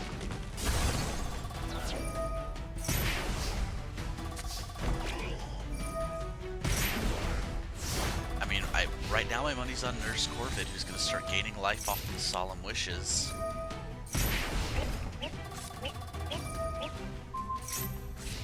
We're about to see a crash. Okay, no, that's a huge one. That stops life point gain and burn. The draining shield, though.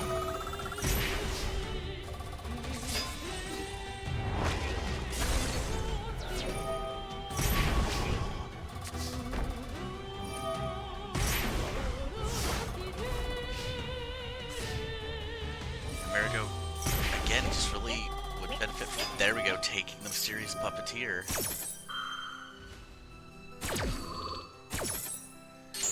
Now the heal.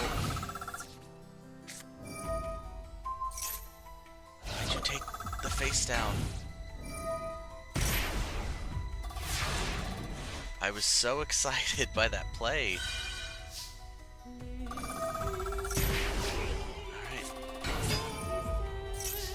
Almost back to full 8,000.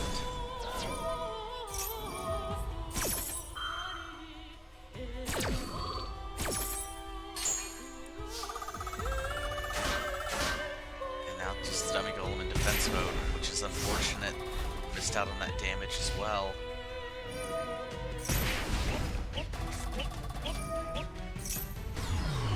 Alright, you know what? Decent Dark Hole. Unfortunately, the Skull Mark going. I assume that's a bluff face down, a creature swap, or a Mystic Box. Team Mushroom Man.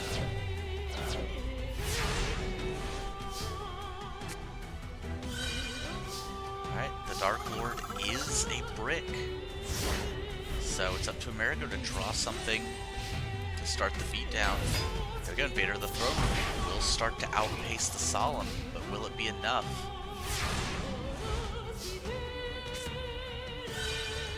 Well, the Fire Princess is 1500 defense.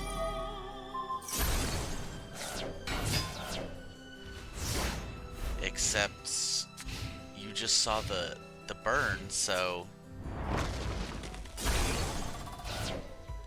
not willing to put it in defense.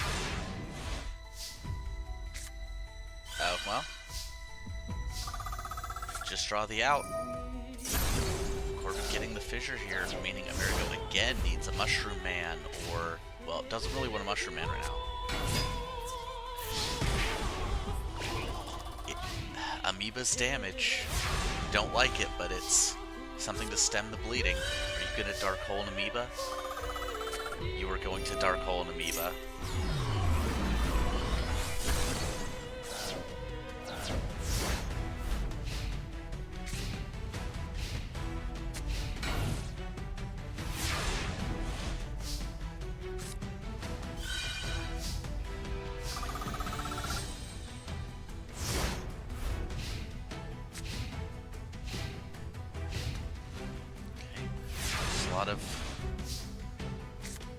Okay, there we go. Absorbing Kid from the sky. I assume that's Dummy Golem face down, so yeah. This might finally be out of reach for Amerigo at this point. Almost 11,000 life points.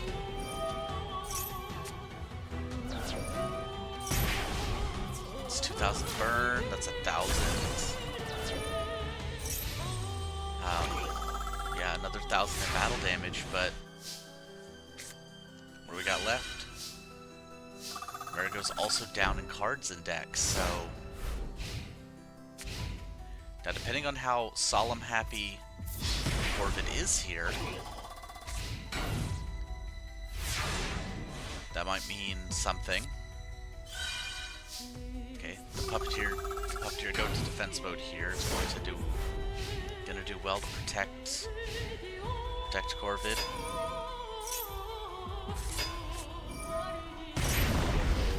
Okay, did Solemn the Mysterious Puppeteer. That actually is going to put Amerigo way ahead.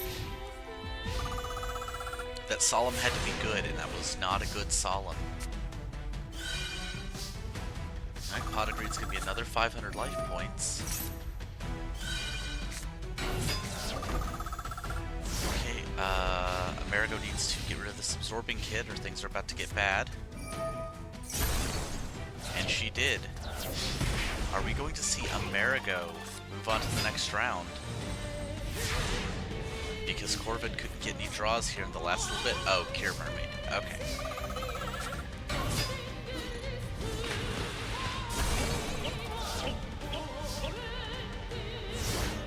So now, that's even more heal.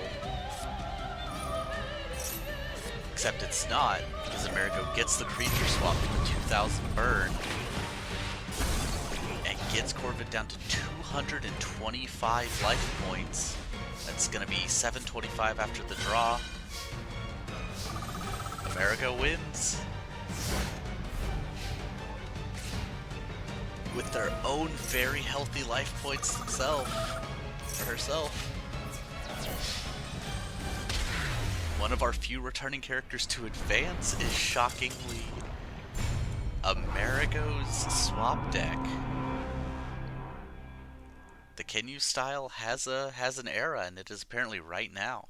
So, while Nurse Corvid got a game, Amerigo ended up taking 2 and gets a second win in this event. I know you want a break, but you gotta keep playing Amerigo. You're gonna take on either Vega's Dark Scorpions or Barry's Burn. Okay. Let's get it going.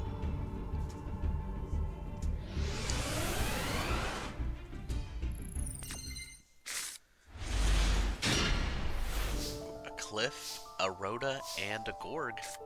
Not a bad opening hand here. Just setting the Dawn's Luke, seeing if maybe he can bait some battle damage here. Unfortunately, that's not what Barry does.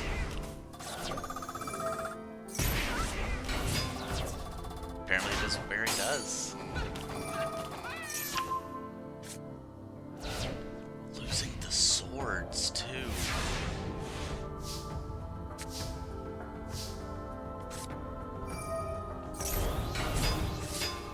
Forces for the boost. Trap Hole and Dust Tornado. Ripping in a Cha-Cha Archer from Barry's hand. They finally put more monsters in her deck, but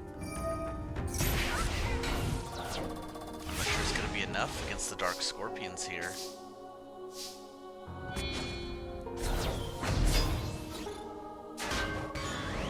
Especially when she actually draws them. And the Pot of Greed. These are some of the strongest mills I've ever seen. Ripped the swords out randomly, and then milled Dark Hole, Dust Tornado, Pot of Greed. That's wild. Vega, pretty easy first win here.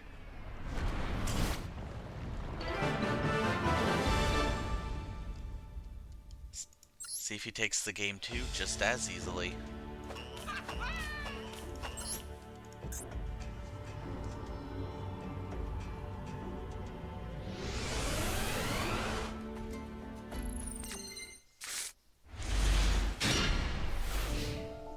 Alright, less of a strong hand here. Green Kappa, Chick the Yellow. But only one burn spell from Barry.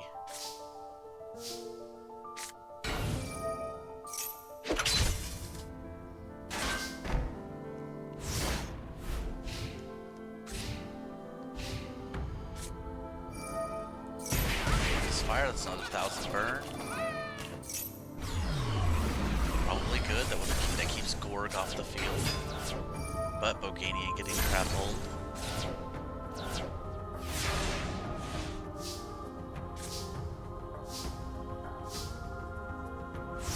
Not sin. Is it because you don't see face downs that you're not putting the green Kappa on the board?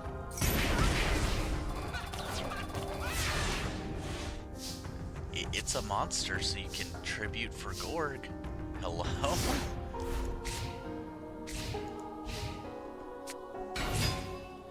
The AI understands that monsters are at least stats, so...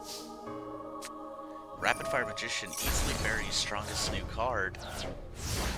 Again, nothing. If you're waiting for her to have face downs, she doesn't have those often. Could already have Gorg and already have been beating down. Okay, well there's Monet with the legendary sword. He's gonna get another Dark Scorpion here. Okay.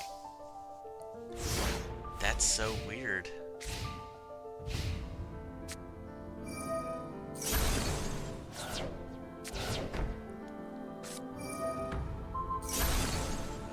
Dust Tornado.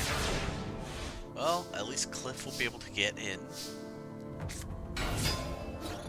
Ending up being a weirdly close one due to just refusing to play Green Kappa for some reason. If Barry can get a Rapid Fire. Nope, just Restricted Revolution. Alright, I expect Gorg to be huge here. Nope, just the second Cliff. These mills look like Meteor Destruction, Fissure. Oof, TT.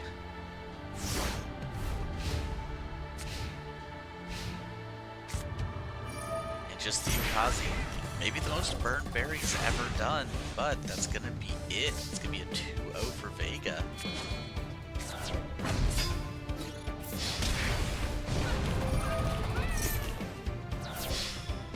I thought Barry had a shot there for a minute after he was just refusing to put down monsters. But, nope, he was able to get the 2-0. Alrighty. Well, Vega. 2-0 for you. Now, Phoebe's second round is going to go against Coriander's Monks. Coriander's definitely adjusted his deck a little bit, so... This will be interesting. Alright. Coriander versus Phoebe. Coriander choosing to go second to stay on the offense. Unfortunately, Seismic Crasher is not going to be his best attacker. But if she's just gonna set, and he's got a Pot of Greed. You know what, it does take an Invigoration, it does go in for 18. Spirit of the Heart.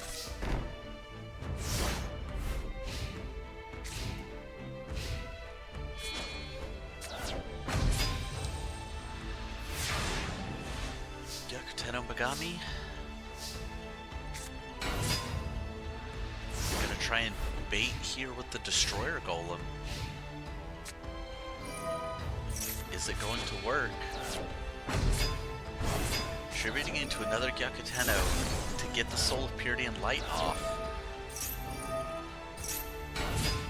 And then just Valhallaing into the Element Valkyrie.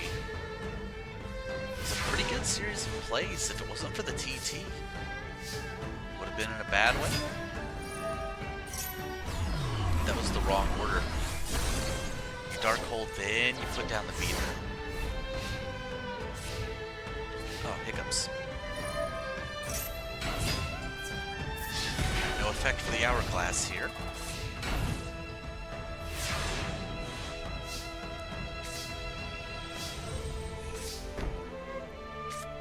Gonna get the Shattered Axe here. Oh, unfortunate. Shattered Axe would have been nice for sure. And the Cestus on the Hourglass.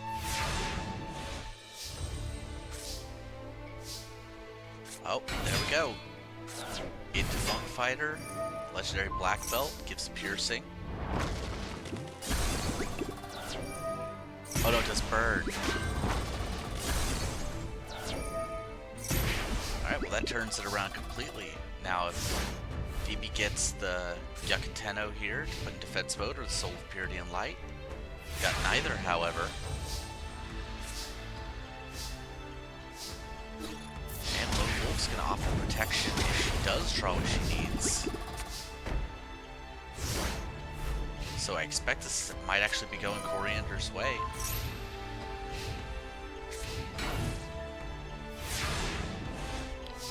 If that's got at least 1200 defense, the game is over.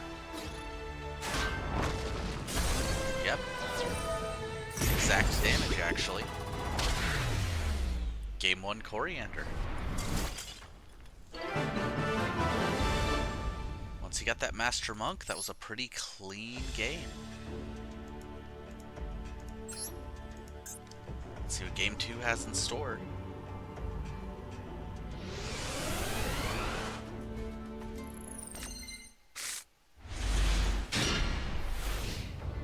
Invigoration, Monk Fighter,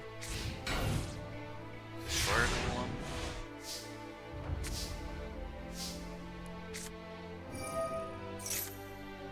And the Master Monk. With the Invigoration, are we seeing the Kaminote Blow? We're not. But he doesn't have the Black Belt, so there's going to be no burn. What you do again?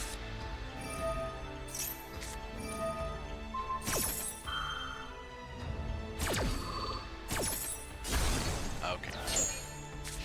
Yeah, that's only really going to help if he draws Chusuke.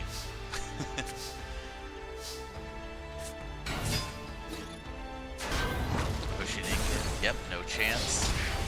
46 to the face. It's kind of dark hole or bust here for Phoebe.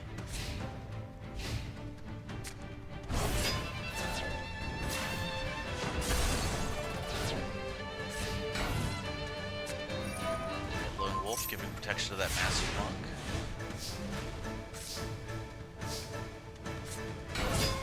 Well,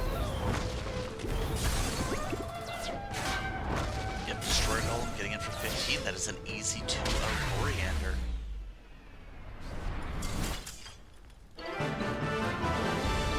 Crushing Phoebe. Alright. 2-0 Coriander.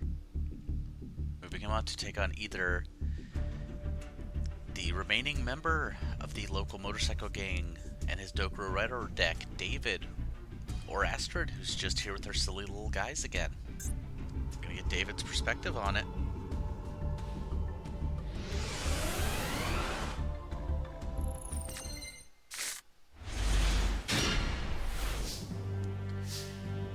Rider, Chaos Rider stuff.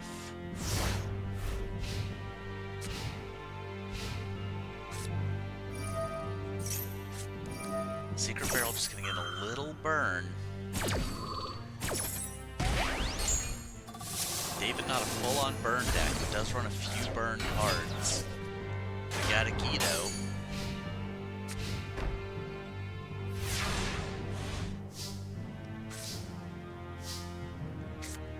Disc Blade, and into the Trap Hole. One of the only other 1700 attack point monsters in this tournament besides Magnus's Axe Raider.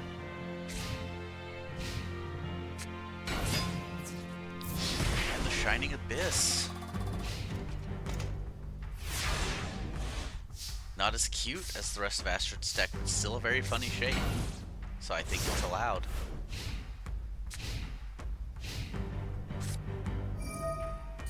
Got the Moki Moki Smackdown.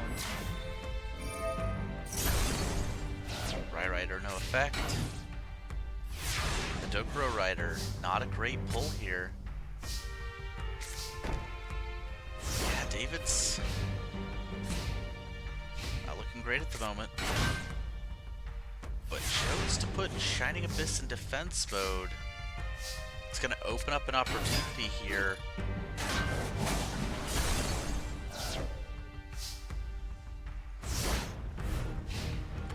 Astrid losing a Moki Moki.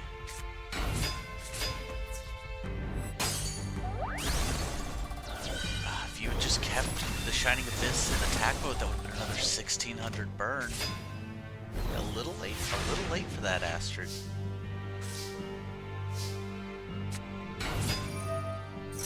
Sandra gonna get another Dokuro Rider. Gonna clear up a Moki Moki.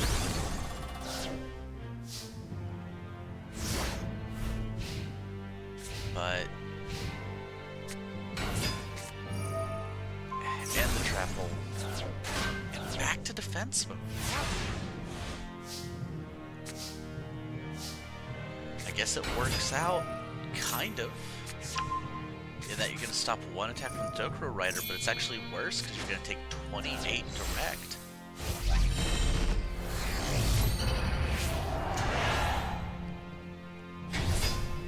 So he rides in with 1900 attack. Astra just missing some damage. Missing some opportunities to get in. And it might be over for her in game 1. Stygian Street Patrols, another 1600 attack points. Nagito gonna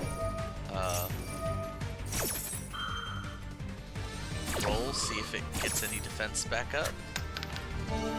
Nope, nothing was 5. And the 1900 direct from the Dokuro Rider, that's gonna be game 1.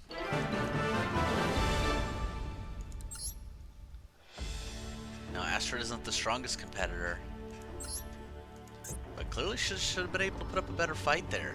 Hopefully she can get her stuff together game 2.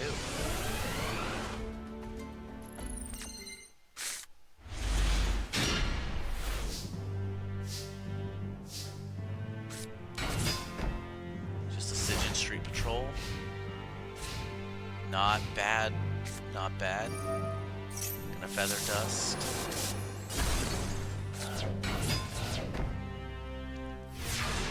This time not setting at a time it would have been better. Disc Blade.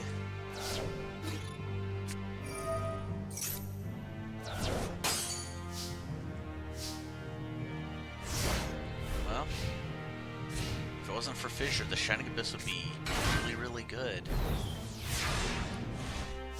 I assume David Fissure's here. Yeah, knows he can't get over the Shining Abyss, so... There goes Moki Moki.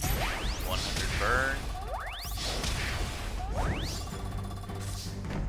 Into a 2900 drive-by. You need Tenderness, or you need...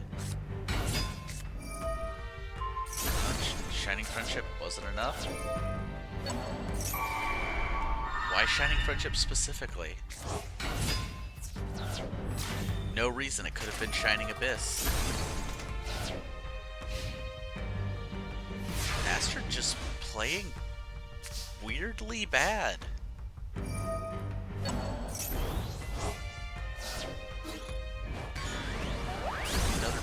200 direct from David. Another 400 burn from Stygian Street Patrol. It may just be over. Don't know what Astrid has here. The answer's nothing. Depending on the burns, Street Patrol cleans this up here. Moki Moki Adrift. Nope, that's only going to be 100 burn. So that's one more turn.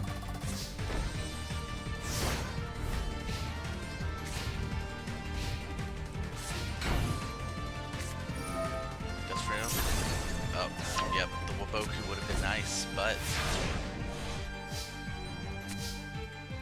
unless that's Tenderness or Shining Abyss. Oh, no. I was thinking of the wrong card. 300 burn. That's it. David with the clean 2-0. David with the 2-0. We at least have one member of the nearby gang making it to the top 16. Meaning it is time to start the top 8. Which means it's time to start getting really, really exciting. Magnus here to just goof around before Worlds versus Moloch, who's here to try and disrupt everything as possible. We're gonna get the perspective of the M Warrior deck here.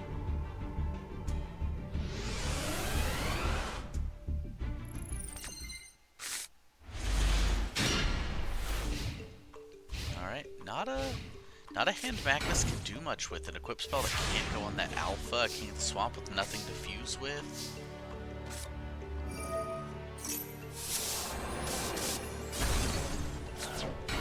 So 1400 attacker though.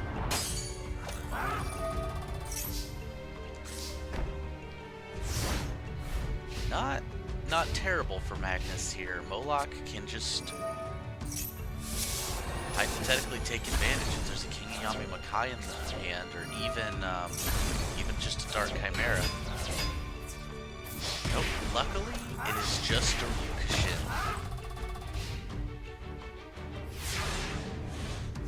Depending on the draw here.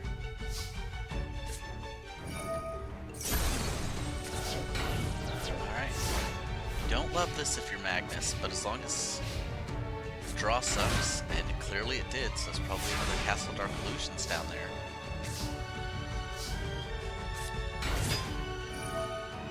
And here's the Carbone for Warrior.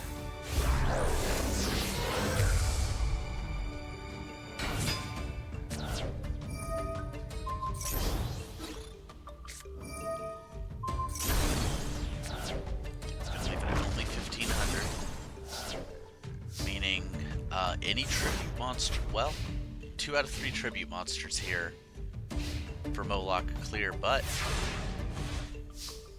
didn't, so the Axe Raider, is this the castle? It is. 430 damage.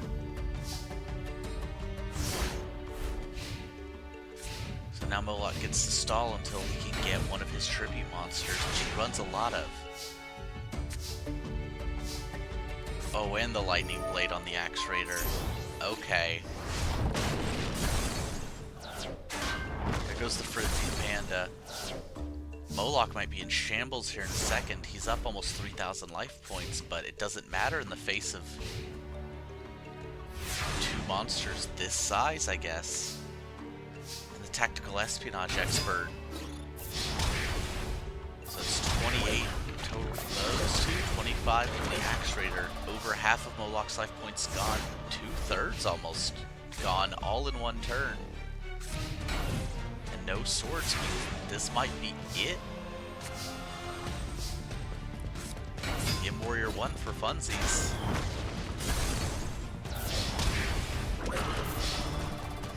That's gonna be it. Game 1 going to Magnus. Despite Moloch putting up a fight there for a minute, he just didn't draw any of his tribute monsters. Which is weird because he runs like 8. He runs arguably too many. He might have been drawing them there at the end when he wasn't drawing any monsters to tribute to some of them. Right. An M Warrior and an Espionage Expert. Alright, well that might just be the castle. Again? Yep.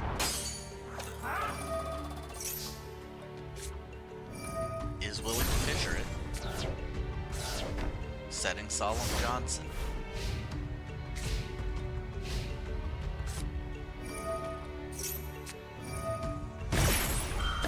Yeah, you don't love that if you're Magnus, I think. That might actually be the right call. See if you can force a second piece of removal on a 1300 attack point monster.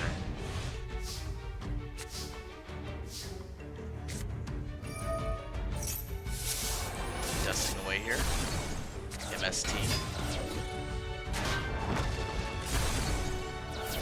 Alright. Now you got a 13 and a 14 on the board. So Magnus can be able to clear this up just like that.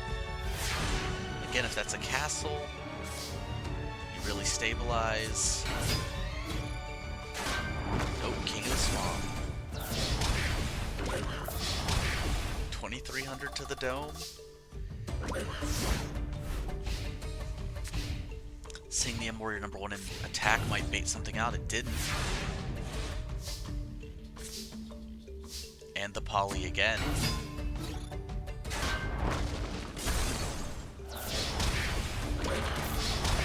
Which, I mean, this is the same amount of damage if you're poly or not, but...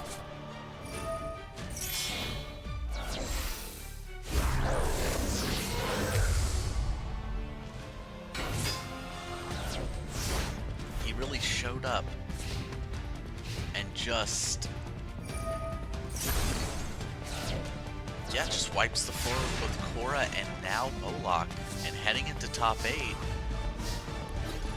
is our special guest, Magnus, easily dispatching of Moloch here. So, Magnus 2-0 over Moloch. Moloch, who shows up, wins one game, refuses to elaborate, like normal. But now we've got Zep and Zera versus Krim and Picrew.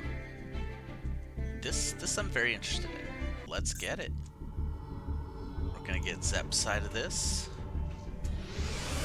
Opportunity to talk to a store employee.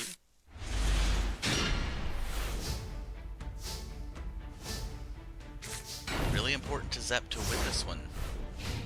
Get an interview with the world's competitor quite easily if you can just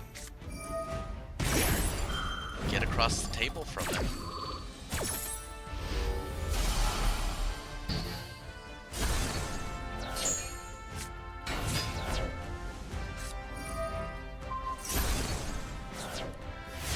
That armory call might have been good there, but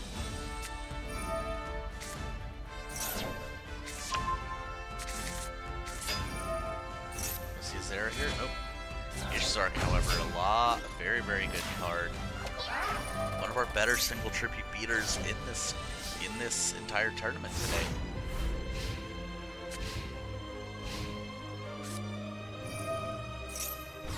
Darkhold.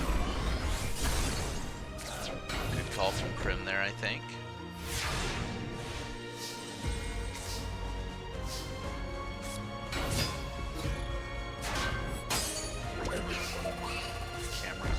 Not quite able to get over Mystical Elf. Picrew gonna get the trial of the Princess for the Picrew with the armory call. And now that's gonna put Zep way behind. He's going to beat that Zera immediately. Just a camera clops. Now begins the healing on Zep's side, or on Krim's side.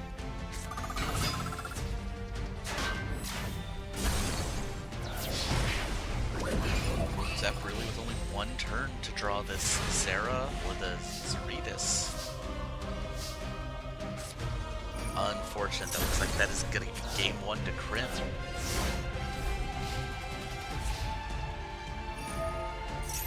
Ending with over 8,000 life points.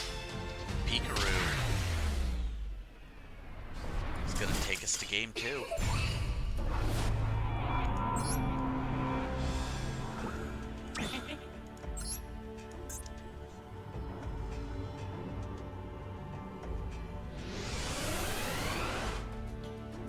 Can Zep get this tied up? Both Archlord Zeratos. There's only 2 in the deck, and drawing 3 in the last 2 games out of 4. And the Ishzark. Okay. Is willing to Fissure Reborn. Tribute summon into Ishzark. So I think that's... At least I think that's what's about to happen. Yep.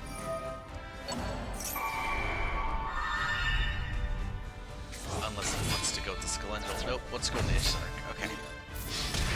2300. Now Krim doesn't have a lot to fight back, hypothetically. He does have Dark Hole. Maiden of the Moonlight has been a consistent monster for him this entire time. There's the Sanctuary. Now it's just a matter of getting one of those 3 Warriors of Zera, hopefully. Is Bundle gonna help dig one deep? Okay, you know what? That's a 2100 attack point monster. So actually,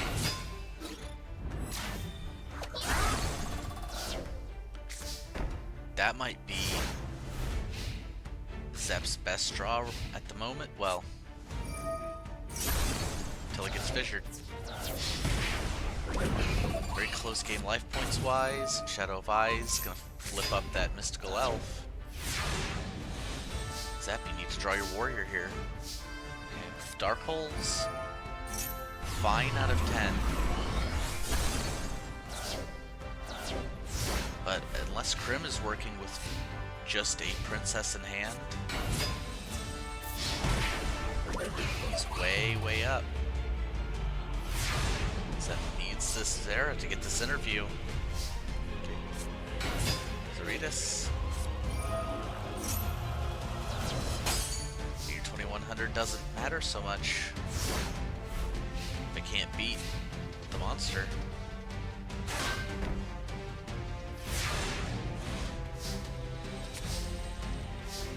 Again, not much happening on Zep's side. But not much happening on Krim's side either. So Zep may be able to pull this back. Oh, yeah, setting Picrew is never what you want.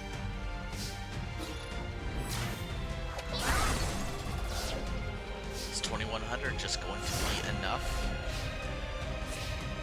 to get this game under control? Looks like that's only 2 hits.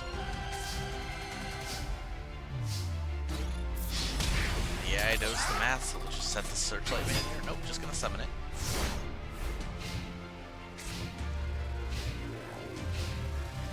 And that's it.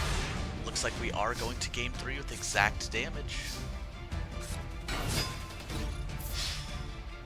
Luckily no TT there.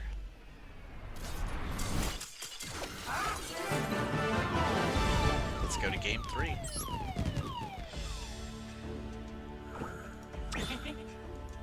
Can our seasoned reporter navigate this situation? Or will Krim's experience actually be the thing that gets him back and wins this match?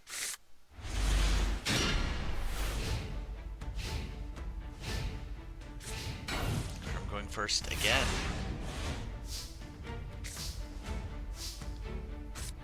Drawing the Sanctuary in the sky. And finally has a Warrior of Zera. And the Mystical Elf. Basically one of the only things that's going to beat a Mystical Elf easily.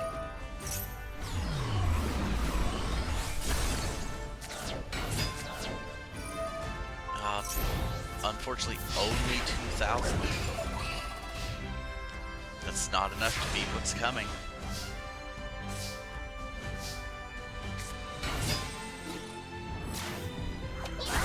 damage. And the MST face down. Crim's gonna need another removal spell. She does have Fissure. Okay. Like for 15. Unfortunately, Warrior of Xeris is 16, so he's gonna be able to push here. Now Zep's down in life points, but I like his position much better.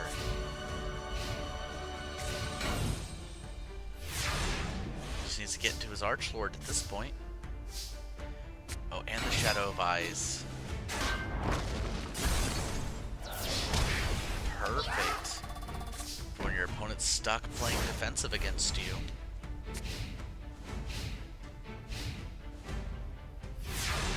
Even better if you get to save it because they brick.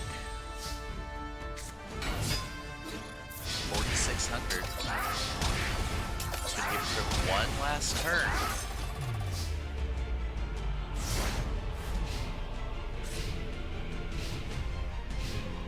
And no, he just doesn't draw what he needs. To the Searchlight Man, Warrior of Xeris for exact lethal. Zep is moving into the top 8 to fight Magnus after a very, very close set with Crim. So, Zep 2, Crim 1.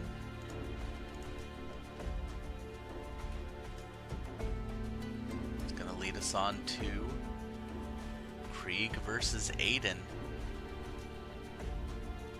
which for me is one of the most interesting games. Alright, Krieg versus Aiden, let's do it. Geminis versus Ojamas, what I think two true powerhouses of GX. I think Geminis and Ojamas.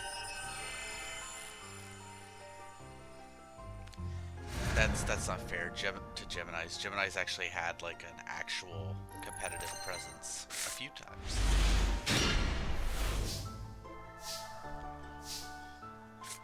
I guess it's up to see if Krieg can draw here. Alright. Goggle Golem is just a decent enough setup for the Chthonian Emperor Dragon. Really, the timing works out. Like, interesting. Well, the Chthonian Emperor Dragon's coming out next turn regardless, so...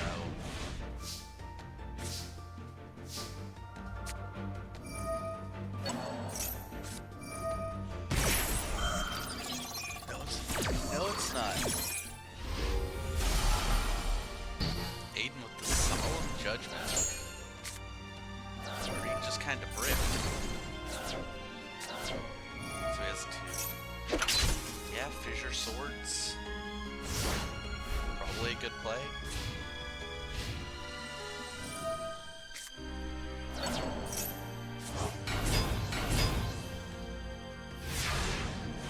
Getting an Ojama to prevent Rat.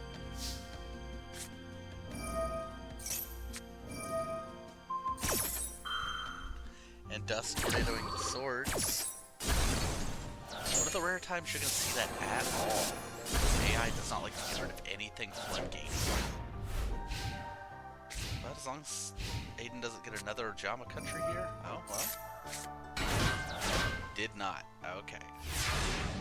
So now he just works on the wall up.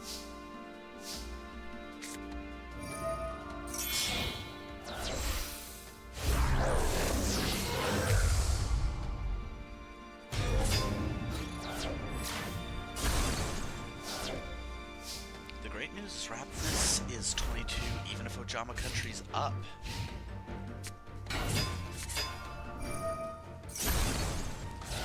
Ojama, Delta, Hurricane.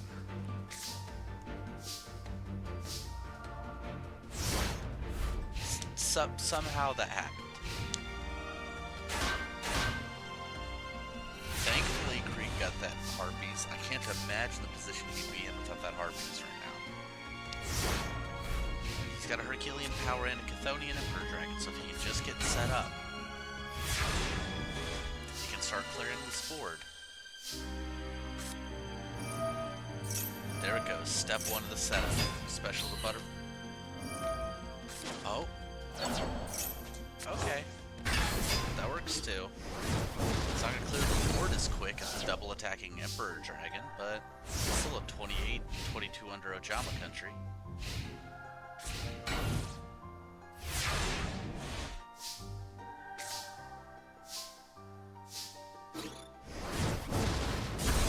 Time to just slowly fight Ojamas, which I think is just a morally correct thing to do.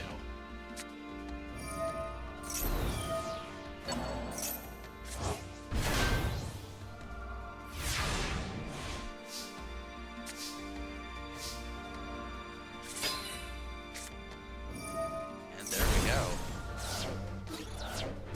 Finally, Krieg gets this turned around.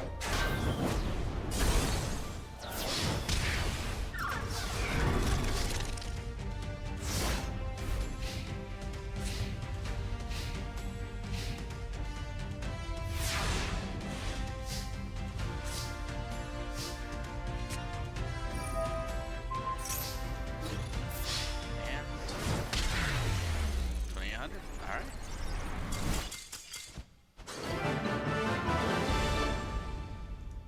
We're on to game 2.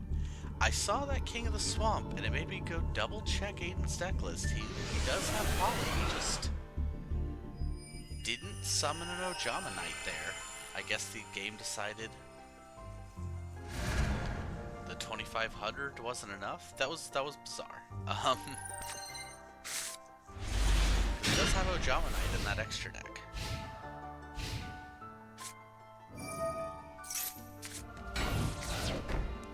Just with the set pass.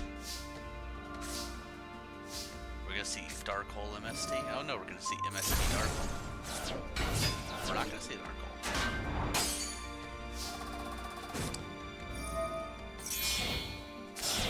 Not gonna save the goggle. Not gonna save the goggle roll for the 21 next turn. Just gonna go into the Raptinus. All right.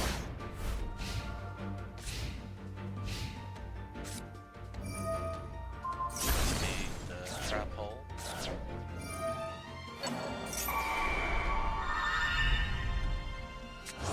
Call that a yikes. It's a good thing Krieg has the start hole here.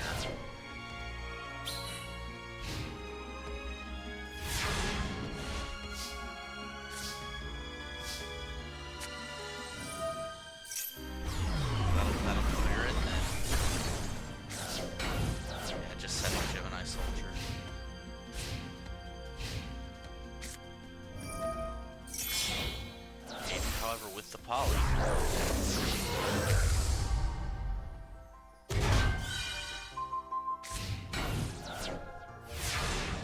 Lock down 2 zones, so that's good.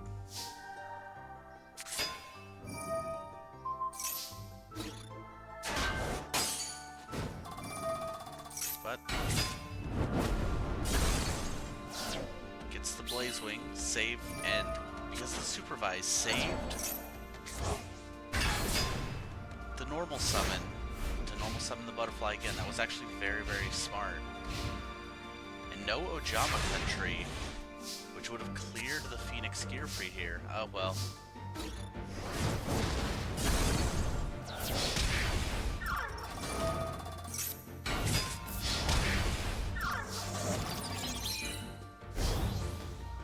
Now without a Dark Hole, it's kind of over. Because the swords will just set up another monster on the board. Krieg did not come to play today. This is just game. Quick 2-0 from Krieg here.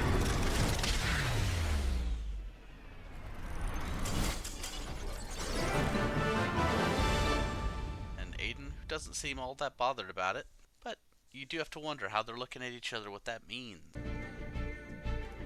Krieg 2-0 over Aiden means we're going into Fane versus Lorelei. Lorelei's ritual deck can make this go a lot of ways. And as we see, Fane, despite maybe playing the worst in this tournament, sometimes sometimes just figures it out. But with this hand, I don't know. Never mind. Soul exchanging a Ritual Raven for a set UFO Roid.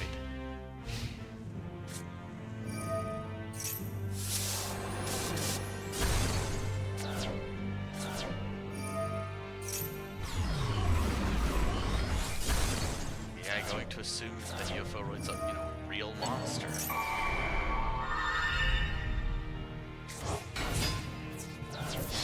then just getting in for 300 Ritual Raven. I guess Lorelei's hand's pretty bricked up at the moment.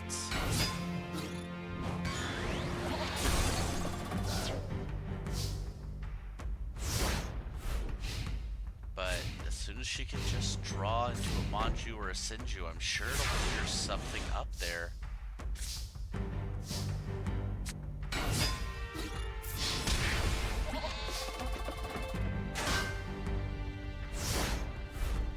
Getting in for the 1000th with the roulette barrel. Lorelei's stuck. Really gonna need to pull something out here.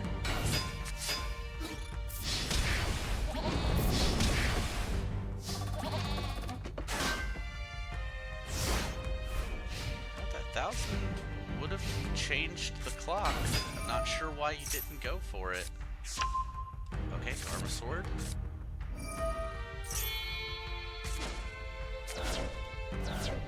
Yep, you don't want to spend 10 stars on a 8, on a 7.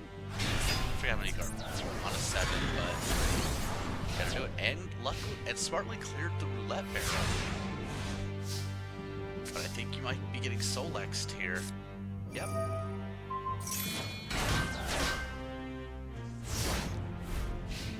Once again, these soul exchanges just shutting down Fane's opponents. Garma Sword Oath. Hopefully, for Lorelei, that means there's a Garma Sword in hand.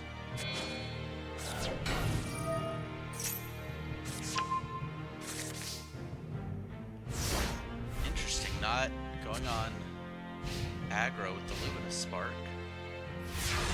Oh, because the Manju is also light. That'd be correct. That'd be why.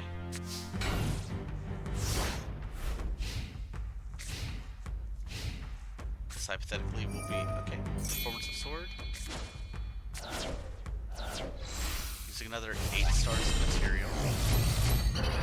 Lorelei, not the best deck in the world, but a 1900 monster.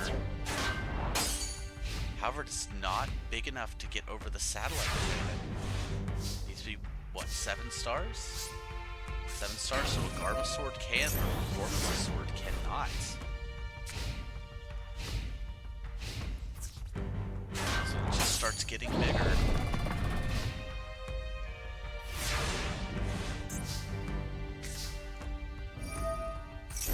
Solar Windjammer just gonna gain levels. Summoning the Satellite Cannon in attack mode.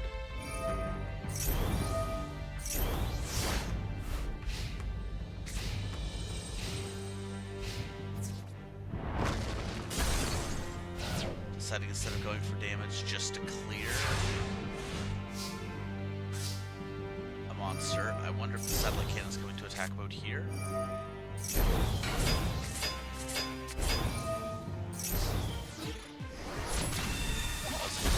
It's because we're seeing game. And there we go. Satellite Cannon finally attacking. Taking down Lorelei game 1.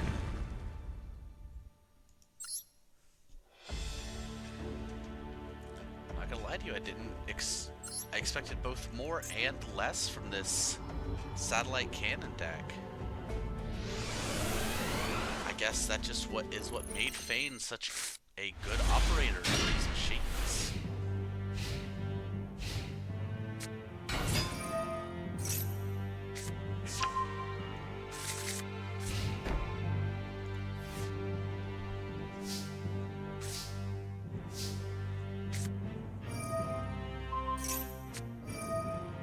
Sovereign Judgment on the Soul Exchange.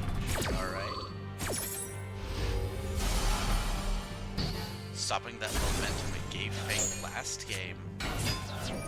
Roulette Barrel's just gonna go for it. It might see Lorelei actually take some quick advantage here. No. She's only got the Performance of Sword itself.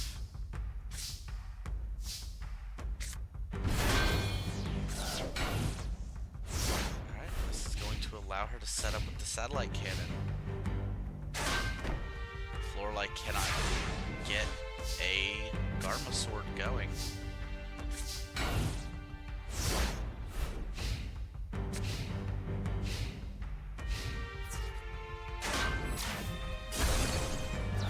You searching here?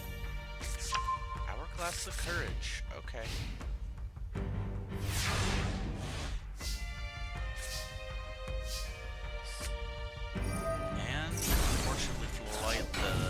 Ritual Raven gets cleared. You would have liked to have saved that because that is a one-card Garma sword.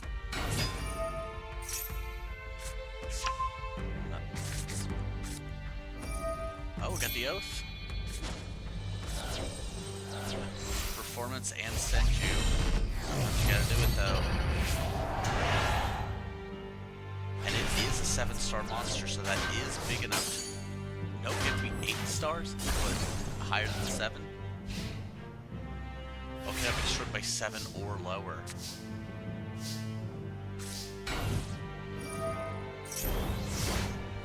So actually, you just need a removal spell. Which the Fissure is. Okay. Perfect. Yeah. All these years that I finally read Satellite Cannon correct for the first time. Not solar wind jammering into a UFO roid.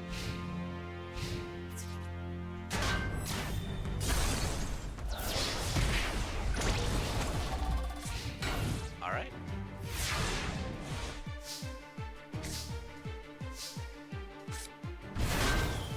Solar jammering into another satellite cannon, so that's going to be a good defense for Fane here.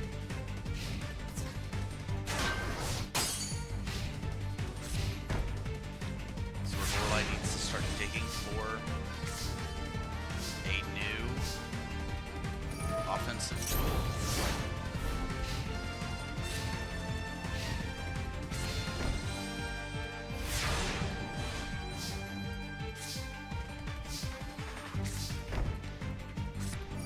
Alright. The TT that actually would have been maybe fine for Lorelei here gets popped. Fissure, there we go. Garma sword gets in, going to game 3.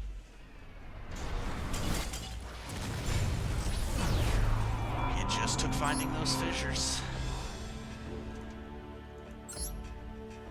Which may legitimately be what Lorelei has to do to seal this game 3 to make it to top 8 to take on Krieg.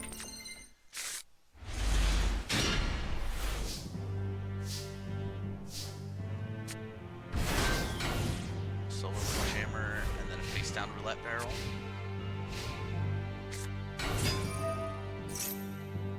Searching the Garma sword.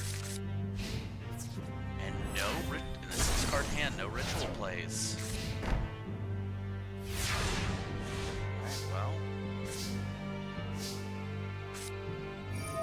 Unfortunately, you know what, that might have actually been a good solemn for Fane here. Gonna start with the roulette barrel effect. 1-5, nope. And just giving up and fissuring.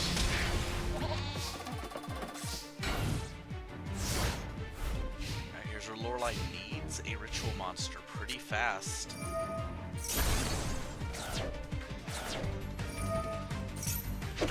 Doesn't have it, just sets up the swords.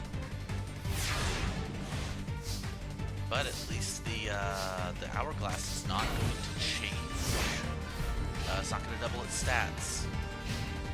So there is that going for it.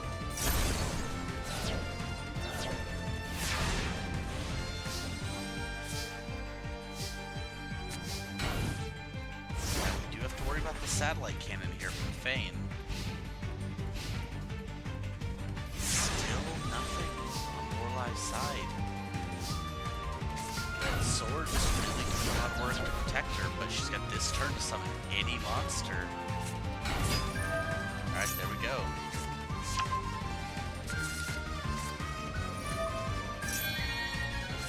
Had 2 Garma swords in hand.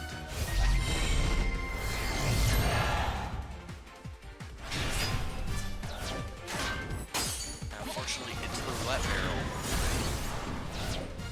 There was a 66% chance Lorelai did not hit something.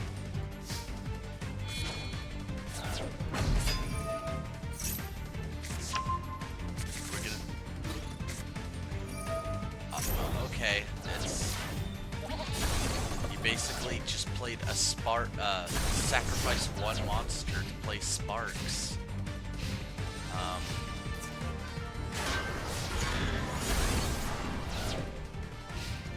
So now, unless there's a Solex coming,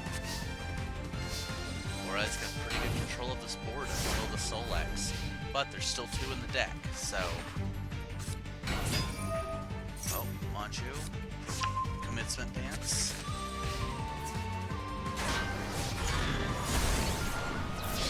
Performs a sword in hand, but not enough to summon it yet.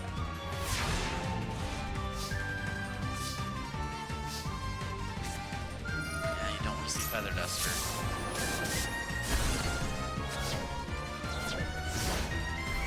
Trap Hole and a card that lets you play. Performance of Sword for Performance of Sword. Oops. Oh, my mouse. Almost enough. Is this finally going to be the end here for Fane? After starting on such a great run, it is. A shockingly solid run from the Satellite Cannon deck. That's going to be a 2-1 Lorelai.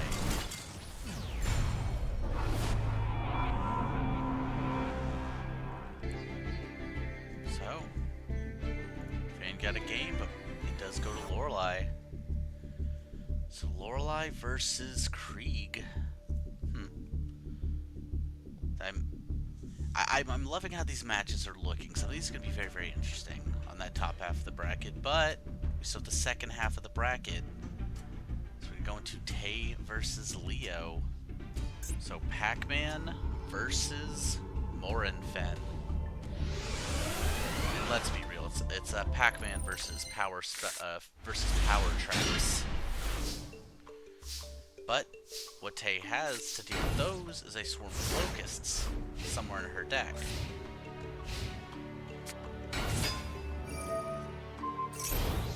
Number 4 with the Lucky Iron Axe.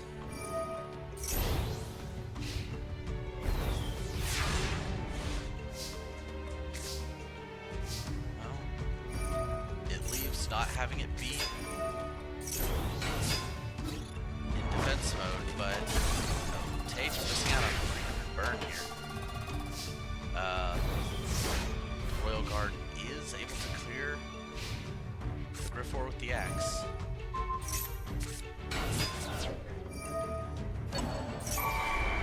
Double Griffor, Change of Heart. Tate's just got a Needle Ceiling to clear every face-up monster.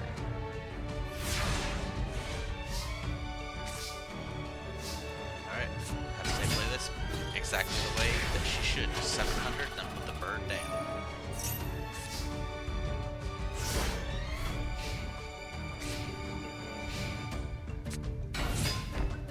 Now, unfortunately, the AI doesn't know it's smarter to just take 600 here, but instead of 1,000. Which is going to search Morinfen. And on Leo's side. Second which, it's important to find Mournfen, you know?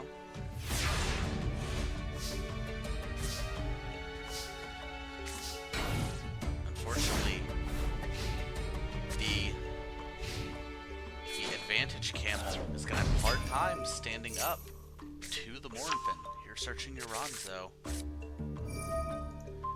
And Mournfen's got an axe. Not a sentence you want to hear. Such a beauteous work of art. And there goes back road, there goes Saku. But Iron Axe will draw a card.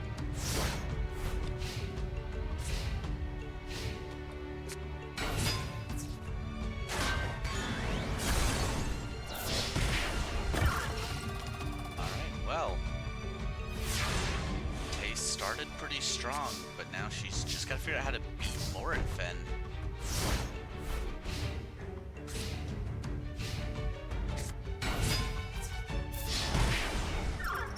And now just one turn left.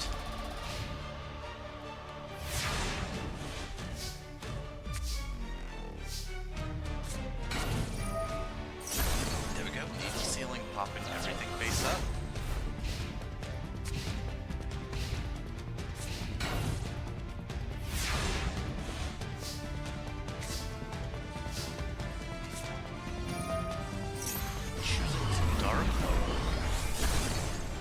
While in Mournfen range.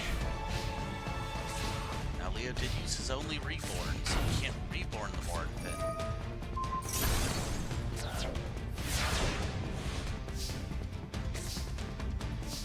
Oh, Royal Keeper. Oh, there goes Gucci, another beautiful piece of art.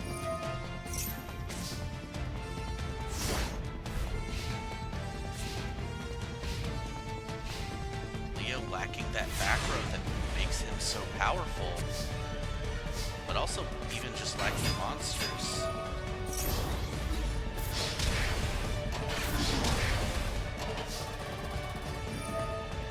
Okay, this is a one-turn clock as well on Tate's side.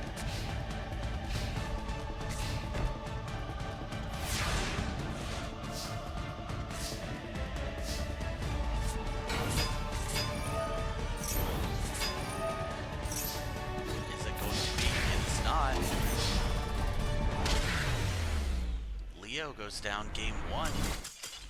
That might have been a Radiant Air Force.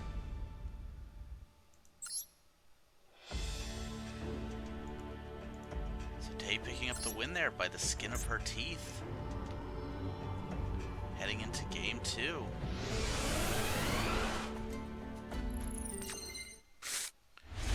Both characters here, both players with a lot of options. Starting with TT Solemn, Wandering Mummy, Needle Ceiling.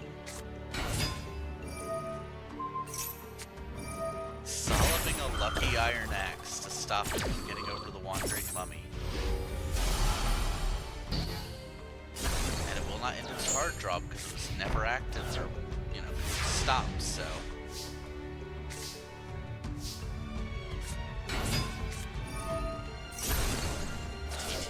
Says goodbye when that Cobra Man is summoned.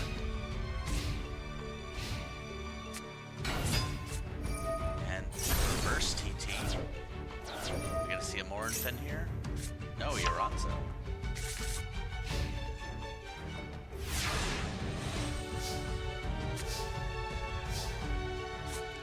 Oh, here we go. Reborn for Wandering Mummy. 1500 attack, 1500 defense. That is a beefy mummy. And Saku.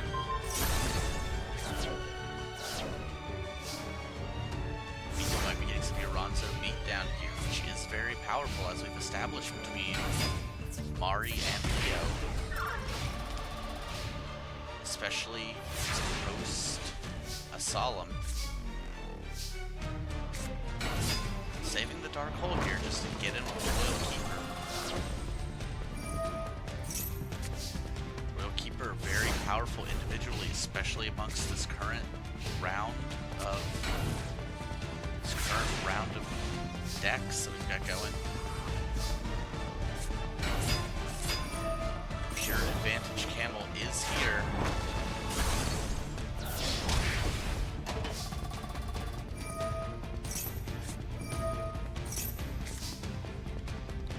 And with the Dark Hole backup, Tay is in a good position to hopefully get this next game. Leo somehow with a handful of bricks.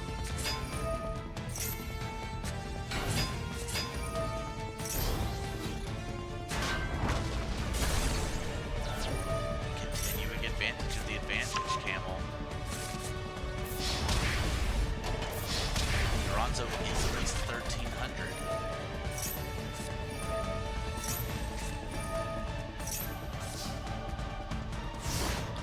But in a bad way at the moment, the Swarm of Locusts can deal with the back row and just needle sealing away the single Uranzo.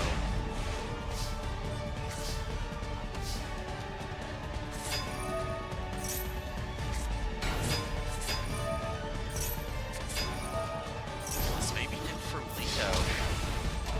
Not this turn, but he doesn't get Dark Hole exactly because the Swarm of Locusts is going to deal with anything else.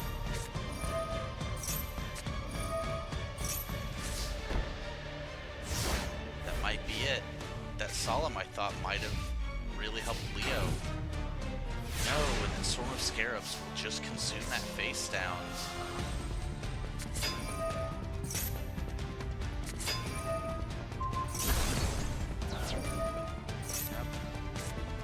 Getting the Uranzo, but it's not going to be enough. And with that, take the 2-0 over Leo. Not seeing any mirror forces here. Means it's going to be a quick win for the Pure Advantage Camel.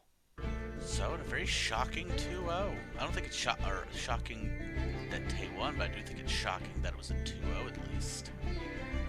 Tay moves on to the top 8. At least we have one returning character minimum making it to the top 8 in Emery versus Mari. So is it Guardians that can take down Exodia? Emery choosing to go second, hoping maybe Mari puts down a monster for one of their equips. But unfortunately they have not seen an equip in this opening hand.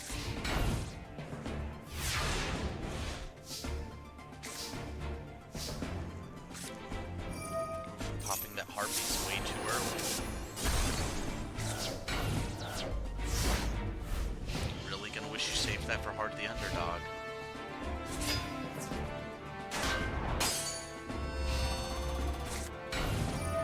There goes this Vanilla. I wonder if Emery will set the Grarl or the seal here. Not a bad Dark Hole. Does get rid of a Giant Soldier Stone and a Green Phantom. Clean 1100.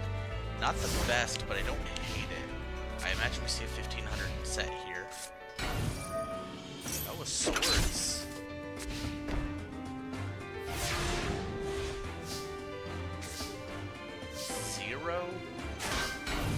Zero pieces in hand.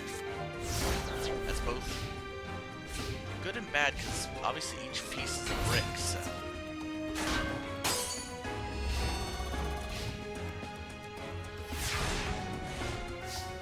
If you're,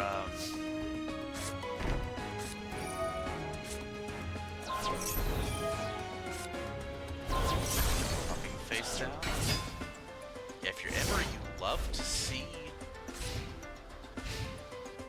attacking into these face-down seals. It allows your 1700 meter to be online, which clears through almost everything in Mari's deck.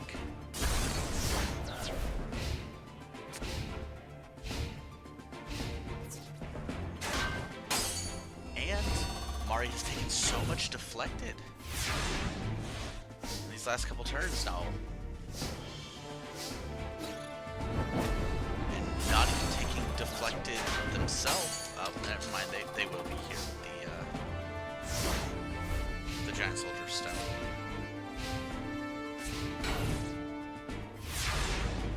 Okay, they are one Gravity Axe away, however, of taking a huge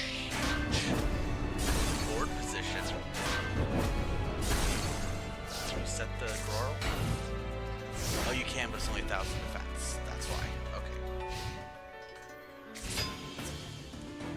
And baited into attacking the KS. 500 deflected. 2 pieces in hand. Emery may be taking game 1 here. Very easily.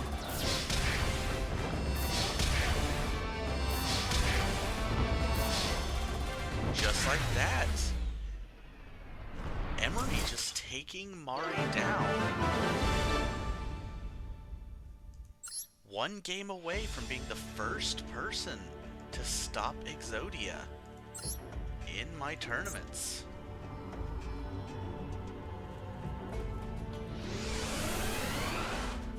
Can they do it one more time?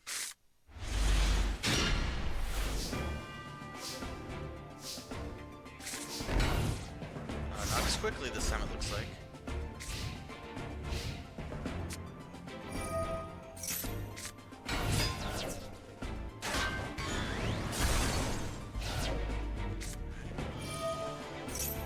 Oh, nope, popping the heart of the underdog here.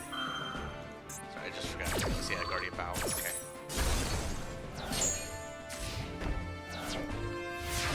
Not bad, not bad.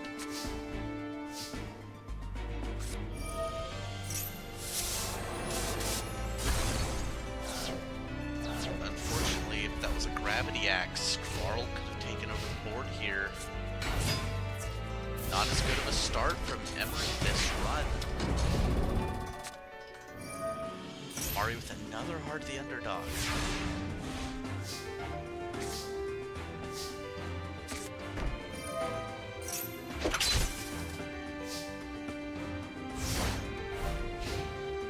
What you really hate in Emery's position here is Grarl has a special summon condition, but only if the Gravity Axe is on the field, because it can still only be summoned with its respective weapon on board.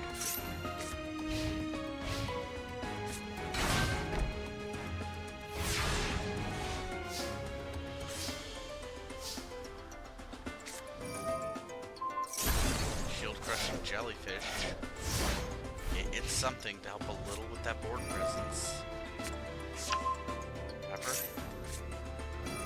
Emery, or Mari actually getting Heart of the Underdog draws, which is very unusual for them.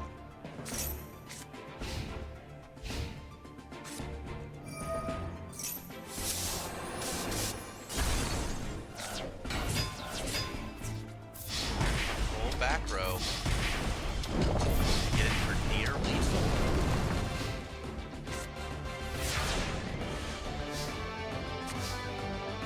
And Emery just not seeing the Grarl, not seeing an armory call. So unfortunately this will... Yep, this will just be game for Mari here.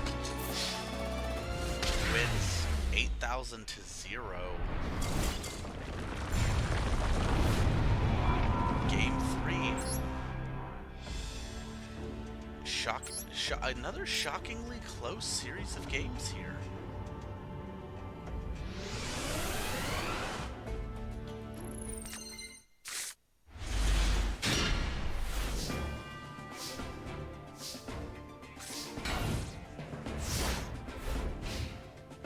Vanilla, not a bad start.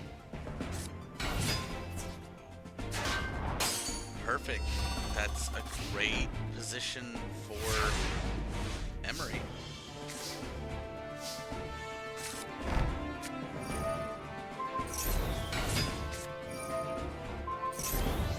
A great combo here to set up the pumping the Dark Rabbit to 16, lowering the Giant Soldier, and then getting to special summon the Grarl here.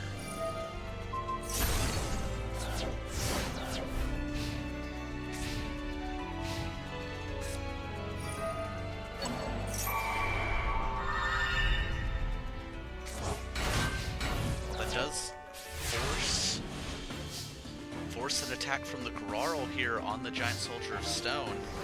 Meaning that's a second Giant Soldier. Mari gets to... Oh. Are we finally going to see it?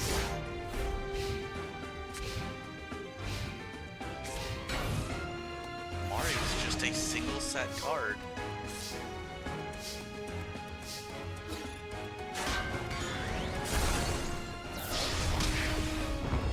One more attack. And it's over. Not only are we getting Guardians in the top 8, but it's going to be over the undefeated Exodia deck. And this is it. Emery's going to take it. Gravity X Grarl on the Grarl. Go in for 3,000 damage.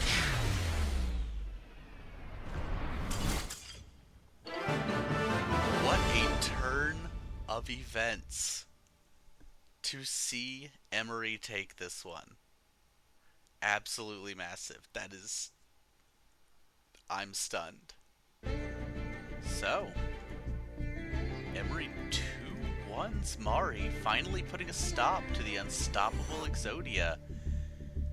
And getting Pac-Man, played by Tay, the next round that leaves 2 more top 8 spots. Are we seeing it go to Mushroom Man, played by Amerigo, or Dark Scorpions, played by Vega? After that last game, I'm like so hyped up.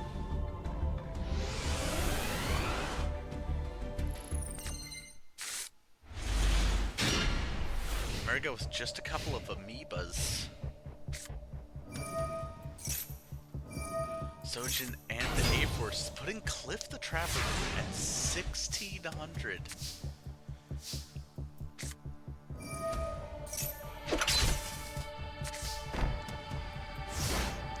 Amerigo not even bothering setting an amoeba.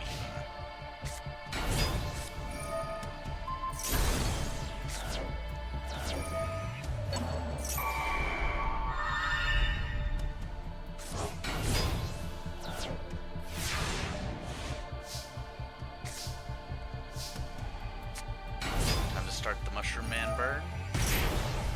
Mushroom Man number 2, who is a warrior, by the way. Who will fit in perfectly with Vega's strategy.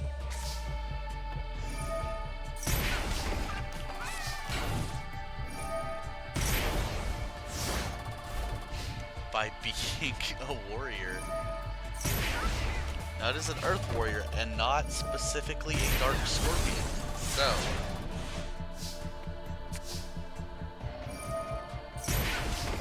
and unfortunately, Invader's Throne Room's not big enough. Unless the Mushroom Man attacks into it, instead of one of the Dark Scorpions.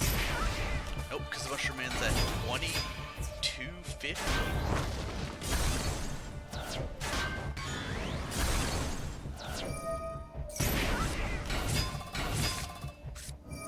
Gonna gain 27 off the Enchanted Javelin, and then take 17.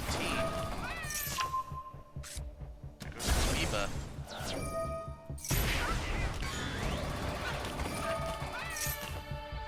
Loses Dark Hole and Waboku. Vega gets the sickest mills I've ever seen in anything. Oh, TT.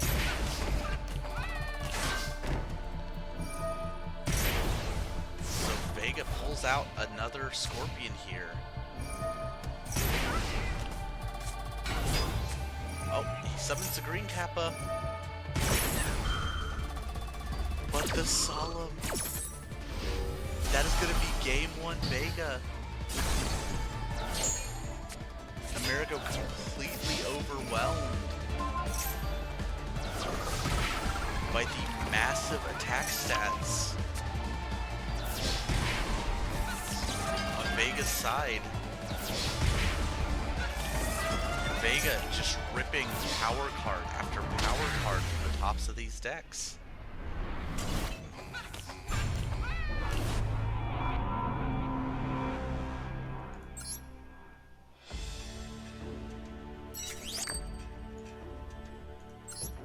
to game 2.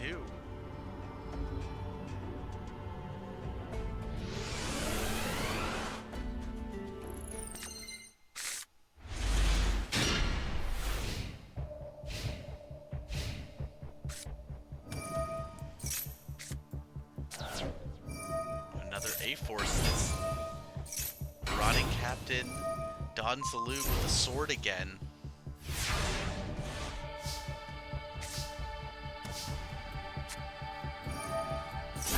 The hammer shot the Zaloon.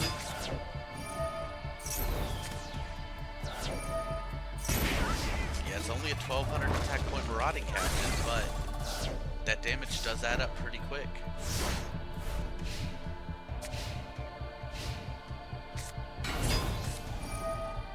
And a great TT here. You want to keep as many of those warriors off the field as possible.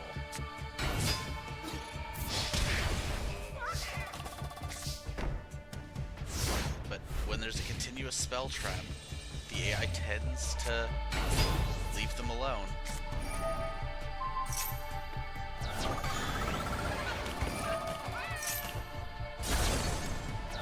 Change of heart, Mystic Fox, by the way. Vega does not miss with these mills.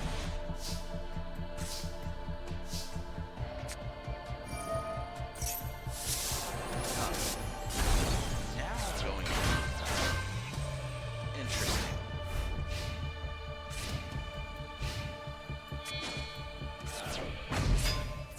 Into Gorg. 500 burn here. Getting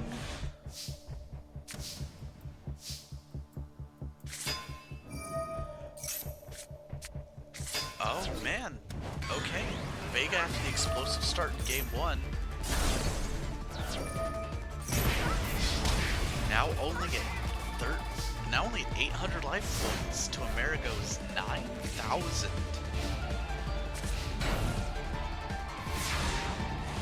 It needs to be exactly Monet the Thorn, I think.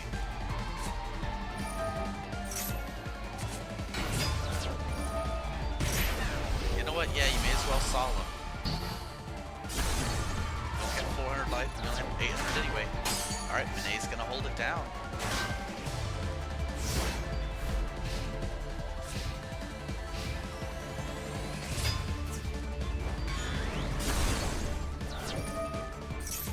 Double Mamanga. Honestly, you just normal summon Mushroom Man. Oh, actually no. Summon, what am I talking about? Monet is an attack position. I said that, but Amerigo's going to take game 2, 10,000 life points. Meaning we're getting game 3 with 2 historically bad decks. Fighting for top 8.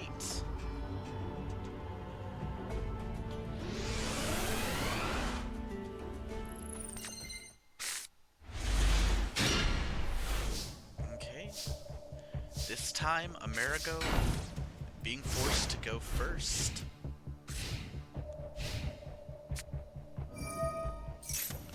Vega with the Pot of Greed. And A-Forces. Oh, nope, Dust Tornadoing the A-Forces. Okay. Very nice. Keep that power from spiraling out of control.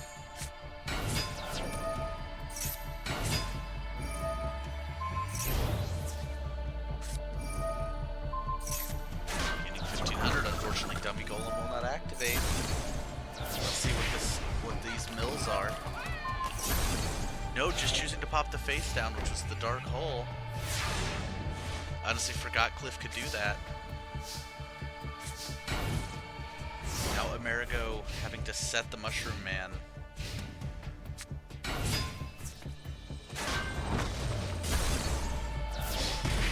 Monet gets the Surge here. Adding Gorg. Cliff removing a Mamanga and a Waboku.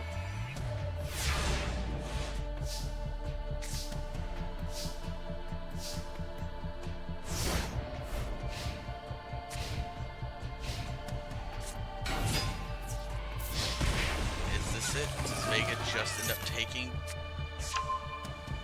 control now that Amerigo just wouldn't even chump block with an amoeba. Yep, down 2 Momongas. That's not even going to be any life point gain.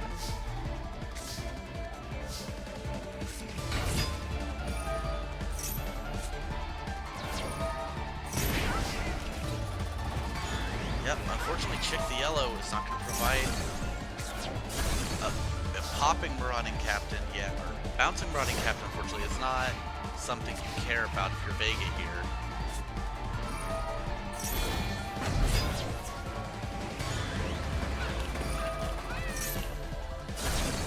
And Vega swinging with Gorg the Strong. We are getting Dark Scorpions in top 8s.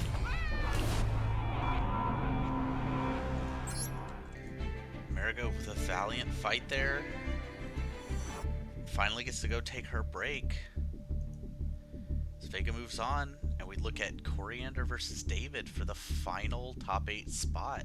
Coriander, who's felt like he's been on the precipice of really pulling off something good, so we'll see if he can handle the bikes. Let's get it. Now the monks bounce between completely useless and very good, so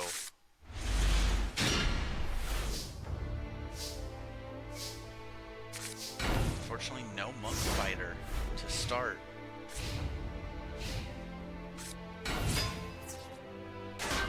Stream Patrol's just gonna run over that Rock Grotto, deal 300 burn.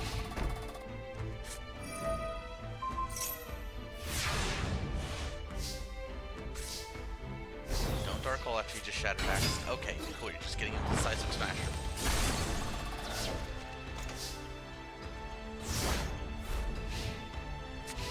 Shockingly, another monster that is rocks for some reason.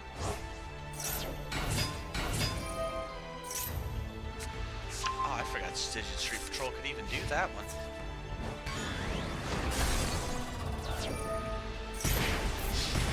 Another run over, another 300 burn.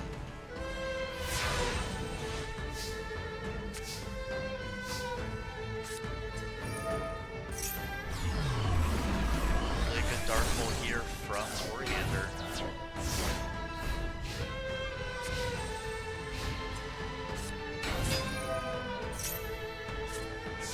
There's the Dokuro Rider. And using the Rai Rider and the Sentry to get the Dokuro Rider out here.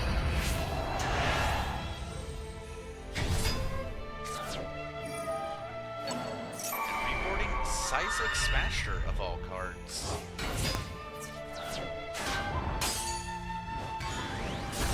Which turned out to be good. It's going to save Coriander some life points. Could really, really use a monk fighter here. No. Unfortunately, that would have, well, as nice as that would have been, but with the Lone Wolf protection, well, never mind. That's going to be game 1 to David pretty easily.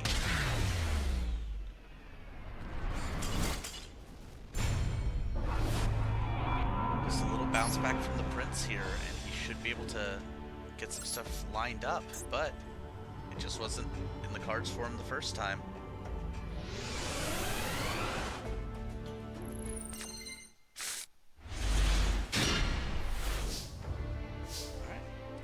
Go first again. There we go. Destroyer Gold with Invigoration. Well, that's a 1900. It's gonna be able to fight off a lot of what David can do here. Displayed Sandgam.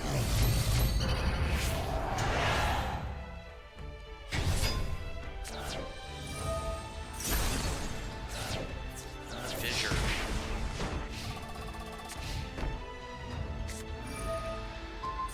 The Shattered Axe will lower the Dokuro Rider here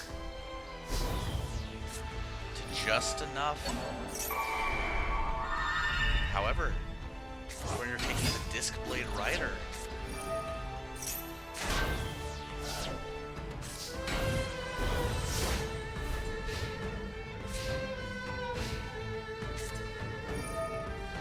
Pod agreed. Dokuro Rider's 1850 defense now can come in clutch.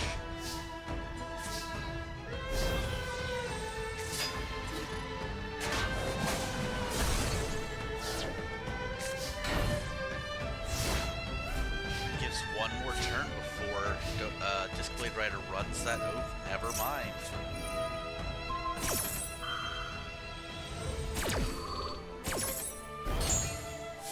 Ritual decks have been doing well. Dokuro Rider is going to take out that Rock Ogre Grotto. Does Coriander have the spells for Discblade Rider? Oh, that is going to work. 300 here and a 1200 for Cheesecake. Morris. Sorry, Coriander's not looking bad here.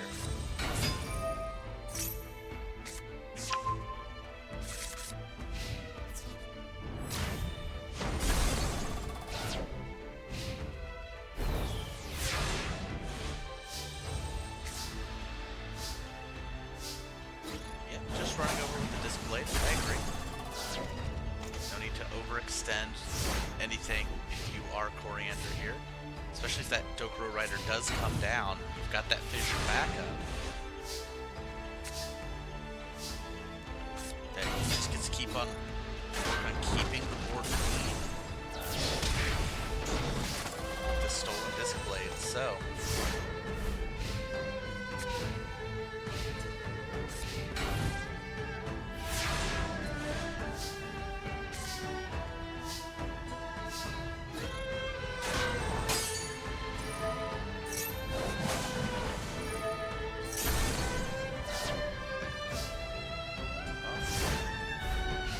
Rider, not enough.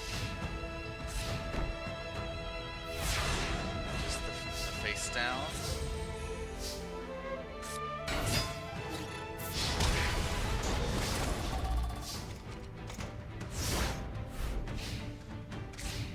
Did Rider stop the attacks? No. Just not winning the game there.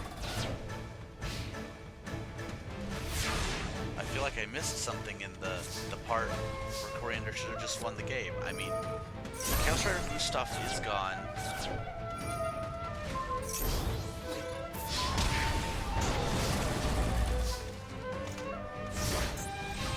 Will Rider stop the attack forever? No. What happened? They're not under the effect of anything.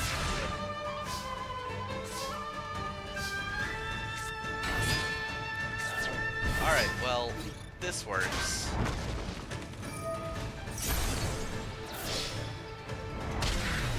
Oh, no, it does stop the attack forever. Okay, well, it's face up on the field. Sorry, I thought that I read that it was Rider's face up on the field, and I was like, I don't know what to do about that. Alright, so Coriander pulls it back mostly on the back of David's own Discblade Rider.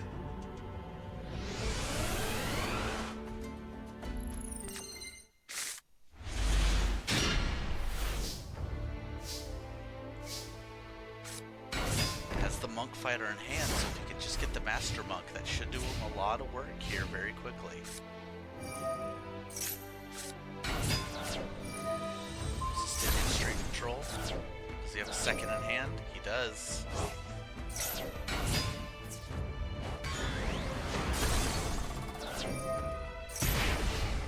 Alright, well.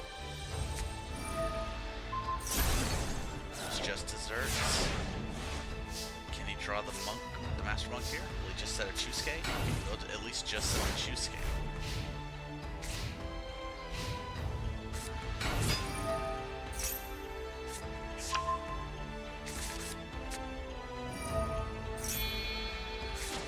And the two Chaos Riders to get him into the Dokuro Rider. David with a very simple low to the ground. Secret Barrel for 600 burn. It's very simple, low to the ground deck, but maybe sometimes that's what you need.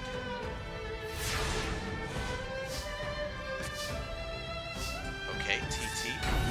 So if David just summons, Coriander's okay, and if he doesn't, nope. David not summoning. So actually Coriander loses. It was a gamble, but it's what Coriander had. Meaning David is moving on to the top 8. This has got to feel good for him with his gang in shambles. And with that, the final top 8 match is set. So our top 8 is going to be Magnus versus Zepp, Krieg versus Lorelei, Tay versus Emery, and Vega versus David. Very, very exciting matchups here. All sorts of different things making it in. But let's see what Zepp is able to get out of Magnus during this game. Alright, we're going to get Magnus's perspective. Getting to top 8 while just basically messing around.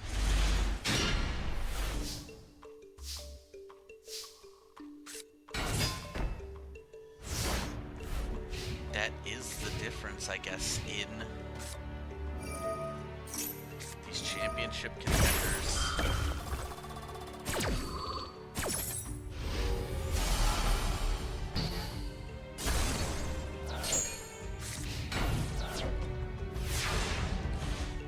Bad solemn for Magnus here, but great TT from Zepp.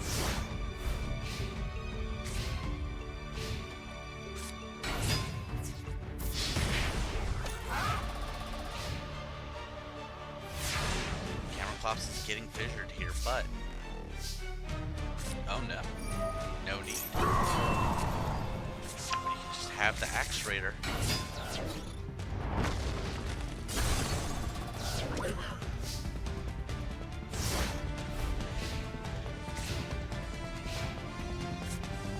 Sanctuary in the Sky, does that mean Zepp has a beater? No.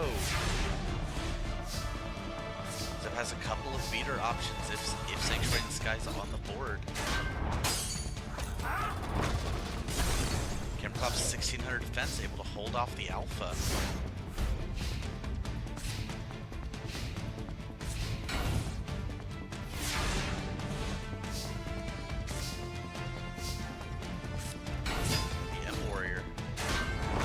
This time, unfortunately, attacking not with the Alpha.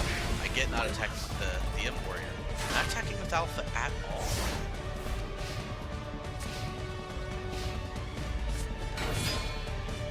Archlord Zerato is here.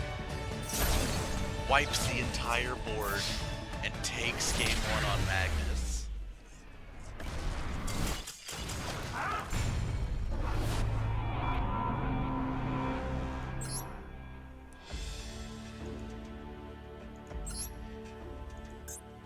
I think Zepp might be getting a little into the game, folks.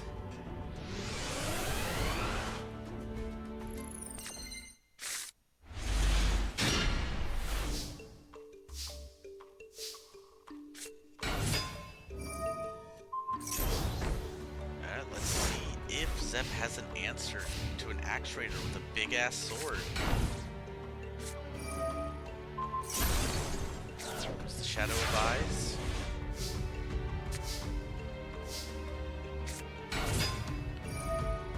Axe Raider no longer an Axe Raider, it's a 2 big-ass Sword Raider.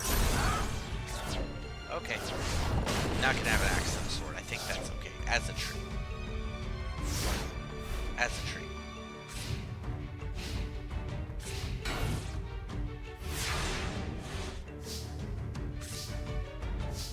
Oh, and a Reborn?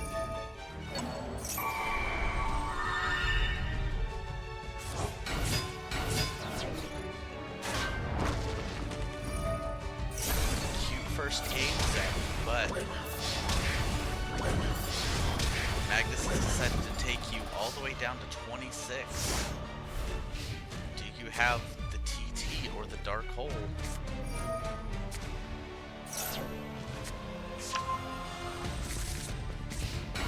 Searching the Sanctuary in the Sky, but no, nothing to go with it.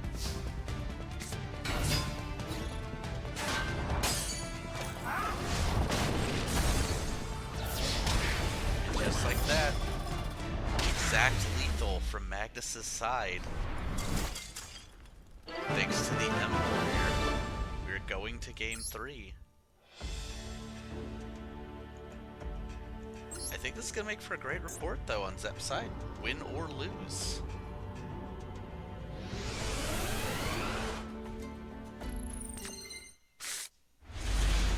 Alright, no Axe Raider to start. And Zep taking the first move this time.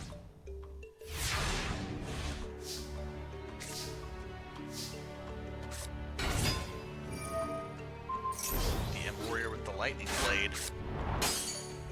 Not enough to get over Ceremonial Bell.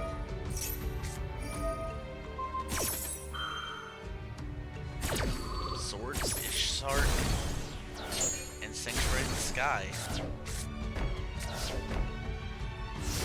Not an outstanding hand. We'll know what Zep got. Yep, so that tells me no monster. Just Sanctuary in the Sky and Ishsark in hand.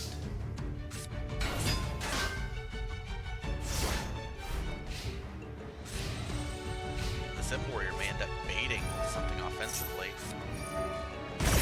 Going to Solemn to protect reinforcements.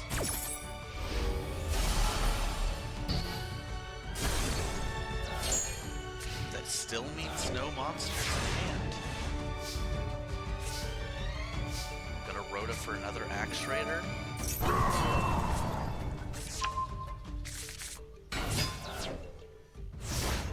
Zep's in a lot of trouble.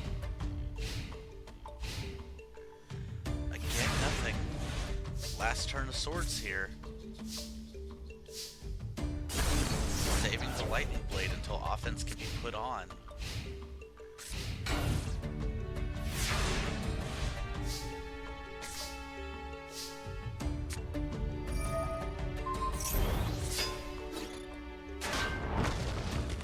Searchlight Man's gonna show that that's reinforcement. Oh no, stop the moves. I'm thinking of Man with the Woodchipper. Zep, can you turn this around? Unfortunately, it's all gonna depend on what that face down is at this point.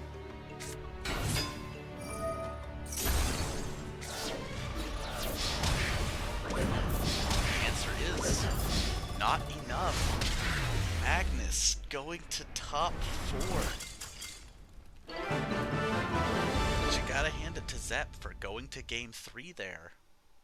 So, our first top 4 competitor with the 2-1 victory is Zep. Sorry, it's Magnus. I was clicking on Zep. Zep walking away with a good set of stories, though. Would have probably loved to have taken on Krieg here in the semis, but that's too bad. Let's see if Krieg even gets to the semis, though. Lorelei is no slouch. So, Krieg's Geminis have been powerful all day, and Lorelei's pretty draw-dependent. Gotta see how this lands.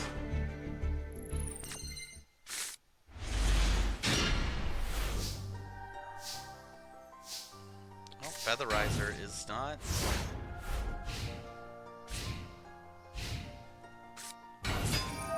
Not a great start. Garmasword Oath, are we seeing a Garmasword?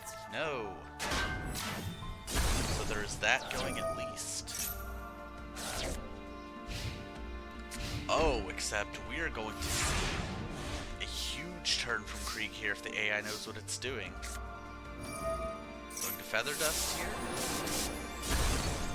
Away the bluff Garmasword Oath. Yep, the AI knows exactly the play to make here. Playing out the Poly, which is going to get out Arachnis.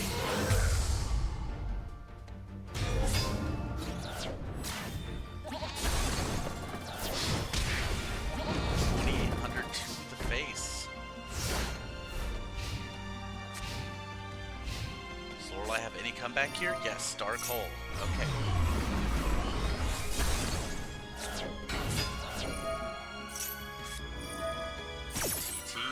then she's going to still search a ritual monster, so...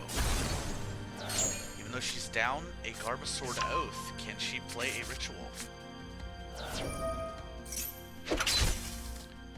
No.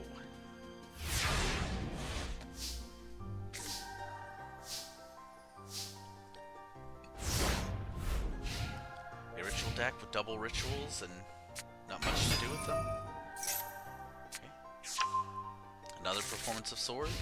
And just 14 to the dome. But Lorelei has the swords up. Unfortunately, needs that commencement dance pretty quickly here.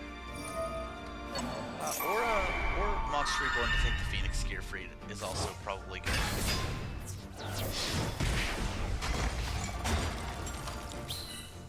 Nothing else to do, may as well normal summon it.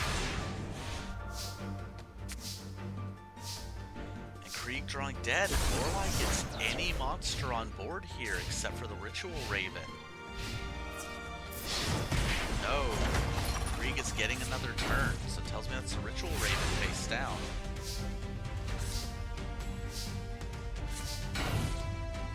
Lorelei, it looks like she might be taking game 1 on Krieg here.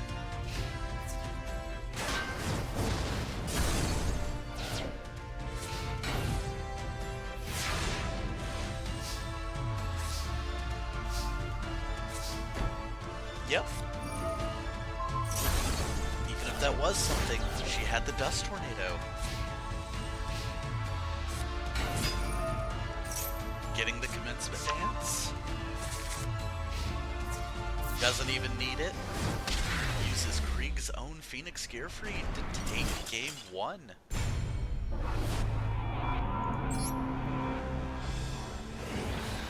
Not what I expected game 1, I'll be honest with you, but she was able to line these cards up. Krieg chose to really push what he could do in the early turns, so that is the risky run, and losing the Gemini Spark.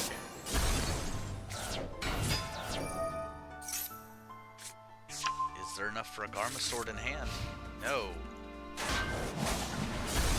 Sonic Bird just gonna send the Featherizer that gets a brick out and searches the Goggle Golem.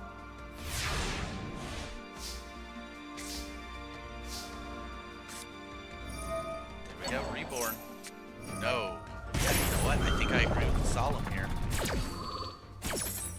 Kinda don't like spending 4,000 life points. But I think the Gear Freed would have been way more value, so especially with Rapnus on board.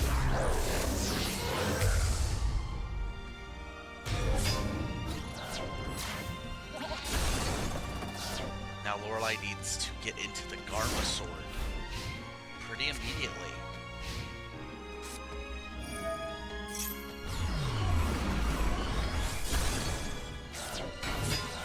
Sonic Bird getting another commencement dance. Okay, so there's definitely a performance of sword in hand, just not enough to play it. Krieg on an empty hand again. His deck is very explosive, but I guess it could just run out of gas.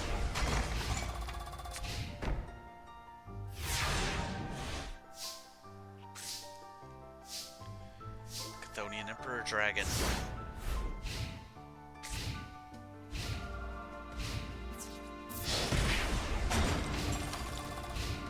Now if he could draw another Gemini here, at least he gets to get the Rapnus back out.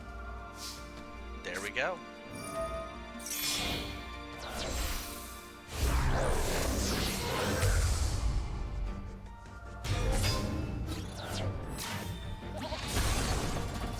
Once again, putting Lorelei in the Garmasword or Bust position unless she's got a removal spell.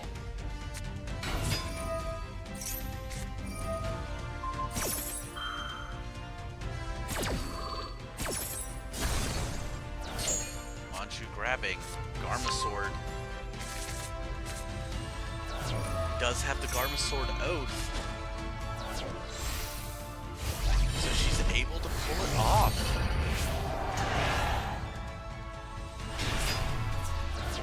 Overrunning by 350. She might just have this in the bag now. Okay, Krieg gets the swords.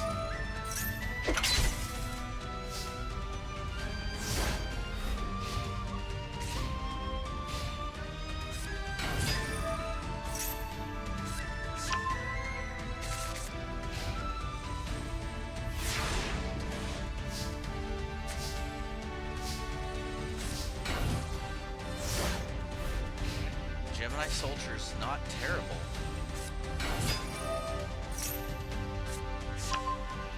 Getting another Garma Sword here. To get the second Garma Sword on board. And might have just saved herself from a bad Phoenix Gear Freak getting out of control here. Now doesn't really have the life points to play with to do a squeeze play with the Gemini Soldier.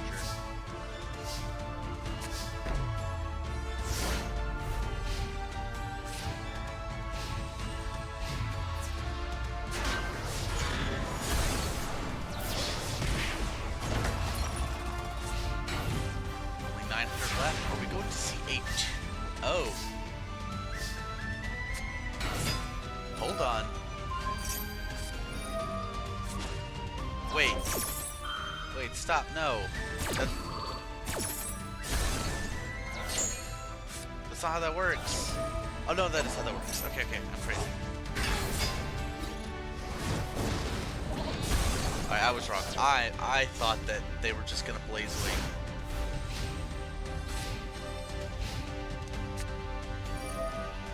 Lorelei just fissures. And with that, it's 2-0 over Krieg, who had been dominant up to this point. But Lorelei just sweeping on through, and our Ritual Duelist is in the top 4. The 2-0 from Lorelei. Crazy. Means she'll be taking on Magnus in the semifinals. Which means we have Tay on Pac-Man and Emery on Guardians. This is gonna be interesting. Let's just hop straight into it. These have been such an interesting last few games.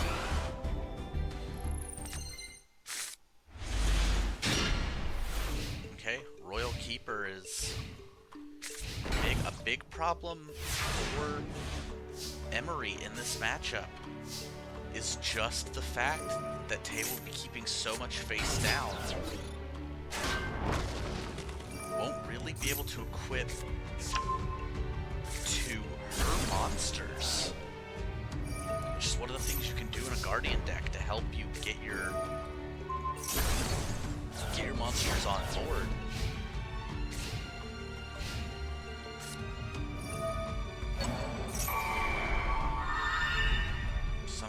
Kotetsu here.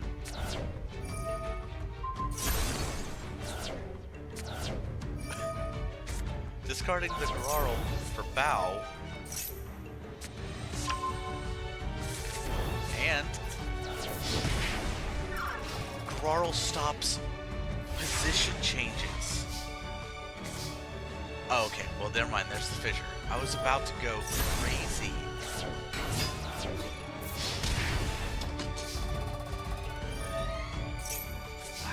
If she hadn't drawn into that fissure there, she was in so much trouble she would not have been able to get off her flipping.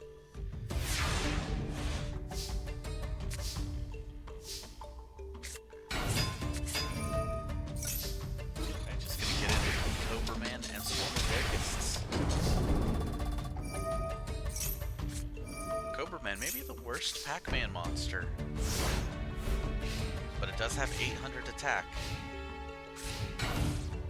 Clearly the AI not valuing the card draw of Deslacuta.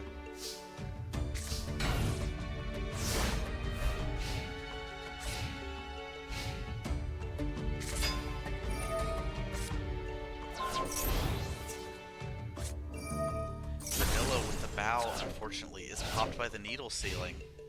I mean, even if the Vanilla had run over the Swarm of Locusts here, there was... Yep. Grave Oge are gonna get into 600 burn here.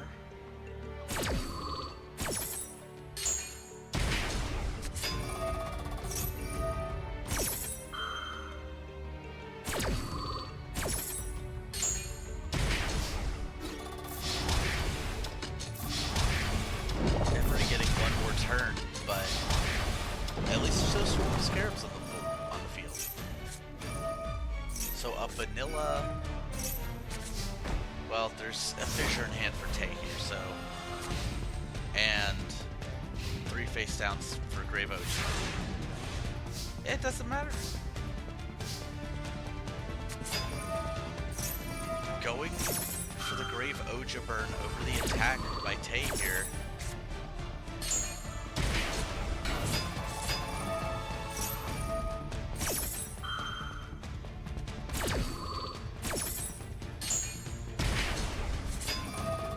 I don't know if that's disrespectful or playing around something, but it works. That's gonna be game 1 to Tay.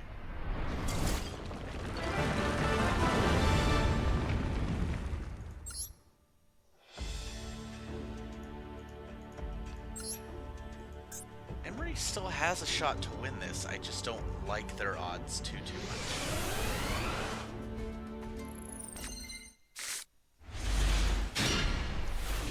Wandering Mummy's a good start. Good start from Tay. Pot of Greed, always a good start from anybody.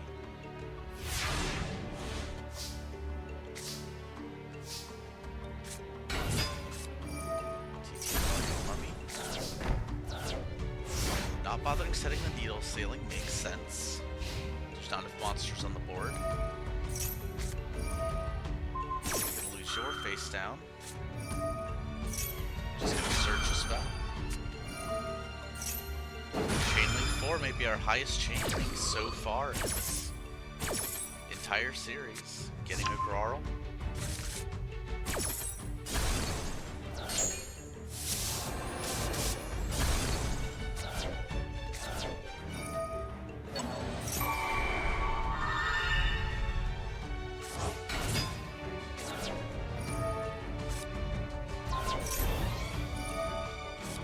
Wandering Mummy with double Wicked Breaking Flamberge Bow means 2,500 attack.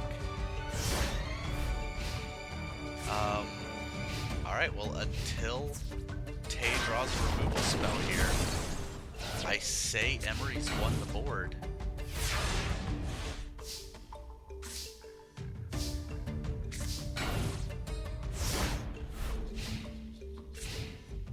Probably a Seal or a KS down.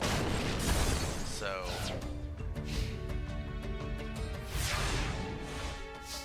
I believe you've got a needle ceiling set. Yes. So if the board fills up, that Wandering Mummy is going to be destroyed.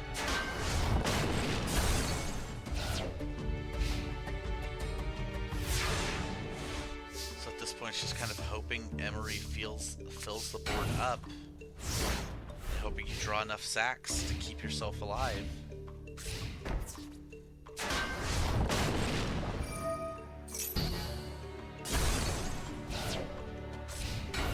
Oh no, you negated the stat boost of an already destroyed monster. Alright, there's the Fissure.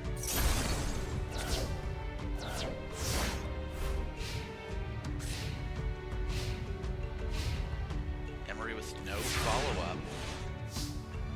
They give Tay a chance to push in. Alright, Wandering Mummy.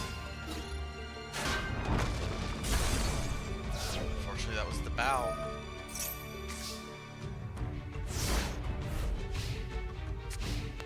And if that other monster was a Seal, it didn't really matter. Yep. You don't love the Dark Hole here. Well, it's a Vanilla. That could have held the board. Now the pure advantage camel is here. It is gone. unfortunately tells me that's a Dark Rabbit face down. A Dark Rabbit would be getting in right now. Ooh, Stealth Bird.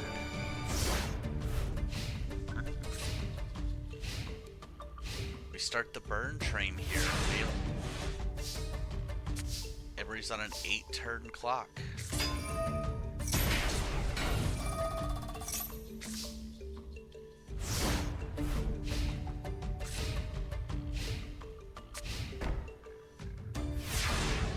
Now with nothing to equip, even if they do draw an equip. Now the Grave Oja for the extra burn. Two shooting star bows. Prevents the Grave Oja attack, but doesn't stop these two from attacking directly. Unfortunately, Chaos actually doesn't do anything except be...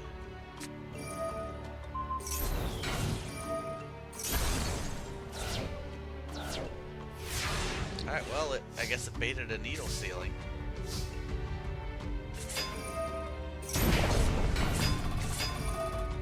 Not getting the extra 300 burn, I see. I guess Tay didn't feel like she needed it.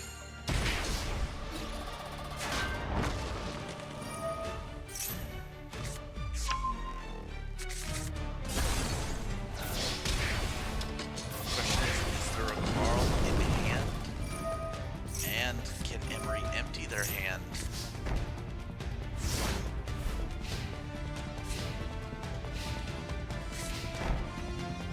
The answer is not enough.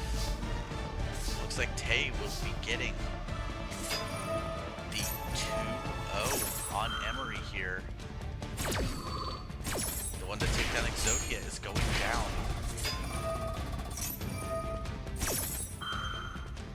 To Tay's flip strategy. Very unfortunate, must have been 2 Grarls in hand.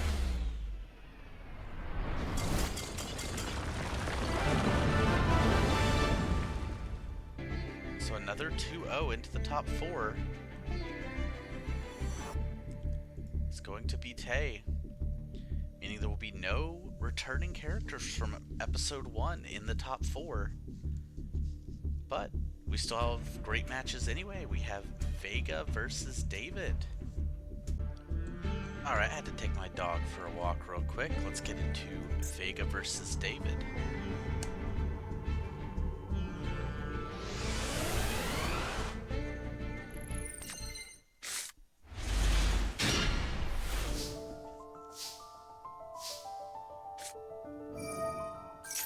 Pot of Greed?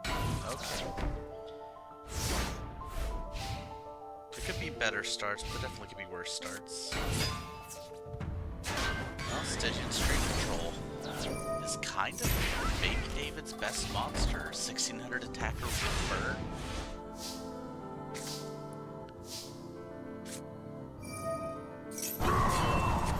Man, Marauding Captain just be yelling.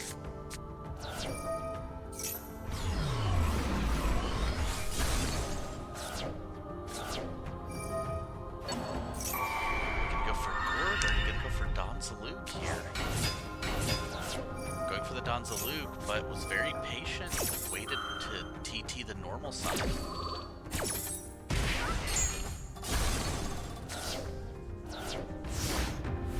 So it's gonna be up to this green Kappa to do a lot of holding down the...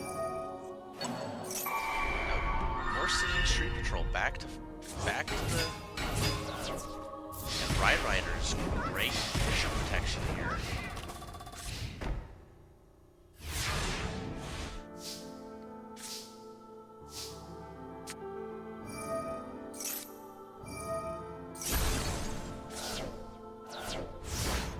Not setting the green Kappa. I've seen the AI summon green Kappa.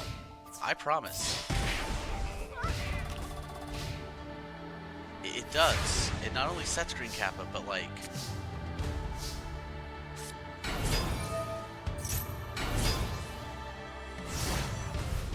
Okay, we're just summoning green Kappa in attack position, I guess.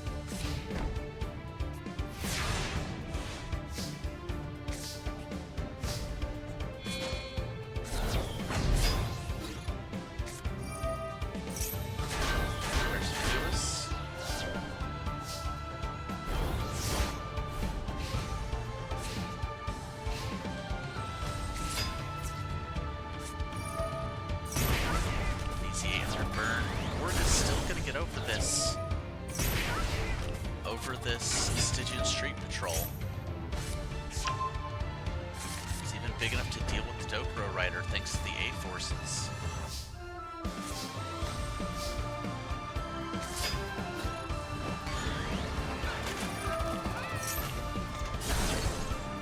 Disc Blade actually might have helped out a lot.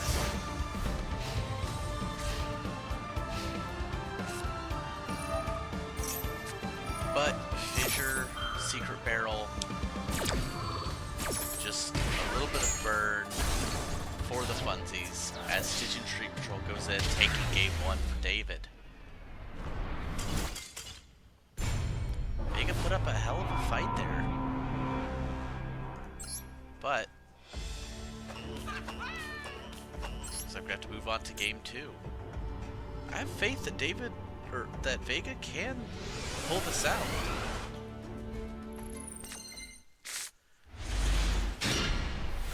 Okay, he only runs 2 Marauding Captains. But 2 Marauding Captains with the A forces is gonna be probably, I'm gonna bet that's too much for David to deal with, at least for a while. Unless he wants to go Don Zalou here. He does go Don Zalou. Now it's gonna put him in some danger. He did hit the Dokuro Rider though. Okay. So it's kind of disc or nothing.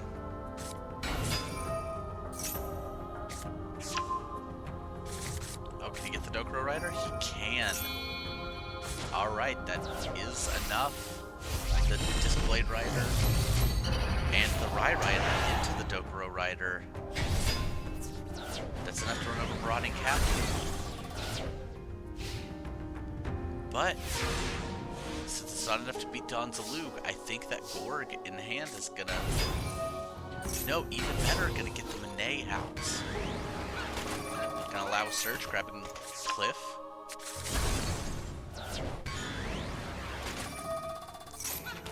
Don Zalug hits that Monster Reborn off the mill. And just like that, Vega has taken complete control of the board.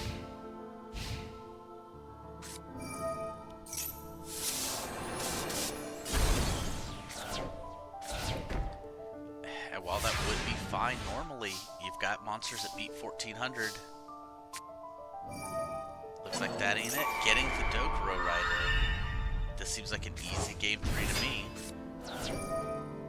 Nope, TT. Had to do it early though, so Cliff is still getting in for 12, getting the mill. Actually, Fissure and Curse of Anubis, you were fine with both of those going if you're David here, because you want a monster to stick the board. Does not have it.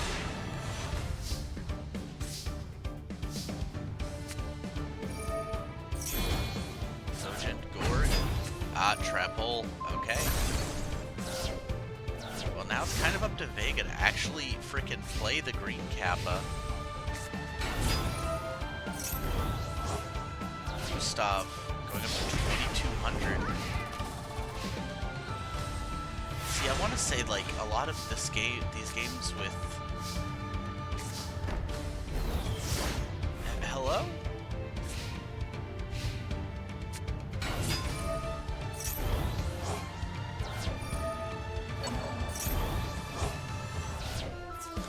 We're down to 1100 this turn. I've seen you play green Kappa. Not even in defense mode to save yourself life points for some reason. Okay, well now it's too late.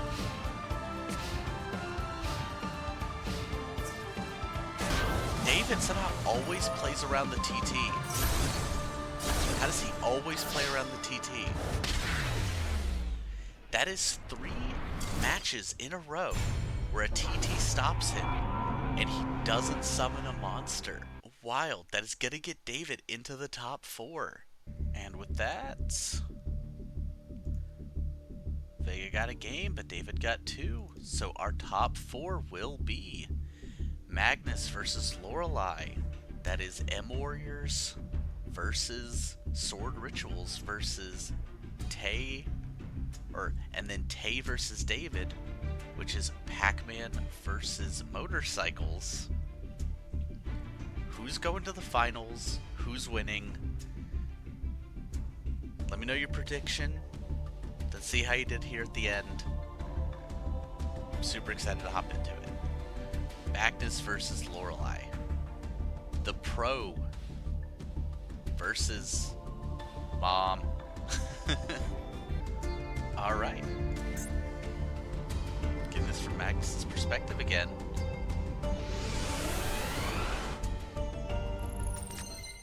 Is he just that good? Not a great starting hand for Magnus here.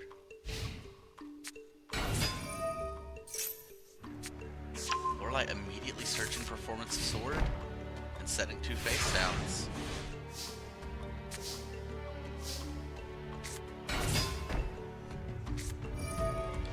The bluff not working out for Magnus here, because Lorelei had the MST. Garma Sword Oath, does that mean we're seeing Garma Sword instead? It does.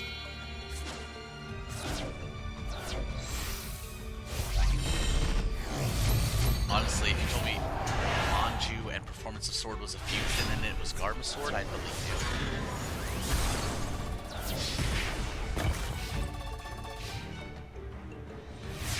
Despite how bricky of a deck Lorelei can be, she's managed to keep the momentum up.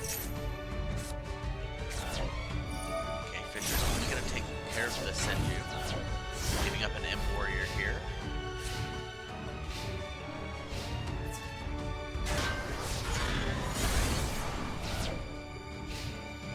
I think you're fine with that. Even the fusion isn't quite as good as Tactical Espionage Expert, because at least that has an effect on it.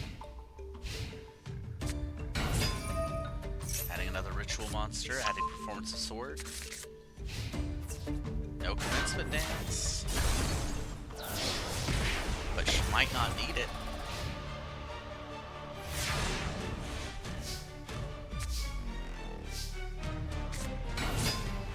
Okay, X-Raider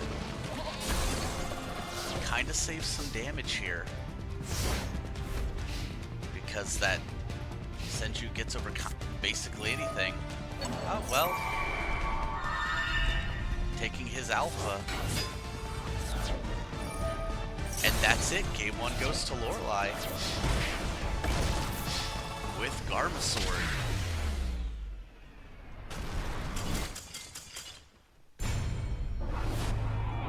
We're going to Game 2. Oh, I got the hiccups. Magnus doesn't really seem like somebody who's sweating this event. Getting top 4 when you're not even trying is honestly pretty good.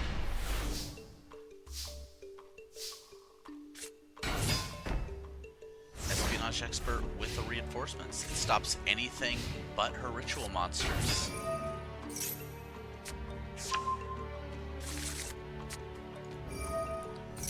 Which she does have.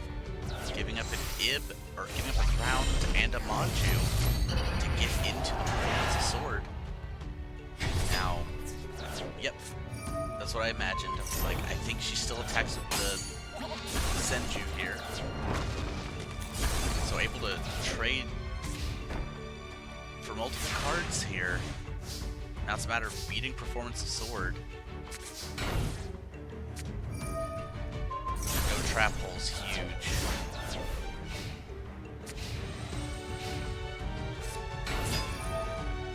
Sonic Bird gets the Garma Sword Oath.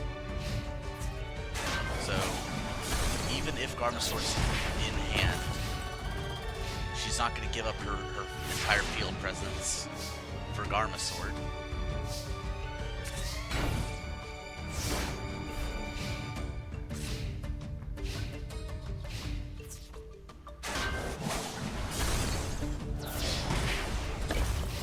Alright, well. Performance of Sword getting in. Are we going to see the 2-0 Lorelei?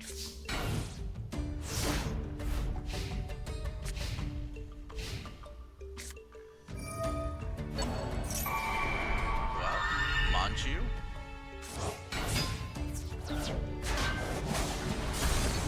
The answer is we might be. Magnus kind of needs exactly Dark Hole here.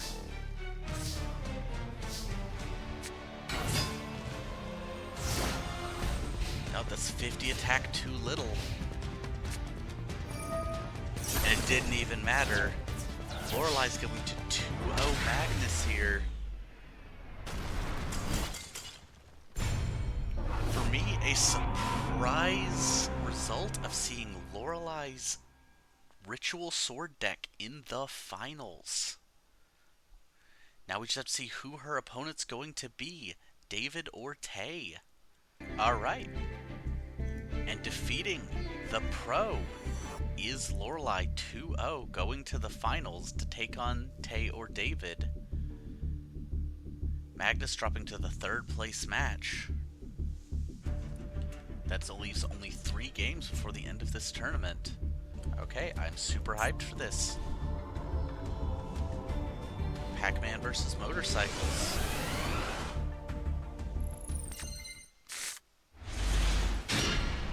Now, Tay has a lot of options, but so does David. I think that's what's kept both of these decks so good in this event, is they are 2 of the more flexible ones. Interesting. Putting up the swords so that David can't flip up the Royal Keeper prematurely. This will allow her to start getting in.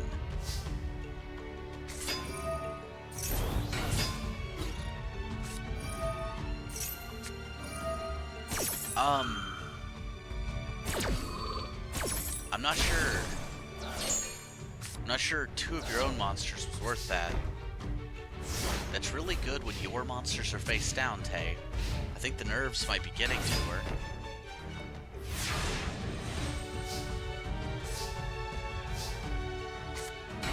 David gives off a menacing aura. It's okay, she's got a Grey Boja.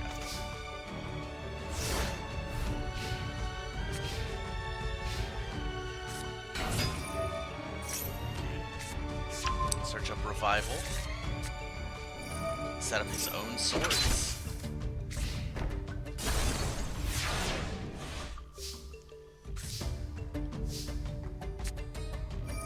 Okay, this is probably... Nope, going in with the Discblade Rider. Okay, I thought this would have been...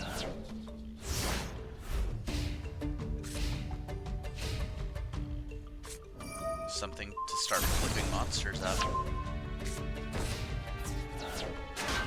Deslakuta, so there goes the big card advantage that Tay has.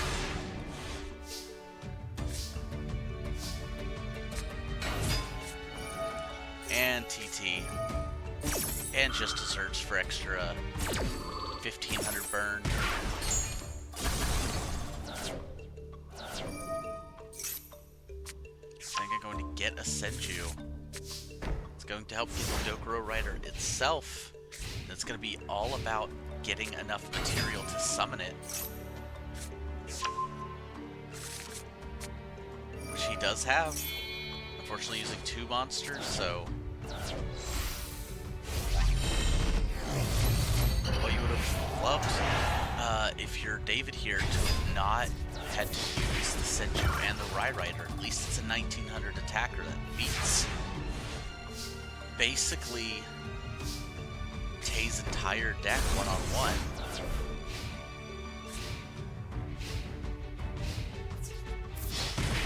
She's gonna choose to save little Boku. I actually kind of like that. It's only 1900. You can survive on that. However, here's what he's best at: playing around trap cards. I don't know what it is with this guy. Maybe that's how he's been able to stay out of jail for so long. Just evade all these traps.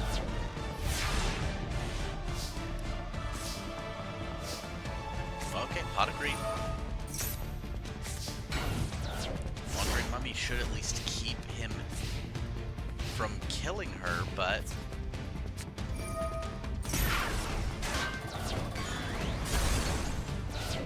It's 500 damage from just desserts.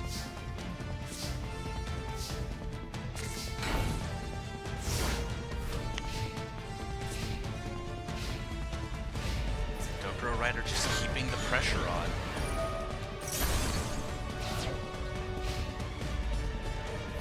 At this point, Tay's gonna need a removal spell. Nope, just a Waboku that's gonna help her stay in another turn.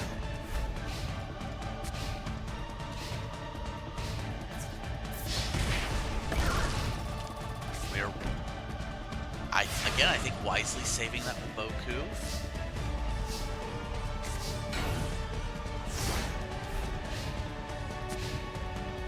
Now she might use it here to protect her Goblin, Goblin Man. He's a Goblin, her Cobra Man. Knows that's a trap hole. There's not really anything she can do about it in this situation. So even if... has to Solemn to prevent the lethal burn.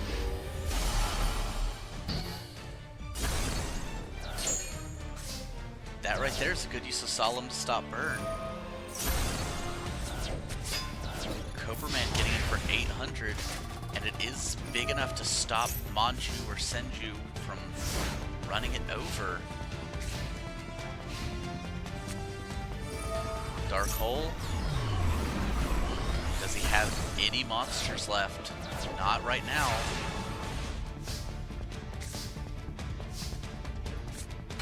Swarm of Scarabs goes under the trap hole.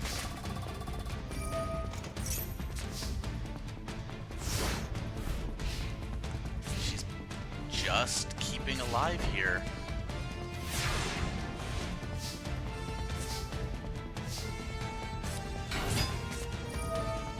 Solemning the Stealth Bird might have been smart on his end. Scarab's another 500. I'd maybe like that because that Stealth Bird is 1700 defense. Alright, Chaos Rider. Does Tay have anything left for this Chaos Rider Gustav? Has a Waboku that's going to get her another turn.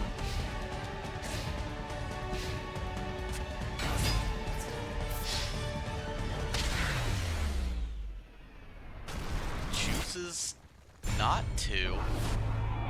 Interesting. Not sure why she didn't Waboku there. But I guess we're going to game 2. Maybe he just intimidated her into not doing it.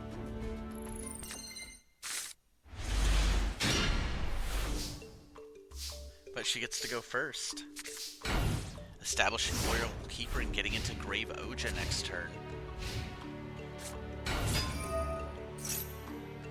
Oh, Dokuro Rider. And is able to get into it. 2 Rai Riders, that's 6 stars.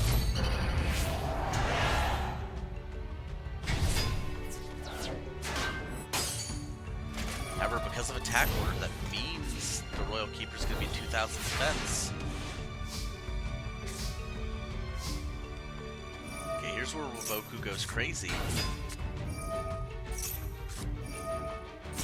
Why did you do that? Why didn't you just set it? If you wanted to do that, you could have just set it.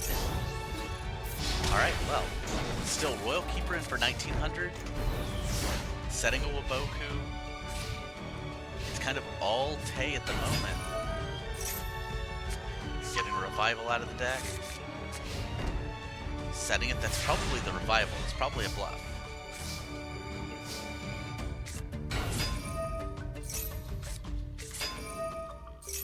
Flipping up the burn with the Grave Oja. When I see Royal Keeper, I always think of the Brendan Fraser mummy.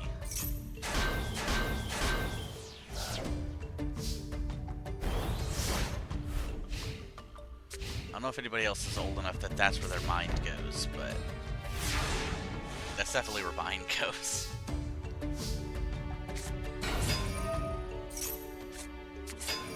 Same with the Swarm of Scarabs. Oh, the flip summon of the Royal Keeper is stopped by the trap hole.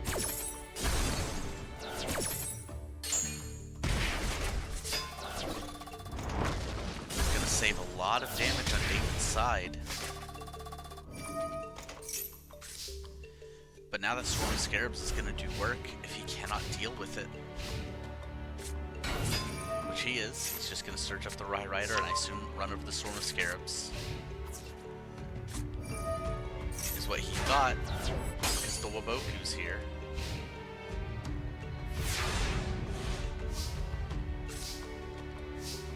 Oof, and Stealth Bird.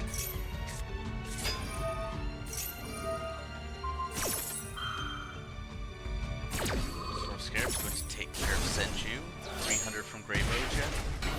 And the Stealth Bird. Alright. Tay firmly in control of this game. However, Swarm Scarab's stuck in attack position. But unless that's a TT, there's nothing for it.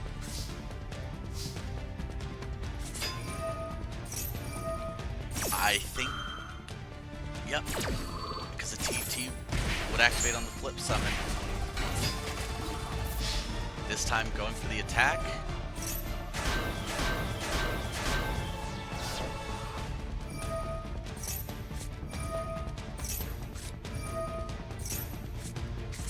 There we go, goes for the Oja burn. We are going to game 3.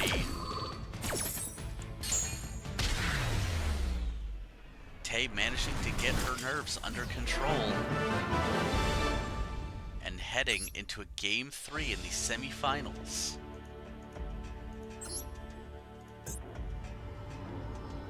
Will she continue to hide, or is she going to step up and take this and go face Lorelei?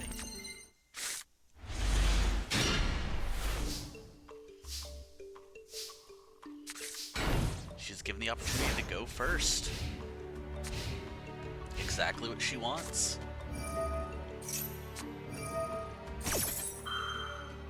Okay, honestly, a pretty good Feather Duster here.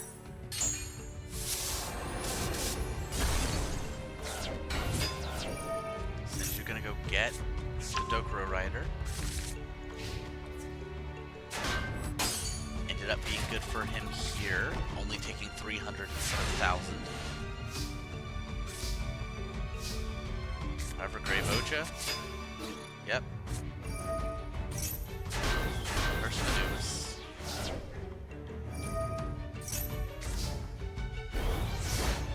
Now he just needs a way to get into the Dokuro Rider. No, just summoning the Rye Rider to bait the Grave Oja.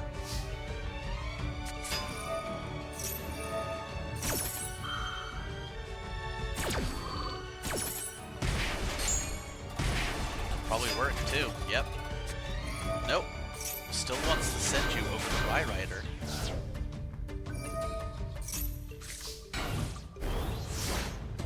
Setting Deslakuta to start trying to accrue advantage.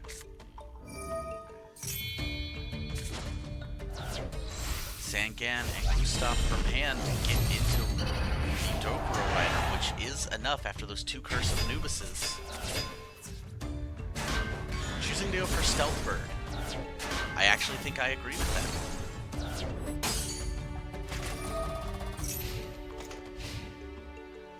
And now Grave Oja can't attack.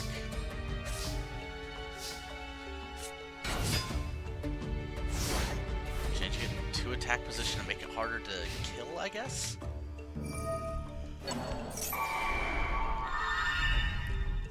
Excuse me. Alright.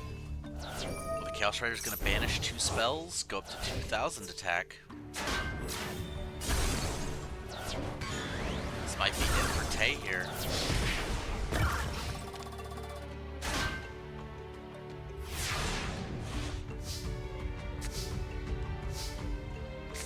There's so many times MST could have been good. Unfortunately, it's a little late. She could just get a Needle Ceiling or a Dark Hole, or it may actually be too late at this point.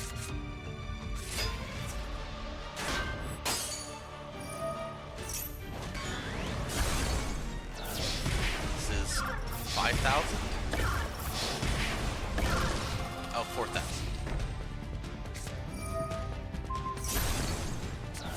Okay, manages to get the the Dust Tornado. Oh, unfortunate.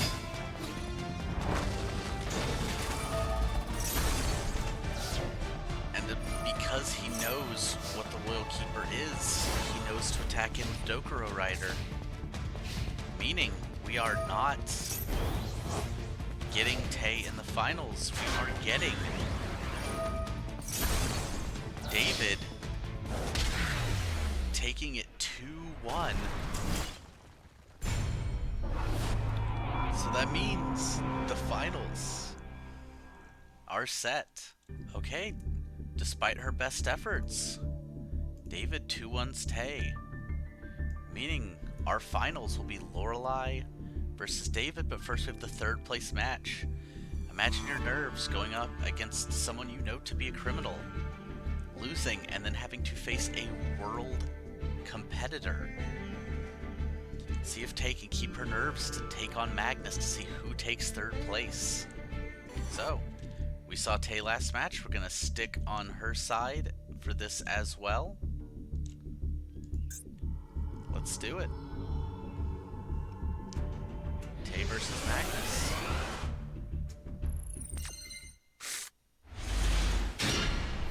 A great opener from Tay here. Just Gravoja pass.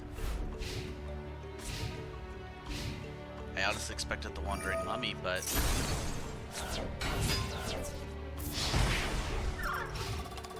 well,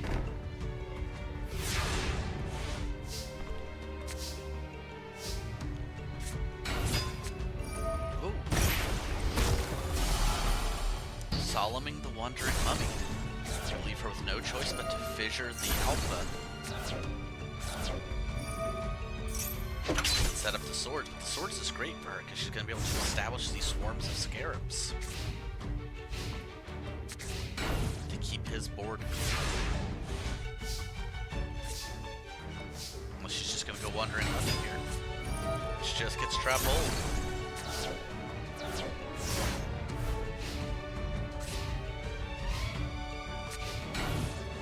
Alright, now he's going to be able to be ahead against these swarm of scarabs.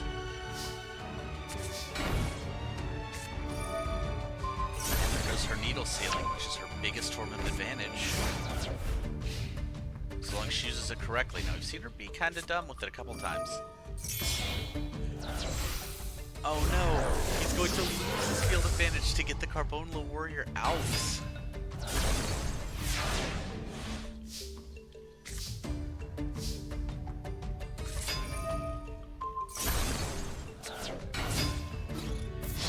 And here it goes, 1,200 beats. After the Solemn, that's quite a bit.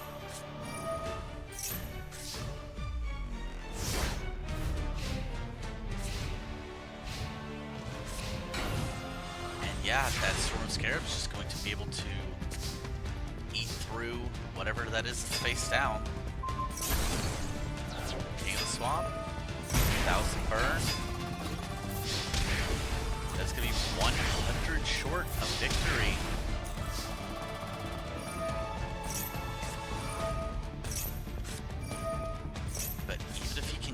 The board, there's still a Deslocuta in Tay's hand, and that's gonna be it. It looks like Tay's gonna take game one.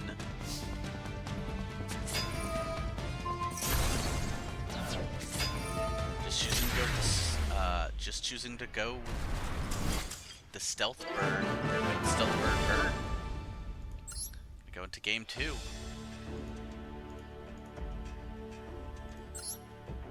Can she keep her nerves down?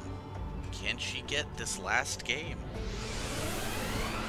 to at least get third place? Opening hand, very interesting.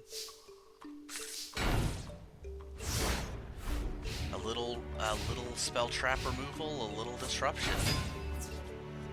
Right, it's gonna keep her swarm of locusts alive.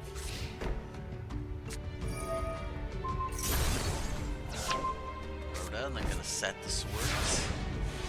I just imagine we're just gonna see the fissure here.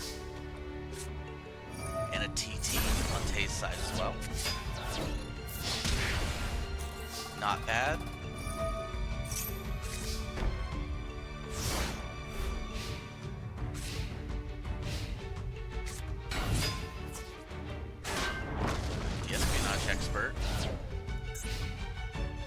who, when normal summoned, stops a TT from activating. Luckily for Tay, Wandering Mummy is just bigger. I couldn't remember if it was a wild heart or an Invasion of Flames.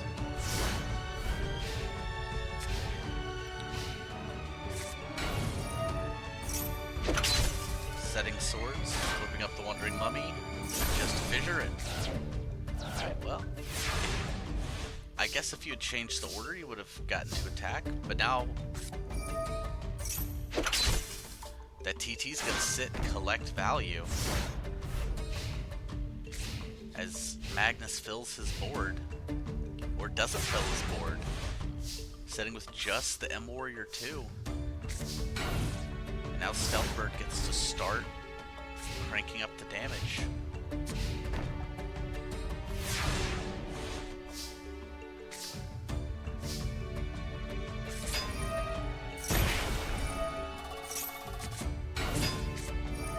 Tripling the Wandering Mummy.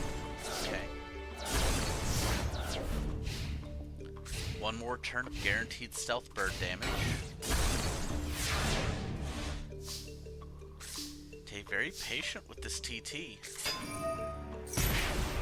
Deciding the Stealthbird is more valuable than the rest of the board.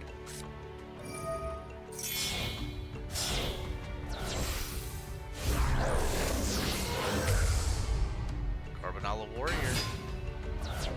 However, knows he can't beat Stealthbird, so it's not even gonna try.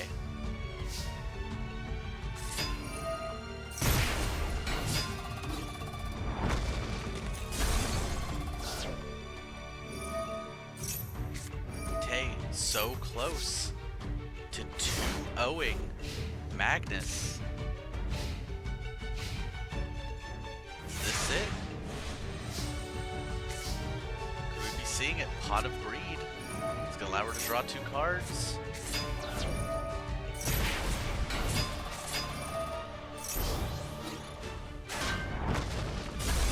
Royal Keeper clears Alpha. That's going to put him exactly in Stealthbird range, so it is now Dark Hole or nothing because TT will still activate the burn.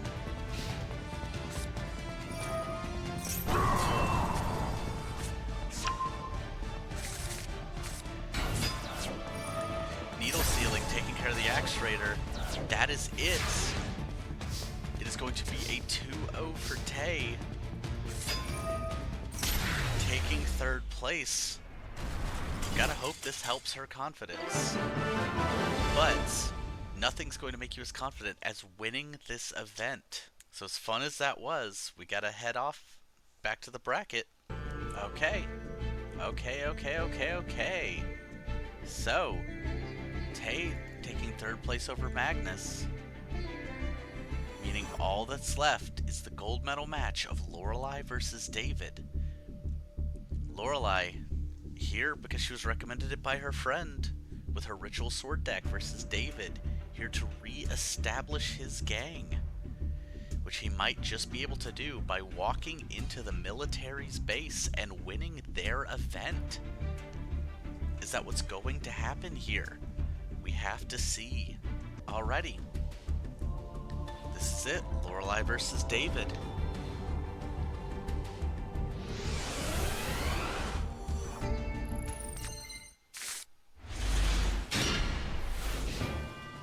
Yeah, a lot of ritual spells, but not a lot of ritual monsters.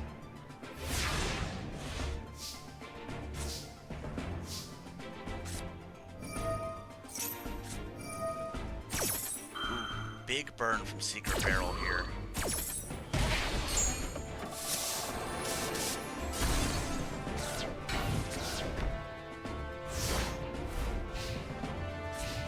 Ritual Art, Ritual Raven, because that's not a whole lot going on. Whereas he's able to search his Dokuro Rider here.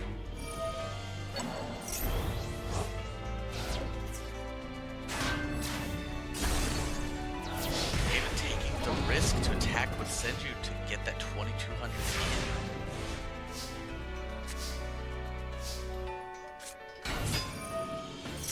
in. Garma Sword Oath. But that's It's not a ton of good here.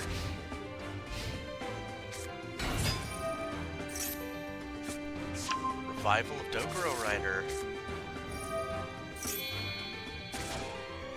Use a Rai Rider and a Chaos Rider to get the Dokuro Rider. Oh, is it over already? It is. On turn 5.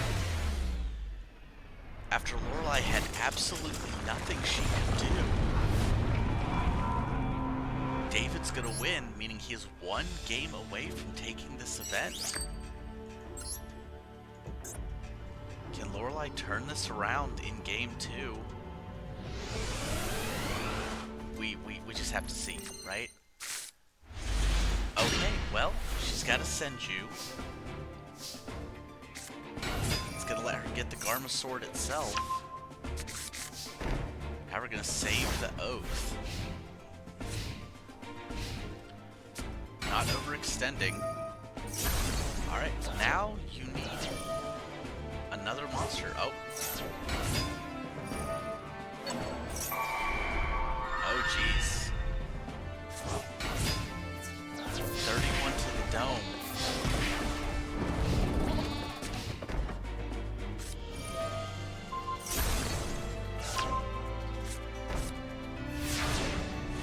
So at this point, thinning the deck a little bit. But she's just breaking on these ritual spells. She doesn't run a ton of them. I believe she runs 2 of each.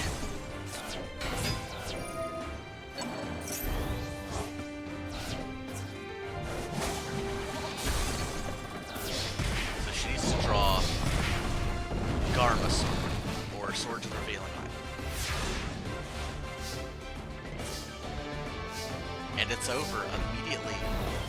Lorelei, after looking so good against Magnus, ultimately fails to draw anything and goes down 2-0 in the finals. You hate to see it. But now you have to know, this really brings an increased confidence to the local gang, right? I mean, they just walked in and won. Well, David did. Rich, not so much. So, 2-0 David means training day is over.